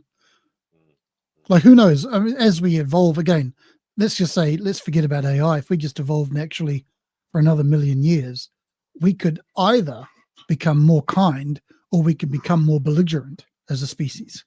Yeah, and I think that doesn't just Right. depend Yeah. on us, depends on circumstances. Like, And that, you know, that's right. And whatever we become, that would be described as human nature. yeah, I mean, if we lived in like a kind of Garden of Eden where everything was plentiful, you know, and there was plenty of space, it wasn't like the Mouse Utopia experiments where we were living on top of each other, then maybe we would be kind. But, you know, given the world we're in, it's fraught with danger, and you know, at any time, some of the countries can have earthquakes or, you know, destruction and bad weather, you know, famines, etc. I mean, there's always going to be a problem. There's always going to be a resource scarcity or inequality, and that's why I feel that this world, it causes the bad parts of our nature to show their head. You know, speaking of Earth, And I'd add to that. I agree with what the Joker said in Batman. If you were to, you know, turn off the power, turn off the supplies, turn off the water, just make the place unlivable, within just the snap of your fingers, humans would just become tribal and violent again. oh yeah, yeah, yeah, yeah. Yeah. And that is human nature, is at least the way, at least what I think Yep. human nature is. Yeah, I think you're right, mate. I Wait. think human nature is two pronged. There is the monster that is within, and that comes out with necessity, but it is tamed by others. But also, it lies in wait. It doesn't waste energy, so it's there, but it doesn't expend energy unnecessarily. Because if there's plentiful resources around, it's got everything it needs. Well, then it doesn't need to act. It just lies dormant until it's necessary to show itself. Yeah. Yeah. Steve, I can't find your comment in the chat, but I think you mentioned like power. Like, you don't think it's wealth or power, it's the constraints that'll something. I forgot what you said. I just said that we were talking about, well, that was the point where D&W was talking about the monopoly experiment, where some people were given extra money at the start and the game was rigged. And apparently those people became less empathetic and they believed more in their own abilities, etc. You think it's power? Do you recall like what words you used in that sentence? Yeah, I'll scroll back up. But basically, my point is, I don't think, like, there's the old adage that power changes you or that money changes you. I don't think that's correct. I think more power and money mean you have less constraints on the way that you can in fact act. You're kind of cushioned. There's a cushion, and so your true personality comes out. That was the true personality. That's the thing that triggered me, is that I don't know if there's a true personality. I think that That's a good point. there are always shifting conditions, and we ourselves just expresses ourselves differently. We're fluid. Yeah, we're fluid, like a ship Yeah. of pieces kind of thing. But depending You on mean according to the circumstances, conditions that you find yourself in, that's how you act. Well, that's your character. you act Yeah. according to who is around you and what you're experiencing. You know, I mean, it is true. One beta male could be an alpha male in another tribe. You know. Well, that comes back to Nietzsche as well, doesn't it? The whole slave morality, master morality thing, the position that you find yourself in society, that is going to dictate your moral rubric, as it were. Is that the same kind of thing you're talking about, or? Nietzsche got name dropped twice today. Well, because it's a public lecture. Is that in the same kind of thing? That's kind of what I was driving at, I think. That the position you find yourself in, it doesn't change you. I think we all have capacity. Like, there are very wealthy people I'm thinking, for example, Ray Dalio. He seems to be like a really nice guy, and I mean, I know, and we all do. We all have people in our lives who are just fucking off the charts wealthy. You know, some of them are assholes and some of them are nice. And I think, But I think it goes down to which kind of goes against what I said. again. So. No, it doesn't though, because it doesn't go against it completely, because it's not everything is in isolation. So you have to factor in other things like their upbringing, also mental decline as well. Do you know, like as a person gets older, and if they start getting dementia or Alzheimer's, they can start becoming a little bit more unempathetic and a little bit more grouchy. All these things, a bit nastier. It's not their fault, and that can happen at different ages. Someone could get that in their 40s or 50s. I've had that my whole life. Yeah, we judge people according to how they are in that moment, but the thing is, how they are in that moment isn't just tied to that moment. But I'm not saying there's anything else we can do. We have to act, in the moment to try and survive and be well. But I'm just saying, if you zoom out, you see that not everything is caused by the moment, or not everything is the moment, basically.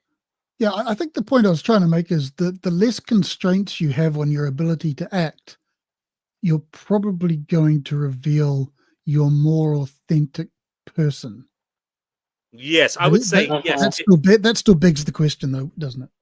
I would say, if your drivers are, for example, if you're a sadistic person, for example, then I'd say, yeah, with power, if that is your thing, if that is your go-to behavior to get like a little dopamine buzz in your brain, to be sadistic, to hurt others, to put them down, then I would say, yes, with power, your base level nature would be amplified, because if that is what gives you your kicks, then, with money, you will be able to do more of it, And I think there are examples of people with immense wealth doing really horrible things to people, for I kicks. just don't know if there's I don't know if there's a static self that, given different conditions, would perpetuate through different times. So give me $1 million in my 20s, or give me $1 million in my 40s. I'm going to be different in those situations. You're going to be different. Yeah, I would say that's true. I think that's a really important point. I really take the point. Yep.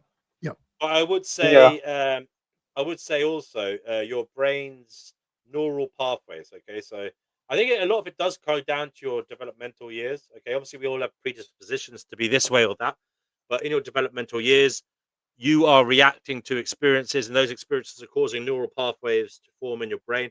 And the thing is, the plasticity of your brain is not always as malleable. So as you age, you become more rigid in your way of thinking, and your thinking does affect your behavior. And so I agree with you, Brother Marcus, that we have fluid identities to some degree, but I would say there is some rigidity there as well. I'm not saying it cannot be changed. If the circumstances are, I would say, I was having an argument with someone before. I think if the circumstances are harsh enough, I think a lot of people can be forced to change, and their brain neurology may change as well. And I think there is evidence to show that brains can become more plastic and more malleable when you're older too. Sometimes with medicine, drugs, but I believe there's natural ways to do it as well. So yeah, I think there is some degree of rigidity, but there's also a lot of fluidity. And there's also it's like a Venn diagram. We all we all perhaps have potentials in other areas, but they're not manifested, or they're not brought into the core of our identity, because circumstances don't require it.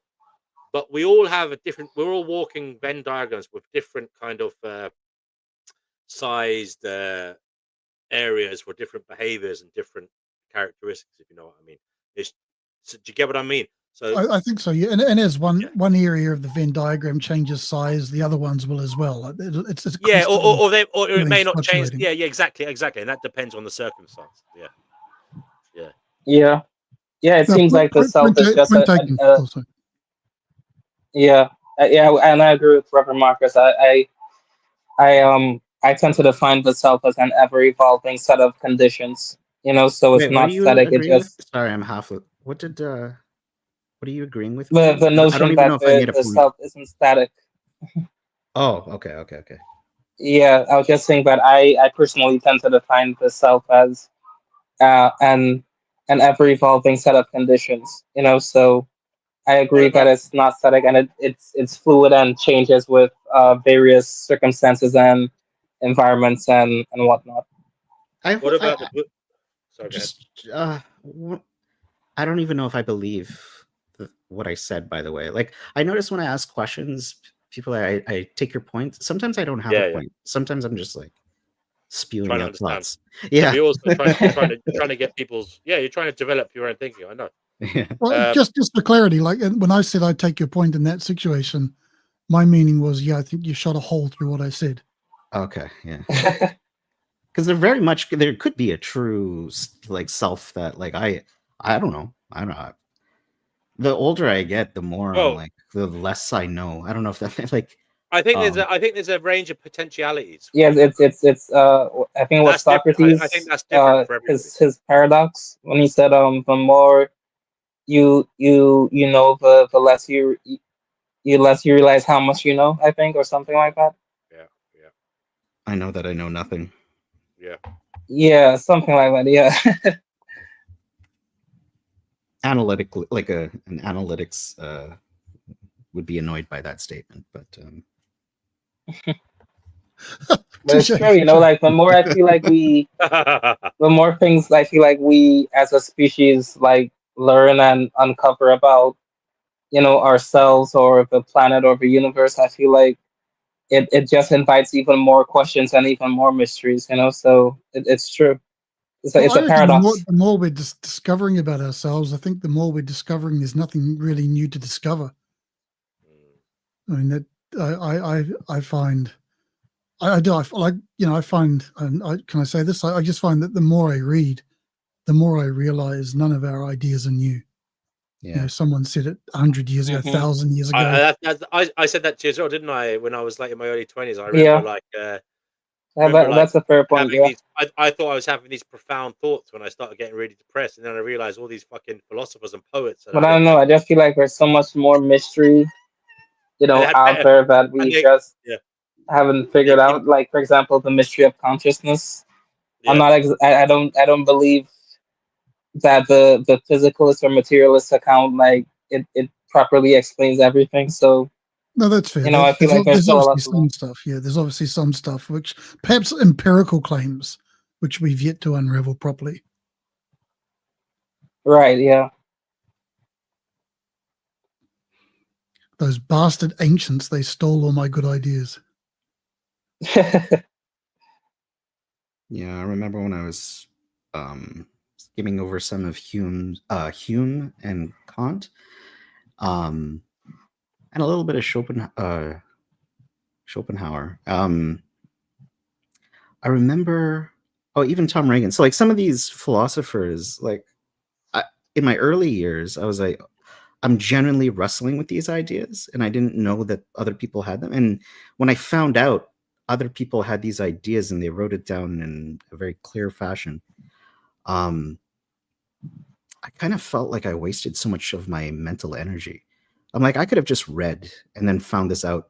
I could have, instead of But spending a year questioning this one particular idea, if I just picked up a book, I could if have you like, just picked up the yeah, yeah, if you just picked up the Bible, I mean, you could see it's all in there. I'm joking, but like If you just watch Yeah. if you just watch no, more no, YouTube, seriously, like some of these philosophers. I mean, obviously they're fantastic, but the ideas are very simplistic, and that's what's great about them. They like would you not say Kantian the view of like the universal morality, like of having like there is a universal good, right?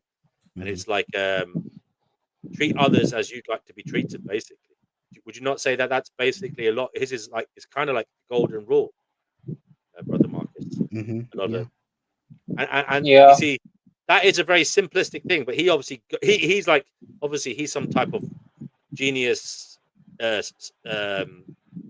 autist who went into it like hyper focused on what made a prior human being come up with the golden rule, or that we all kind of hold that golden rule in our Well, hearts anyway. Hume's But guillotine, like I thought that was such a like I thought about that and I'm like, oh, that's a unique idea. And I guess technically, if I didn't know about this stuff, I guess these are technically unique ideas at the time for yourself, if you're not aware of other people having the same thoughts.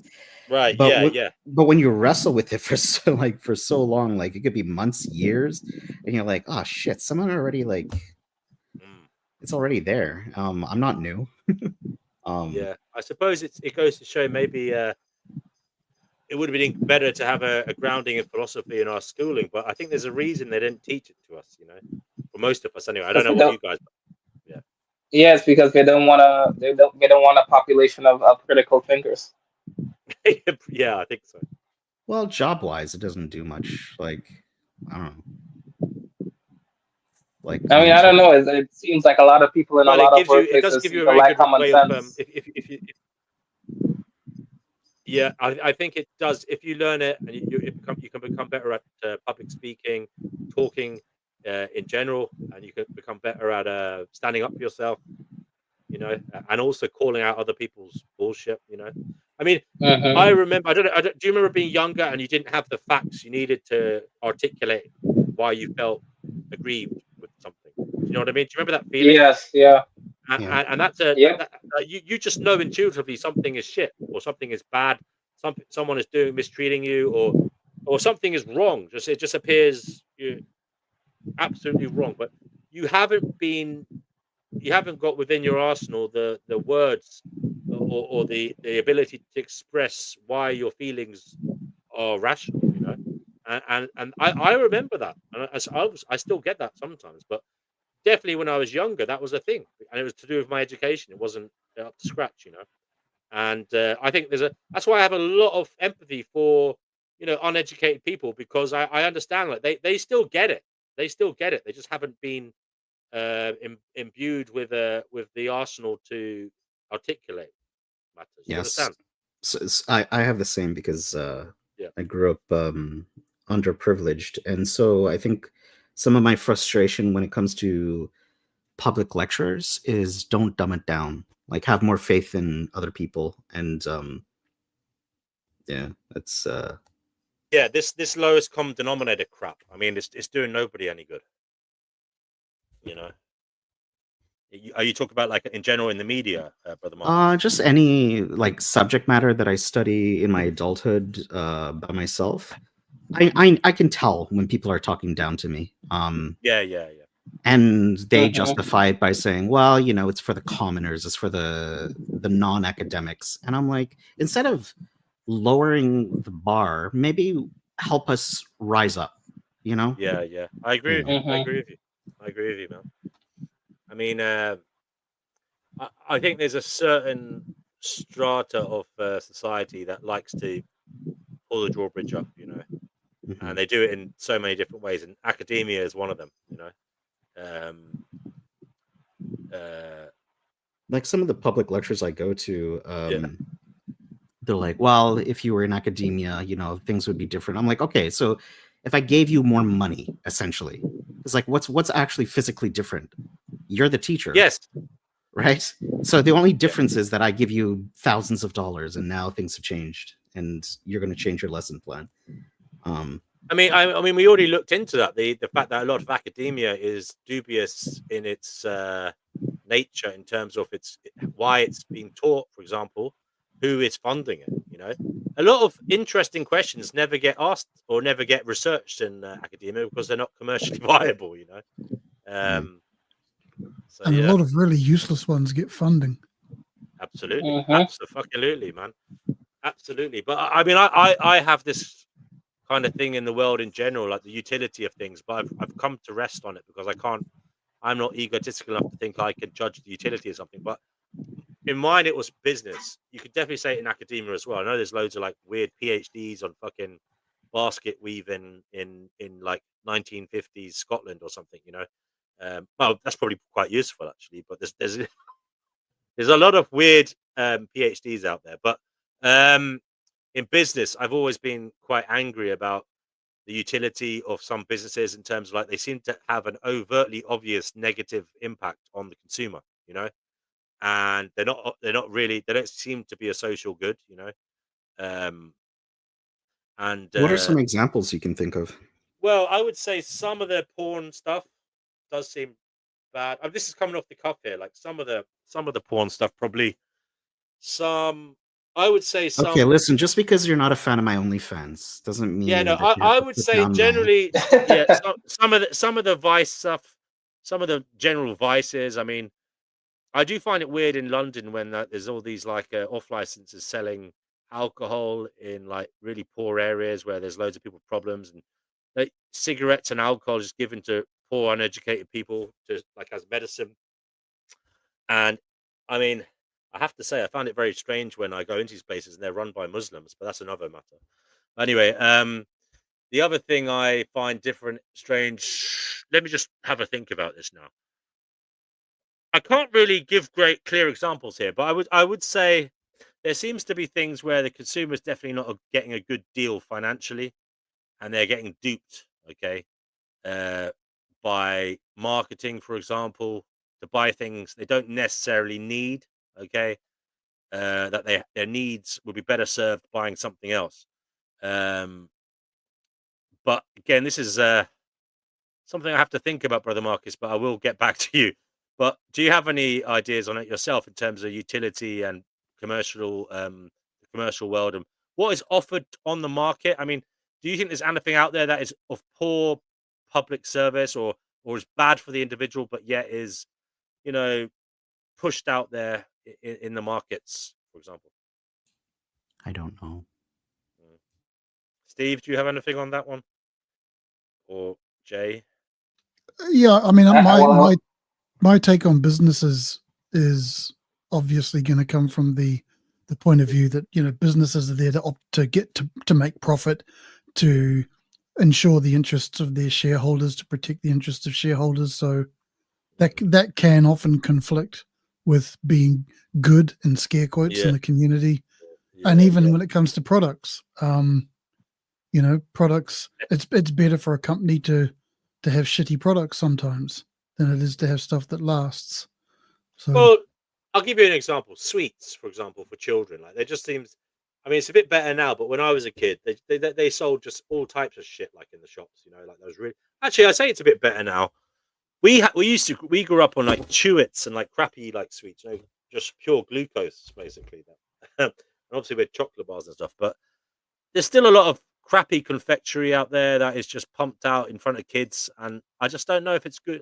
You know what I mean? Like some of these, I suppose I'm a bit of a purist. But some of these foods aren't clearly aren't good for kids, and I don't think they should be getting them. You know, but it just seems that the parents aren't aware, and I mean they're addictive in nature as well. So it's all problematic, man. Things are put out there that are addictive, and that people will buy, and then it will give them adverse effects somehow or other. You know? Would you say that for adults yeah, though? Like having access to a Yeah. dessert? See, no, I wouldn't. I mean, I ate one during the stream. So yeah, but yeah, yeah. I mean, it is a minefield this because, as Steve said, it's absolutely true. I do agree with him totally. Like, What did you have? I'm drinking something oh, really you can unhealthy. only I'm guess. having an I, energy I had, drink with I like. say dessert, but I did have I had a blueberry yogurt with you know, the soya yogurt. I got it from Aldi, and I had. You have Aldi in Canada now, do you? No, it's No, I like don't a think so. nice. Okay, it's like a German discount store, and I had what did I have with it? Oh yeah, Black Forest fruits. That's it. And oh, sorry, some oats, some oat flakes. Oh yeah, so Savina says the abundance of bookies, so betting shops in low income areas. This type of shit, man. oh So, yeah, and payday loans and all that kind of stuff. oh, Yeah, payday yeah, loans yeah. are Just bad. Yeah. clearly, you can see that this person is making a business decision here to uh, attach themselves to a locality where there's problems because they know that's their catchment area. That's a good market because those people are desperate, they're uneducated, and they're going to be easy customers. You know, I have a huge problem with that, but it's hard to stop. I have a problem with it too, but I'll be honest, there's also a part of me that thinks, fuck, that sounds like a good racket to get into. Yeah, no, I know what you're saying, and it is a good racket. I mean, it's one of the reasons I was asked to run a pub before, and it's one of the reasons I didn't, because I mean, part of me would have liked to have done it, but then I just decided I didn't want to do it because there is too many problems involved with serving alcohol, and I've done it before, and it's like, yeah, it's very hard to be a morally upright publican, and I know that sounds, you might not like to hear that, but you know, you are serving alcohol to people who have problems a lot of the time, and also the alcohol does cause problems, and I'm not even anti-alcohol here, guys. So What if you I'm see it not, as like we have weed shops here, and I don't do weed, yeah, but even if it's recreational, if existence is hell, we're in a hell realm, and people are giving out essentially an existential painkiller or a cope or a balm or a soothe. You know, like yeah. I know. Listen, brother Marcus, you're absolutely fucking right, because I have problems with some of these evangelical churches or mosques or synagogues or whatever. So I have problems with everything. So, you know, I mean, I have problems with religion sometimes taking money out of poor people's pockets as well, you know, offering them false hope and stuff. So don't get me wrong. The problem with me is I see problems in everything. So there you go. My accountant actually advised me to start a religion here. It would be great for tax purposes. Yeah. I mean, it is a No, thing. seriously. No, I know. Yeah, Yeah, start some kind of here is something that was developed in New Zealand back in the 1800s, and it's my religious belief, and get followers and stuff. You can make a ton of coin and you don't pay tax. there It's you go. just so bizarre. Yeah. I mean, I don't know if that's the same all around the world. It probably is. Um, you know, Yeah, Savina, come on, mate. yeah, Savina, come on. It's good to see you in the chat. And Divine, if you want to come on. I know Tony says she can't come on because she hasn't got a microphone. But anybody else wants to come on, I'll put the link in the chat now, and you can come on. We might keep it going for another half hour or so. good topic today, by the way. I really liked it. Oh, cheers, bro. Yeah. I'm glad I persevered. Honestly, you know when you have that little bit. I'm feeling good now, by the way. But earlier on, just before I came on here, I was like, oh, you know, a little bit of a head cold. Will I be able to do all this talking? But yeah, I did it, and I'm glad I got through with it. By the way, you'll like the next topic. I say that in jest because it's probably something you'll laugh at. But UFOs, unidentified aerial phenomenon, because there's this lady on Twitter who wants to talk to me about it. So I just said, yeah, why not? Just for something light entertainment kind of thing.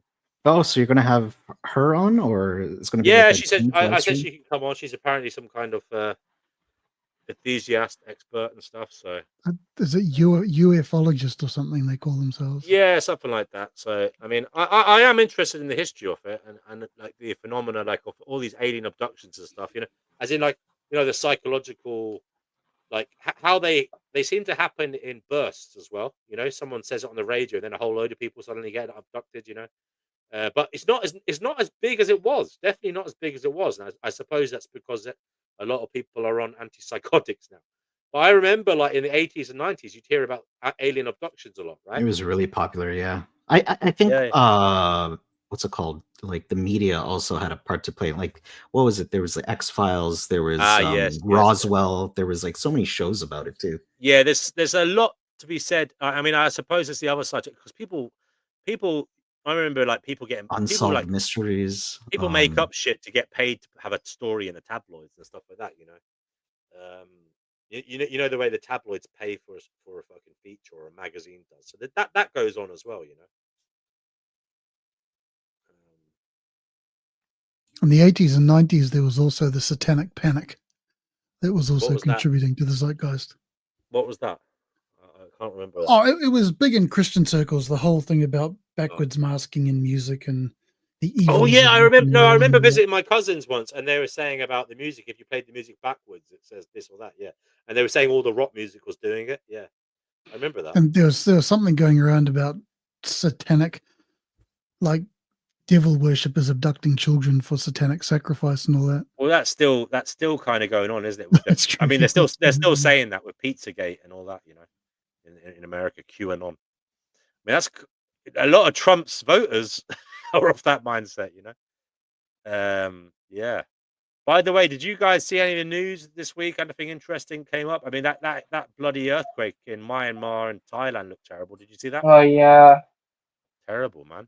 Fuck. yeah. Did you see the video? Condolences The video of? Did you see to the the video of the families. crane? Did you see the video of the crane collapsing? I put it on the channel actually. Oh no, Crazy. I didn't. But again, it's another example of how, to me, like this shows that this world, the universe is indifferent to us. You know, like it doesn't care about um us as as individuals and as a species. You know, we're just another, like you said earlier, the NW is, it's like literally, atoms bumping into each other. That's basically what it is. You know, there's just a bunch of chaos happening, and it's all for no reason, no meaning, no purpose, no direction, anything. It's just a bunch of chaos. I mean, it leaves me cold. This lack of meaning, the possible lack of meaning. I mean, I mean, people for other people, oh, you can embrace it. You can do the Camus thing, and like, oh, it's absurd, and therefore, or you can be like Jean-Paul Sartre, like, oh, there's no meaning, and that's the beautiful thing because you make your own meaning. Yeah, but it's it's still terrifying, man. There's no It meaning. is, yeah. I don't get this like kind of. I mean, I get it from one respect. There's kind of like, oh, it's cool. There's no meaning, so you get to think and say what you want about reality and be whatever you want and do whatever you want. But it's not quite like that, is it? It's not as free as they make out. It is, and it is absurd, but it's a tragic comedy. You know what I mean? Yeah, It's like a yeah, tragic absurdity. yeah. A tragic comedy, yeah. I think I would define myself as a post existentialist. I'm post Oh, existentialist interesting. in kinds of like, yeah, it is absurd, but it's terrifying. You know. Interesting. Maybe you should start a new philosophy and There probably publish already is. I'll have some to. articles on There probably already it. is one. Some guy in 1970 wrote it or something, And Epilism But yeah, 11.0. oh Jesus! yeah. But it goes back to something that I think Thomas Ligotti said in one of his books, where he said that human existence is malignantly useless, as in it's the suffering we experience and endure is pointless, but it's tragically pointless and useless because it's suffering that has no ultimate purpose or meaning to it. It's just happening for no reason. So it's malignantly useless. Like it's useless. It has no Uh, meaning. It has the no other the purpose to other it. But it's bad. the other terrible ego shattering thing is there might be a meaning, but we might never find out. We might just be like a small fry in terms of the whatever it is that is doing whatever is Yeah, happening for whatever reason. We could yeah, be that like too. Yeah, mold. We could be like mold on a fucking manky bit of an orange segment in an alleyway somewhere. We could just be, just part of something that doesn't really matter. yep, We're just like yeah, collateral damage for a greater purpose. yeah. Maybe. Any news on the old Trump Ferrari? What's going on there? Yeah, I think I saw. Um, I think it was on Twitter that he's possibly looking into implementing martial law soon. What? I think. Yeah, I doubt I that. can't remember exactly when, but they say within the next like few weeks or so. Like he's considering using it because of all the protests and stuff. Oh, the Tesla stuff. Oh, I is there don't think. more protests going on? I'll I be was, right I back. was, I Yeah, was. apparently there's been a lot of protests all across the U.S., but the mainstream media hasn't been covering it. Oh, okay. Yeah, yeah. Because when I saw some of the protests, I'm like, this might get bigger. It already is big. They're just not reporting it. Okay. Yeah, it doesn't surprise me. Yeah, so I don't it think you're going to seems get like America martial. might. You won't get martial Oh, law. sorry. Go ahead. I was just going to. You're not going to get martial law. Stuff like when I hear stuff like that, I just think, nah. That sounds Didn't like they it's. bring in the National Guard for some of the BLM stuff? Or am I Don't forget I don't think they did. Yeah, And I could be wrong. I think so. I think they did. Oh, they did. Yeah, I think so. Okay. I'm not entirely sure, but I think they did. Yeah, But I can martial. honestly see it happening because I feel like Trump is basically just Putin's puppet, and I feel like what happened to Russia when Putin took over, where you know um he basically just gutted everything so that he could become almost like a dictator. I feel like Trump is basically following that same playbook. So I could see him maybe using martial law at some point to try and establish even more control over everything. I query where you're getting your information from. Sounds very partisan. When was the last martial law? I mean, I don't know. I mean, it goes back to what you were saying with the AI, I right? think the only thing that's imminent at the moment is the Greenland situation. They're really going for that, and they're not going to back down. I say imminent. They'll give the Greenlanders a chance. They're going to come up with something. So the last martial law was like around the Japanese attack on Pearl Harbor stuff. Specifically in the territory of Hawaii from December 7th, 1941 to October 24th, 1944, following the attack. There was martial law. It was a while ago. Wow. I mean, I don't even trust this answer. It's an AI answer. Yeah, that's and like I was saying. I'll tell you what's really crap is the Google AI answers. When you do a Google search for something, you don't even ask it to give you an AI fucking answer, but it has AI at the top and it always has like an AI. I know. I read that like, what the actual fuck? Where did you pull that from? And that's the problem is that as Steve said, like we're heading to a point now in society, as technology evolves, especially AI, like we're not going to be able to tell the difference between what's real and what's fake anymore. This is back like when we talked about the manufacturing consent, and then we talked about post-truth. This is part of the post-truth. We're living in the world of post-truth now. Bro, I think this is actually going to do something to our brains, like epistemically. I think like our thinking is going to be outsourced. We don't even have to think. We just type. Yeah. You have a thought, a question, you just type it, and boom, it's there. I mean, the thing is, right? It would almost be like a disability to think for yourself sometimes. I know that sounds outrageous to say that, but if everybody else is plugged in, right, and there's a competition for resources, well, clearly, it would be a disability to be a biological thinker. You know what I mean? If there is some kind of competition for resources, and that's very unfortunate. But yeah, I can only see it accelerating, getting more and more like we're going to become more and more plugged in, basically. Yep. Eventually, no one is even going to remember what being outside feels like or looks like. Ray Bradbury wrote a short story about that, about kids who live inside like 364 days of the year, but this one day of the year where they go outside. It's quite cool. I can't remember the name of it. That's how much of an impact it had on me. Yeah, but you better find it.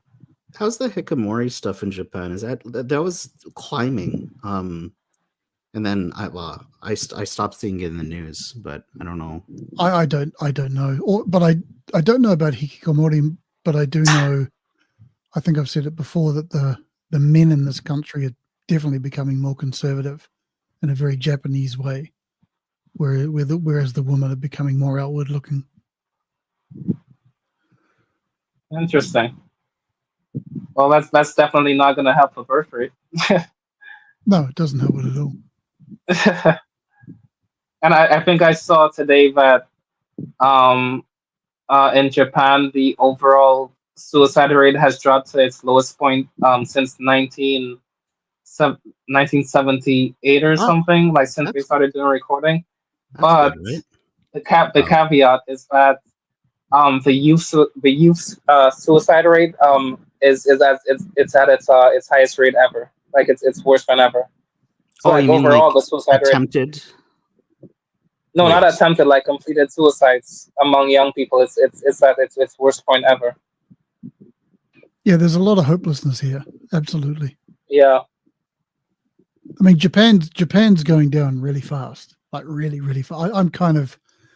I'm on the. I came in on the tail end of the good times, and I think I might be lucky enough to not be around when it really hits, when the shit hits the fan. If I'm playing my cards right,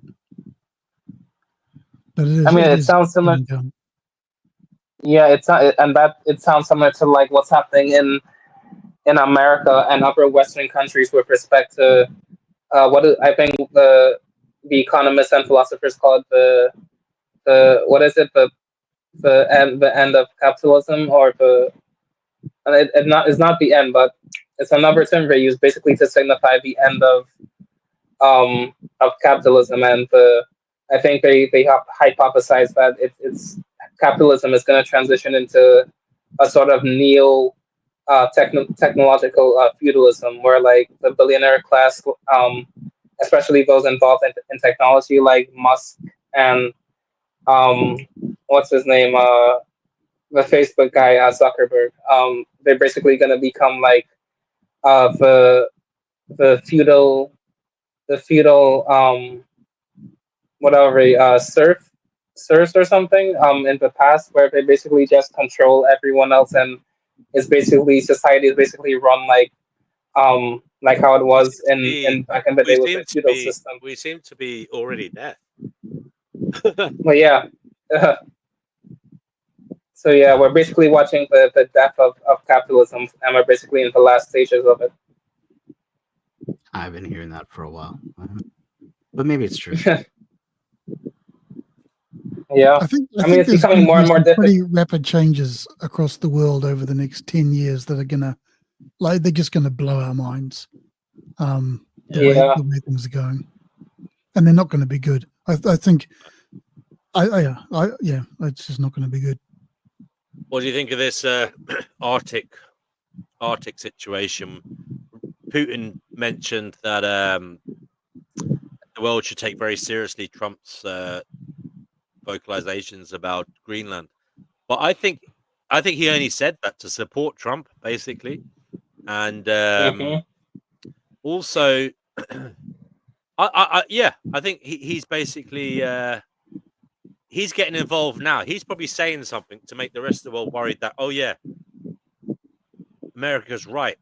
We need to be careful because if we don't get Greenland, uh, Russia or China are going to be doing something there. So now that Putin's made a public statement, it's going to probably favor Trump. Okay, people are going to become more supportive of his land grab, and there's probably this is probably all they're probably all in it on together. Like he's probably like going to let Putin take Ukraine, and China's going to take Taiwan, and it's just going to be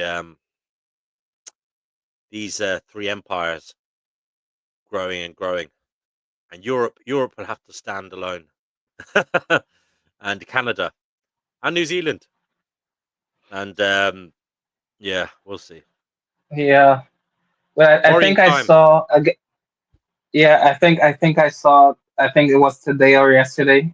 Again, it could have been some AI generated fake news nonsense, but there was a headline going around on Twitter yesterday saying that one of the top um the top members of or officials in the EU in the EU was basically like warning all of Europe to Oh to yeah, basically yeah. stock up on supplies and I think yeah, that was and the be French. That prepared. was the French. The French and a lot of the European countries are like prepping their citizens for war. They're saying like some of them, I believe, are bringing back national service. They're talking about it at least. A lot of them are talking about telling their citizens how to like prep for emergencies, including like a nuclear war and world war, etc. And yeah, they're bumping up their arms spending. So things are looking pretty hairy, as they say. It's getting a bit tense, as it were, you know. And Yep.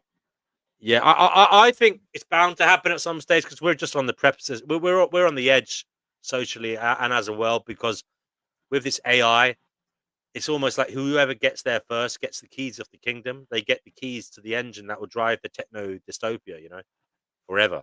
Yeah. um, and it's almost like all these countries are competing with each other for that, but they're also trying to. They're going to try and blow up the competition or try and stop the competition getting there first because they know it's coming down to that. Whoever gets like the ultimate keys to that engine, you know, will have a tremendous power, you know, and that's what it's all about, isn't it? Power. Yeah. I But agree I with think, you. I think everyone recognizes the stakes are probably the highest they've ever been in history. yeah, and it's not just it's the highest they've ever been in history, and it's almost like this is the end. This is the end game. It's like whoever gets there wins, you know. Yeah, I think there's a lot of merit to that. Yeah.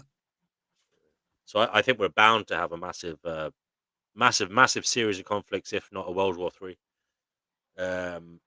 If not like Yep. if not like it might not be a nuclear war, it might be like we might just have a series of, let's just say, electrical grids being taken down, stuff like that, you know, by Well, energy that's right. I sabotage. mean, now to screw over a country, you don't need to bomb them. You just need to remove their, let's just Yeah, say, their electrical grid or whatever yeah, they yeah, use. yeah. We might even have Yep. unfortunate. I'd hate to see it, but we might have some kind of biological war. You know, who knows? They can create genetically enhanced viruses now that target specific people. You know, as in ethnicities. You know, Yeah. so you know, who knows what they can Exactly. do? Well, yeah, exactly, this is exactly why Gen Z is depressed. No wonder, like my entire generation is so depressed. But then why were the other generations, when you had world wars, they well, I guess they were forced to fight, so I guess never mind. Yeah. I mean, don't And forget that. interestingly, during the World War II, I think fertility rates increased as well. Like during times Really? of severe conflict, people have more kids. So that indicates some kind of hope or something. I don't know what, or who knows what Yeah, it indicates. or the fact that they're down in the Anderson shelter all night shagging. You know, because there's nothing else to do. Yeah, I Well, mean, yeah, no, you're probably right, actually. yeah, yeah. I mean, I'm a guy. I know. I know. Like, if you're like a 21-year-old, 22-year-old guy, and you're in a fucking underground in a bunker with a hot chick, and she's up for it, what are you gonna do? You say no. We better not because you know um, we don't know what's gonna happen. Unfortunately, as we said earlier, human nature isn't just one thing. It's not just your morals. It's your ball sack as well. It's a hard truth, but unfortunately, that is where it's at. Yeah. Yeah, So but I mean, I don't I see. do I do worry. I do worry about all my internet friends though. I have to say. 'Cause imagine one day I wasn't able to be in contact with all of you. You know, that'd be sad. You know, imagine if there was What some would, kind of like, hmm? how would that impact your life? Like hypothetically, if the internet went down, like because Yeah. Well, earlier you were talking about like our dependence on technology, and that you or the yeah, increase in technology, and you saw this as a good. I remember when I was less online, when I was less on the computer, I grew up with like online, so I mean I yeah, spent a good amount of hours, but it wasn't. I didn't have a smartphone, yeah. so I was definitely out more. Yeah, yeah. No, I'm lucky in that I get out every day and I'm out and about doing things. And at this stage in my life, I do have a lot of friends in real life and in the local area as well. So, and my partner and my dog and all that. So, I mean, I'd have things to do, but I'd still miss talking to you guys. And if there was some kind of, like I'm saying, if there's some type of apocalyptic fucking shutdown off the internet or something, I would be sad because I would like to like check in with people, like, and I'd miss them. In that sense. Shots fired from Define Hazel in the chat. What'd she say? Oh, oh You God! guys, a You guys bunch think of negative pills. What you think you create? Okay. Yes, that's why we need Divine Hazel on here. She is Yeah, cool. She is a cool. ray of sunshine. She is our ray of sunshine. She has a really nice voice as well. I wish she'd join us. She has a very silky voice, you know. Yeah. And we're missing a chickpea. Yes, Yeah, no I was just chickpeas. about to say, yeah, chickpea. She's probably having a sleep. She sleeps a lot, she said. Wait, has anyone seen Noodles recently? I don't think I've seen him in a little while. Yeah, he was Yeah, on. Yeah. he was on Oh, Wednesday, okay. was it? Yeah. Yeah. He's a lovely chap, but he wasn't feeling too good, unfortunately. Well, I hope he feels better soon. I did send him a message. I hope he replies. I hope he's all right. If he's listening, Noodles, you're a cool dude. And listen to what I said on the stream, because we've all been there. I've been there, feeling these terrible feelings about life and reality, and the self-loathing bit sometimes. But as I said, you have a lot going for you, and it's just when we're in those times we don't see it. We don't see it. Mm-hmm. I know what it's like when you get like a bout of real depression or whatever it is. You know, and it comes out in different ways, doesn't it? Sometimes you feel bad about yourself. Sometimes you feel bad about the world. Sometimes you feel bad about everything. You know. Yeah, I think. I've been there myself. Yeah. Yeah. I mean, I feel that way all the time, but I Sorry think to hear that, mate. I think my routine, because I don't think, I just do, and I think that kept me afloat. Because when I talk to some friends that have like major depression and they can't work and stuff like that, I'm like, I have all the same thoughts. Yeah. But there's a difference, and I think I attribute a lot of that is just, well, one, I don't have a safety net, so it's like Yeah. do or die kind of attitude. And then the other thing is, Yeah. like when I wake up, I actually posted something on my community thing. Yeah, I where it saw was that. like, I saw that. Yeah. again, yes, again. I'm like, okay. And I get up and I do my routine. I go for my walk. It's gotten to the point where I don't even think about it. And Well, I'm glad you don't think about it. You know.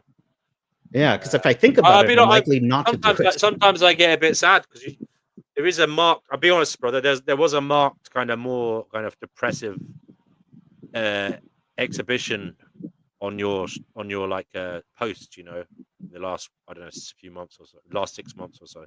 Oh, I mean, I suppose you said you've always felt a bit shitty. So have I, but I never really saw that much from you. You know what I mean? Because you always kept it like about the academia side. So I was surprised. I think like I stopped caring about the academic side because like Yeah. I know it, like my whole time in this space turned into yeah.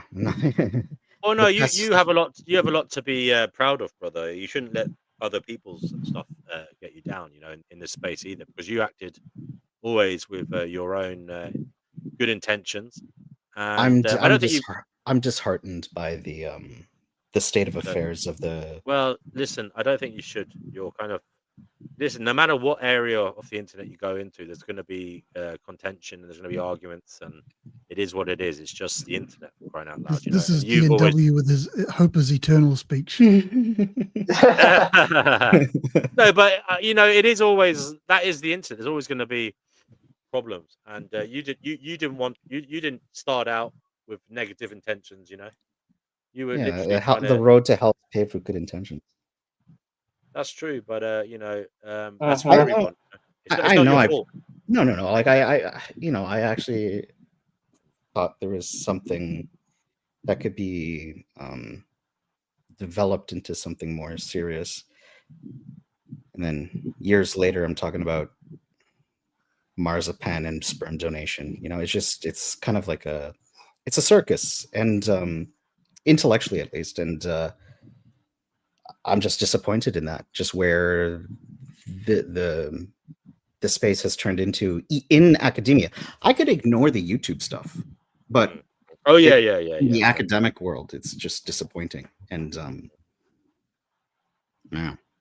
Well, I think that goes back to what you were saying earlier, brother, about all the different viewpoints and everybody's just projecting. And you said it better than I did, but you just talked about how people are just spewing out their own post hoc, I don't know, reasoning for matters, and it's all just a mess. So it's But not. also keep in mind, I helped people that I oppose, right? Yeah. I have to live with that too. But And yeah, but brother, we all do that every day, I know some way or that's other. true. Yeah. So don't think you're alone. Get over that, for fuck's sake. I mean, I bought shit on Amazon, for this show. I mean, there's always something. Always something. Made by some little brown kid in the country that you can't find on a map. Mm, Yeah.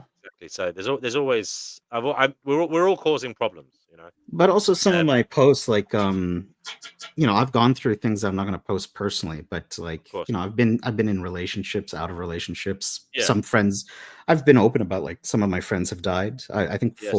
four, like, just in the past couple of years, 4 people I know died, and Damn. that sucked because they liked being here, and yeah, so I use it. Some of my posts get a little dark sometimes, but that's just like Yeah. expressing myself. I know. And do you find it helpful? Yeah, because I got I do have people to talk to, but they're not comfortable with the darkness. Yeah. I hear you, bro. I hear you. 'Cause I use And my I channel. don't want to trivialize this, but that to me is a perfect example of all of us who put information on the internet, and AI scrapes this stuff and develops profiles of us. Like, whether we know it or not, maybe we don't realize our posts have become dark over the past 6 months, but then stuff gets scraped and profiles can be created about us from the stuff we post. Yeah, not just that, but did you remember the Facebook study there? But I'm not. I don't want to.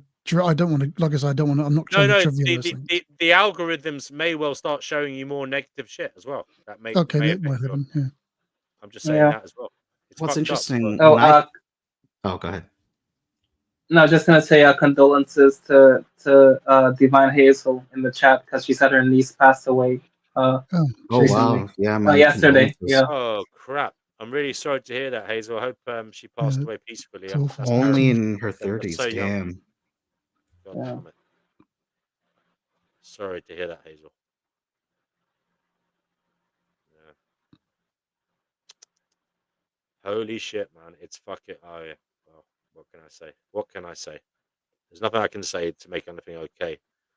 But I wish it wasn't the way it was. That's for sure. Mhm. And Yeah. some of my friends do see, like, some of my dark posts, and I have like a dark humor, right? Gallows humor. So when I think it's not it's not as bad as it is, they'll tell me. They're like, "Oh, Mark, you're being a little, a bit much there." And I was like, "Really? I was making a joke, and I didn't." So I'm laughing about a dark thing, and then they're like, "No, that's yeah, that's Yeah. No, my I cope humor." no, yeah, that's my mine as well too. And yeah, I relate to that. Like I remember a time I posted something on my my WhatsApp status. It was about, I think it was a little clip of Benedictine for vegan, basically talking about like the futility of basically like life, and just chasing after like uh the things we chase after, thinking it'll make us happy when it ultimately doesn't fulfill us. And a few people, I know they felt a bit like weirded out by it because they felt it was a bit too like deep and too existential, and they yeah, they just felt it was a bit too deep. So like it really, like, being in this sort of space it really is isolating because a lot of people really don't. There's a disconnect between us and how we think, and how the um I guess you can say, even quote unquote normies, how they view life. And it really really is isolating because when you do try to open up and be honest, they're not going to feel comfortable about it, and it makes it really, awkward and uncomfortable for them. So yeah, it's a really tough position to be in.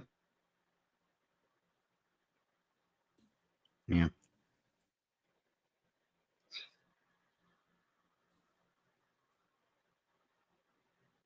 But I mean, somebody's got to do it, right?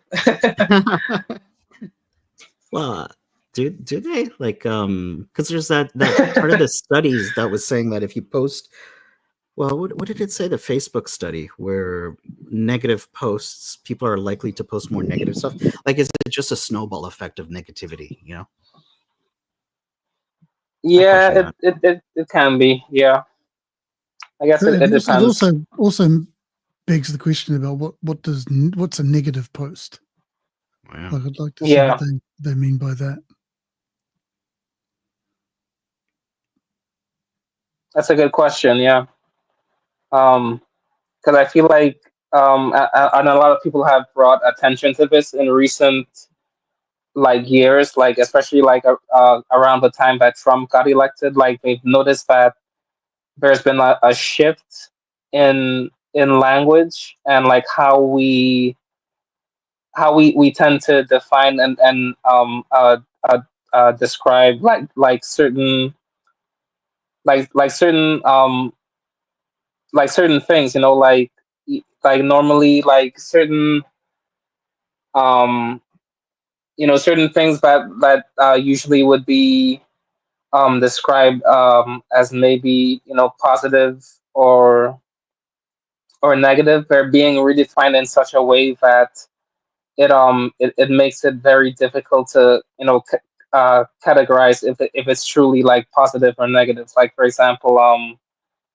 I feel like a big example of this is like the gender, the whole discourse around like gender affirming identity like language. Like they'll, like for example, they'll say instead of saying male or female, they'll say assigned gender, assigned female at birth for female, or assigned male at birth for like male. There's just been like this concerted effort to really I don't know, like muddy the waters of language and linguistics, and thus making a lot of concepts and a lot of words like basically lose their meaning and very difficult to define. If you guys understand what I'm saying. No, I understand exactly, and whoever's a really quick kind of rule of thumb, the people who are trying to muddy the meanings of words or redefine things, they're generally the bad guys. It like the whole Yeah, thing about going like the past few years, fascist, racist, transphobe, Islamophobe, all these silly words that people make up. They're the reason that those words aren't used now as actual descriptors. They're just epithets to shut down discussion. right. Yeah, exactly. Yeah. It's just silly. Sorry, guys. I'm on my phone now. I kicked and my new and router this to over. me, like it just, and I think even Orwell talked about it right in his 1984 book. It just once again is more evidence that we're living in a dystopia, because it's becoming like free thought, and the definitions of certain concepts and terms and words and whatnot is becoming so muddy and unclear that ironically enough, it's making everyone become even more like rigid and less open-minded in I don't how think we've. they I don't they think. I think and don't think how we've they ever had. communicate with others. I don't think we've ever had free thought, freedom of expression. To be honest with you, I think we've always been constrained by the. I was going to say supremacy of the hierarchy, but yeah, like we've always been constrained by what's above us, and the powers that be. And I don't mean that in a conspiracy. This is like with regards to what Jay is saying.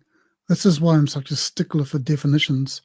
Like when people use words, I really just want to know exactly what they mean by them, because Mm-hmm. at the moment people do just use words to and at least for me, in a really strange way. People, I don't know, they use words and they sometimes describe meanings to words which I kind of think, okay, all right, cool. Right, exactly. And in so doing, it's gonna get to a point now where, like, a lot of the things that we intuitively and common sense, in a common sense way, we would usually define as evil or bad or wrong. It's gonna become so muddy that you're not like, and it's gonna become like a bit of a free for all, and like basically nothing and anything is going to become good or evil or bad or good. You know what I mean? And you're starting to already see this, for example, I think with um with pedophilia, right? Like they're starting to define pedophilia as or pedophiles as minor attracted Yo, persons or that's fucking something. weird, man. I'm seeing Yeah, that you know what I map mean? stuff. So, like, yeah, like people are using map now, and I'm like, I knew the term existed. It was mostly in academics, and I'm like, okay, but now it's just like that's the yeah, Yeah, common but common term I, now, and I'm like, what just happened? Like, how did that happen? I saw it in about 2019, 2020 on Twitter. Some creep followed me, and that's when I became aware of the term, and I was kind of horrified by it. But is it? I haven't seen it since, thank fuck. But is it like still prevalent? I mean, I haven't heard I've much seen about. it more often now, and I'm like, I didn't know Yeah, that was going to take off. Maybe I'm wrong, but I'm seeing it yeah, more. Well, I've seen it too. you know what? It's You know becoming what more was and more of taking a you, and popular it's term. absolutely insane to think this, but in the 1980s, right? I think in the 1970s and 1980s, there was a organization called the Pedophile um, Information Exchange Movement or something. It was called PI, right? And that was in the UK, and there's actually MPs in it, and they actually campaigned to make it legal in the UK. And it's absolutely insane to think there was lobbyists in the Houses of Parliament, like who were PI members, you know, campaigning for this shit. You know, it was like they used to be on the news and everything. I remember, like, I only heard about it Wow. like What were they trying to campaign for? the legalization of or lowering the age of consent. Basically, I think that was it. Well, So like, there's that French intellectual thing that happened too. Do you remember Yeah, I that? was just gonna mention that. Yeah, I think yeah. what's his name? was That was Sartre and his woman. Weren't they part of that? Yeah, Beauvoir That's and it. Yep. yeah, Beauvoir. Yeah, they all of were them. Michel Foucault. Beauvoir. Foucault as well. She Yeah, she yeah.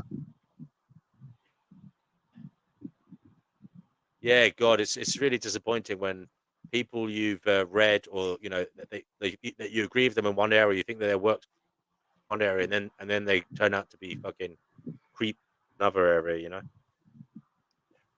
It depends on what their work is about. If they're preaching, if they're talking about morality or ethics, then it becomes very problematic.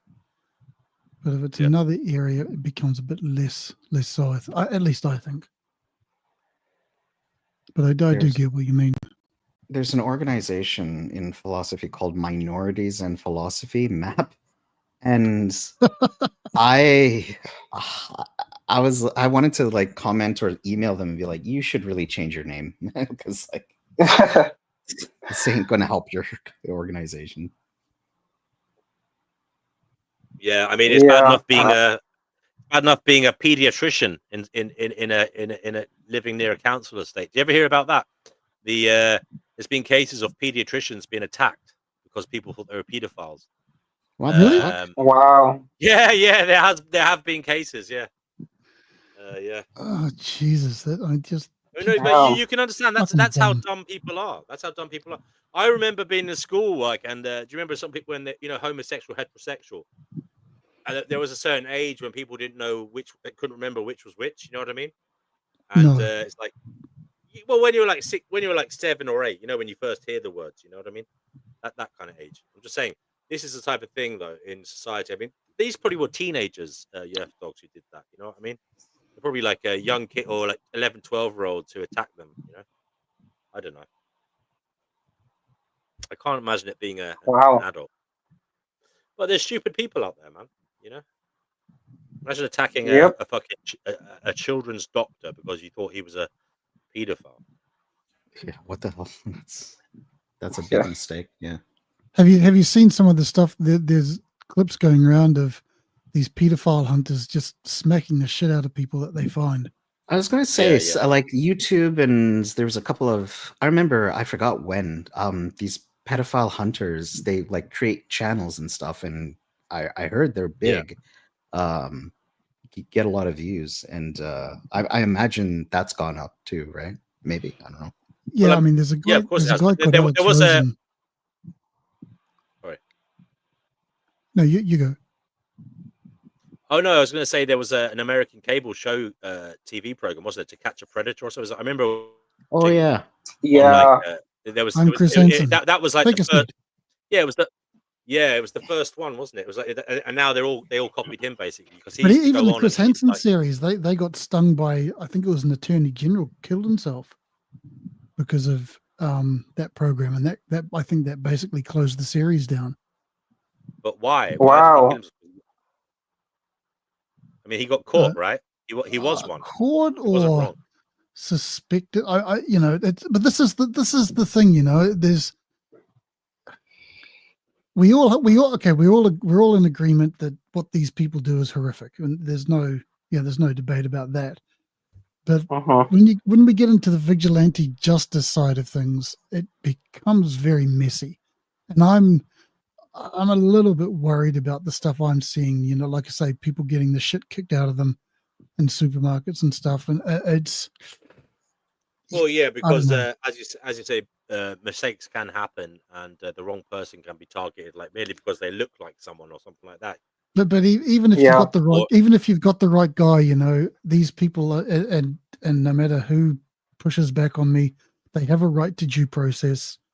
As horrible as, you know, like I say, I'm not taking away from the fact that they're fucking disgusting and what they do is disgusting. But well, yeah, we the have thing to. is, if you do catch, you can hand them over to the police, and they will be hopefully dealt with. You know, But then but you that's the know, other side as of I the say, equation because we don't know because the yeah, cops we don't often, know. yeah, yeah.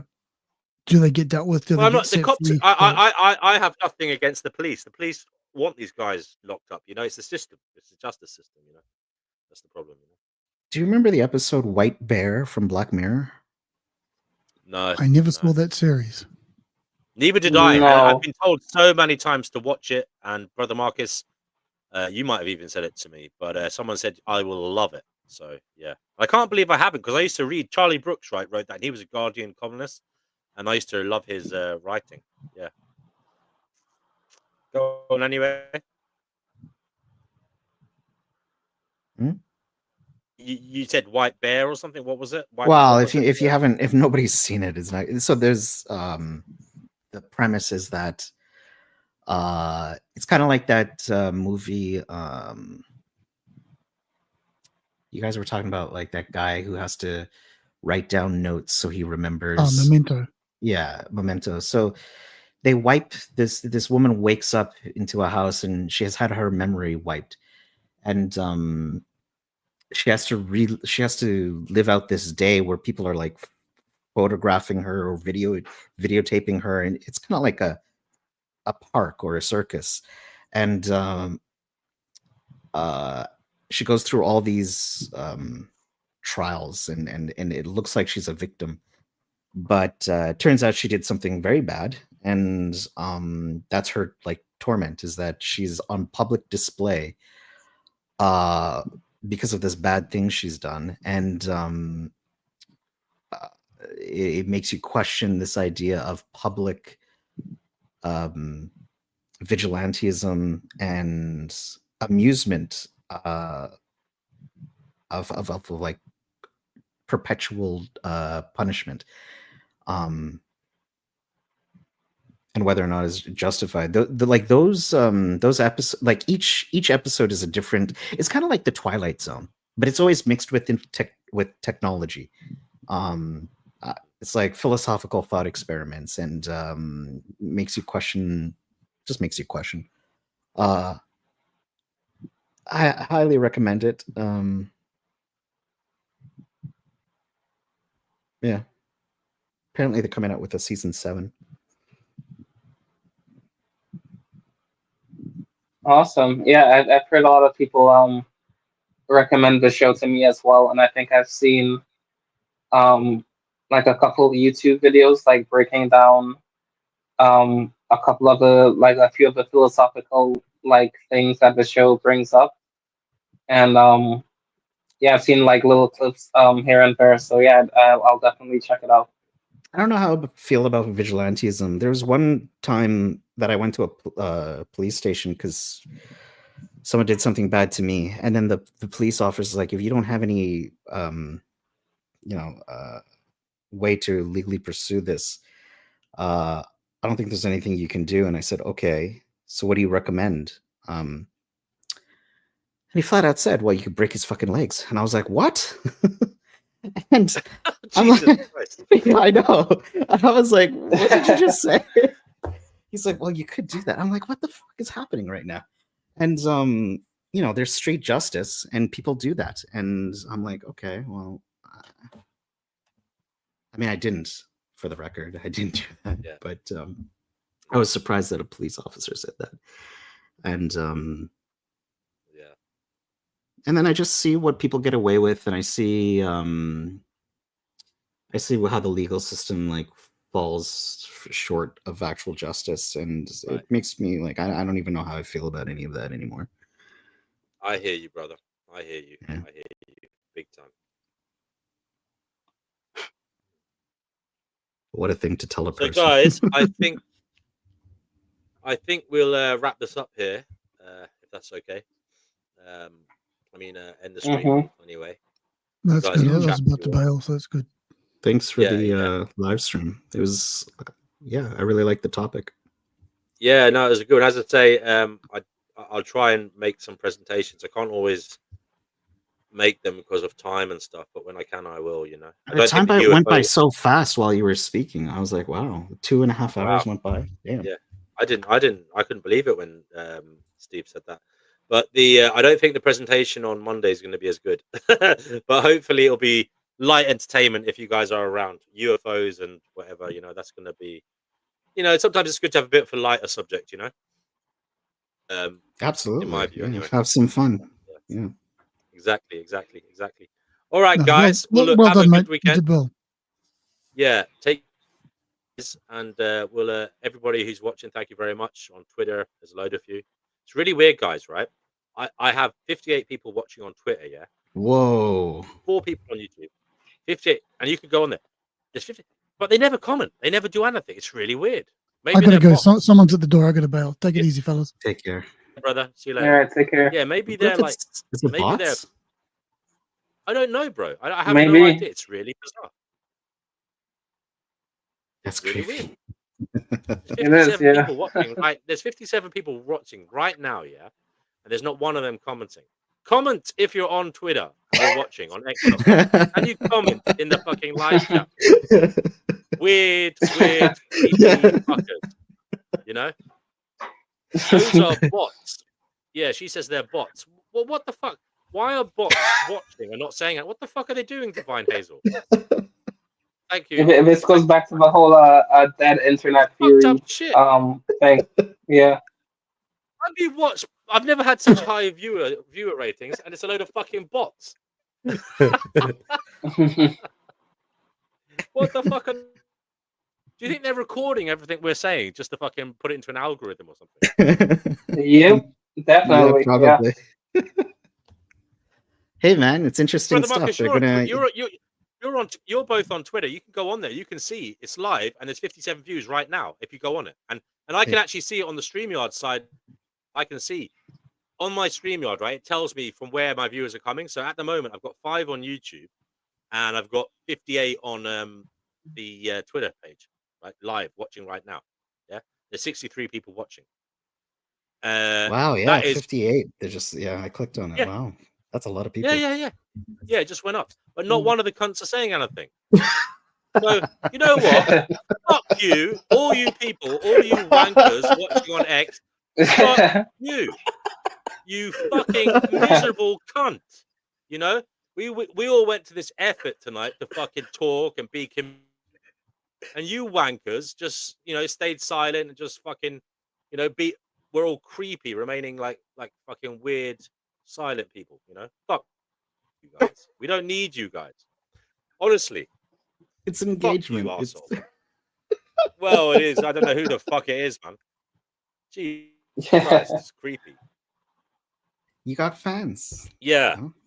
you Fuck know? you, Twitter fucking freaks. Anyway, to everyone who said hello and interjected in the chat and communicated that they're actually here. Hello and thank you for joining in.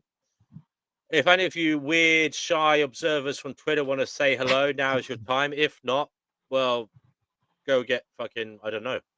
Just please don't come back. So on that note, does anybody want to say closing remarks? We'll go with Jay first. Any closing remarks for the night?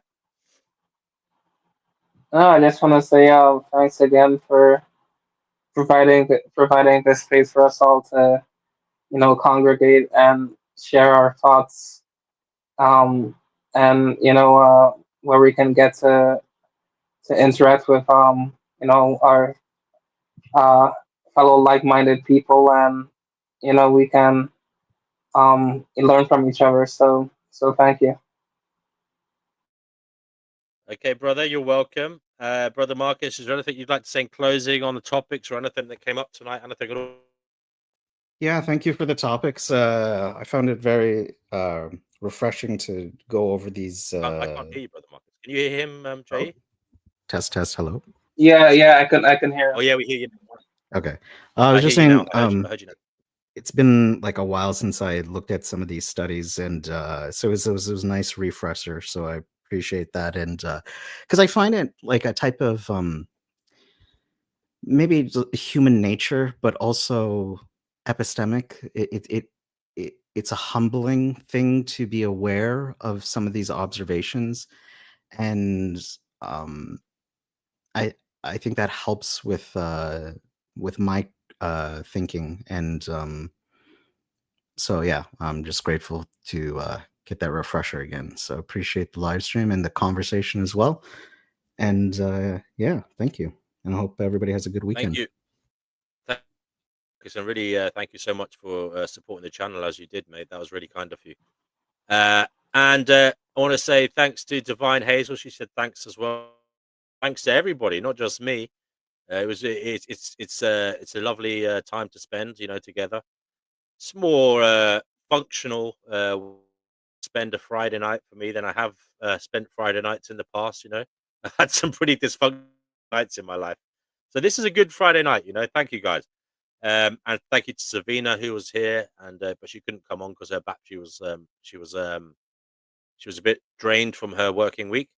Tony, thank you so much. I hope you enjoyed your lunch. Everybody who commented, thank you, and thank you to Yerf Dog, obviously, for coming on here. It was a cool get together. And Divine Hazel says, "Happy weekend, boys. Love you too, Divine Hazel, and thank you for being the little spark of positivity here." So yeah, guys, it was an interesting one. Exploring the depths of human nature, seeing that we're different but the same. A lot of life depends on circumstances. A lot of life depends on who, what to do, and it's important though that we try to do what is right for ourselves and others, and authority, because authority doesn't always have our best. You know, doesn't have doesn't have good intentions for us, or maybe it has misguided intentions for us. But yeah, just I suppose keep educating yourself. Really, I think that's the answer. Really, education, accrue more knowledge from even better sources than this show. Do some more reading. Do some more research on matters. Try to stay away from the trash media. Don't do too much uh, pointless doom scrolling and tabloid social media crap. Although I know it's addictive sometimes. Try to educate yourself and expand your horizons, because with knowledge comes power. and you can free yourself a little bit with knowledge. Because you know what I was thinking today, in the Bible it says, with as man increases knowledge, he increases his sorrow. I was thinking today it's not quite as simple as that, although I thought that was true before. I think you can get to a certain point, which I like to think I do touch sometimes. I'm not completely there. And that is that the more knowledge you find out about this crazy existence, you realize that, you know what, it is crazy, and it's not really anyone's fault. So there's no point in hating anybody too much. There's no point in being envious or resentful. There's no point in being proud of oneself. Nobody chooses who they are. Nobody chooses what is happening. It is all just happening. It's beyond our control, apparently. And the thing is, it's happening to everybody. It is what it is. So don't go too hard on yourselves, I would say. One lesson from my observations and my learning: don't be too hard on yourselves. We're all in this together. It is shit, but we've got to make the most. Okay, I'll leave it there then, and we will say good night for now. We'll be back on Monday when we'll be talking about UFOs, baby. So do have yourselves a lovely night if you can, lovely evening, lovely weekend. In the meantime, thank you very much. Take care. Bye. Bye.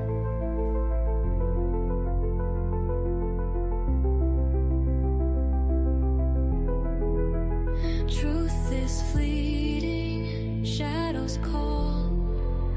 We search for meaning, we question all.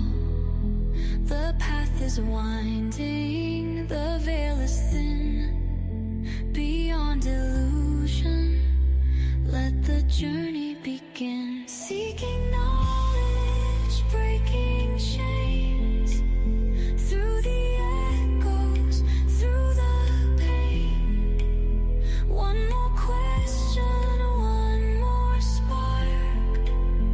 We chase the light inside the dark.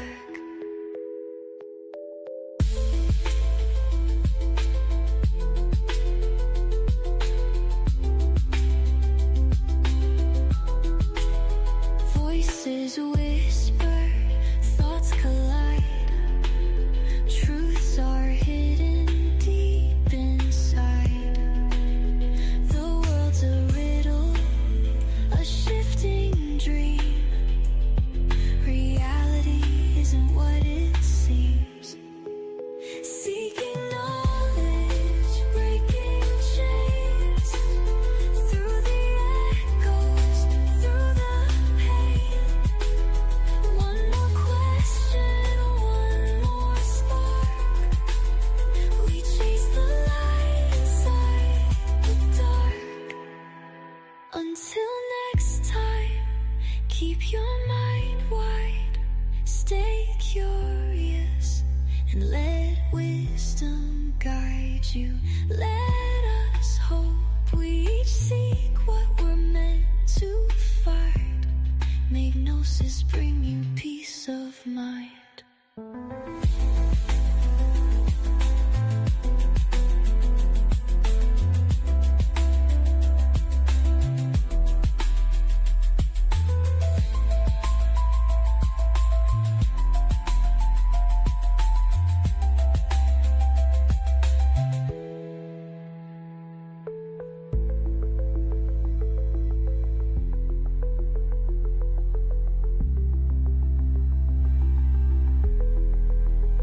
Until next time, keep your mind wide.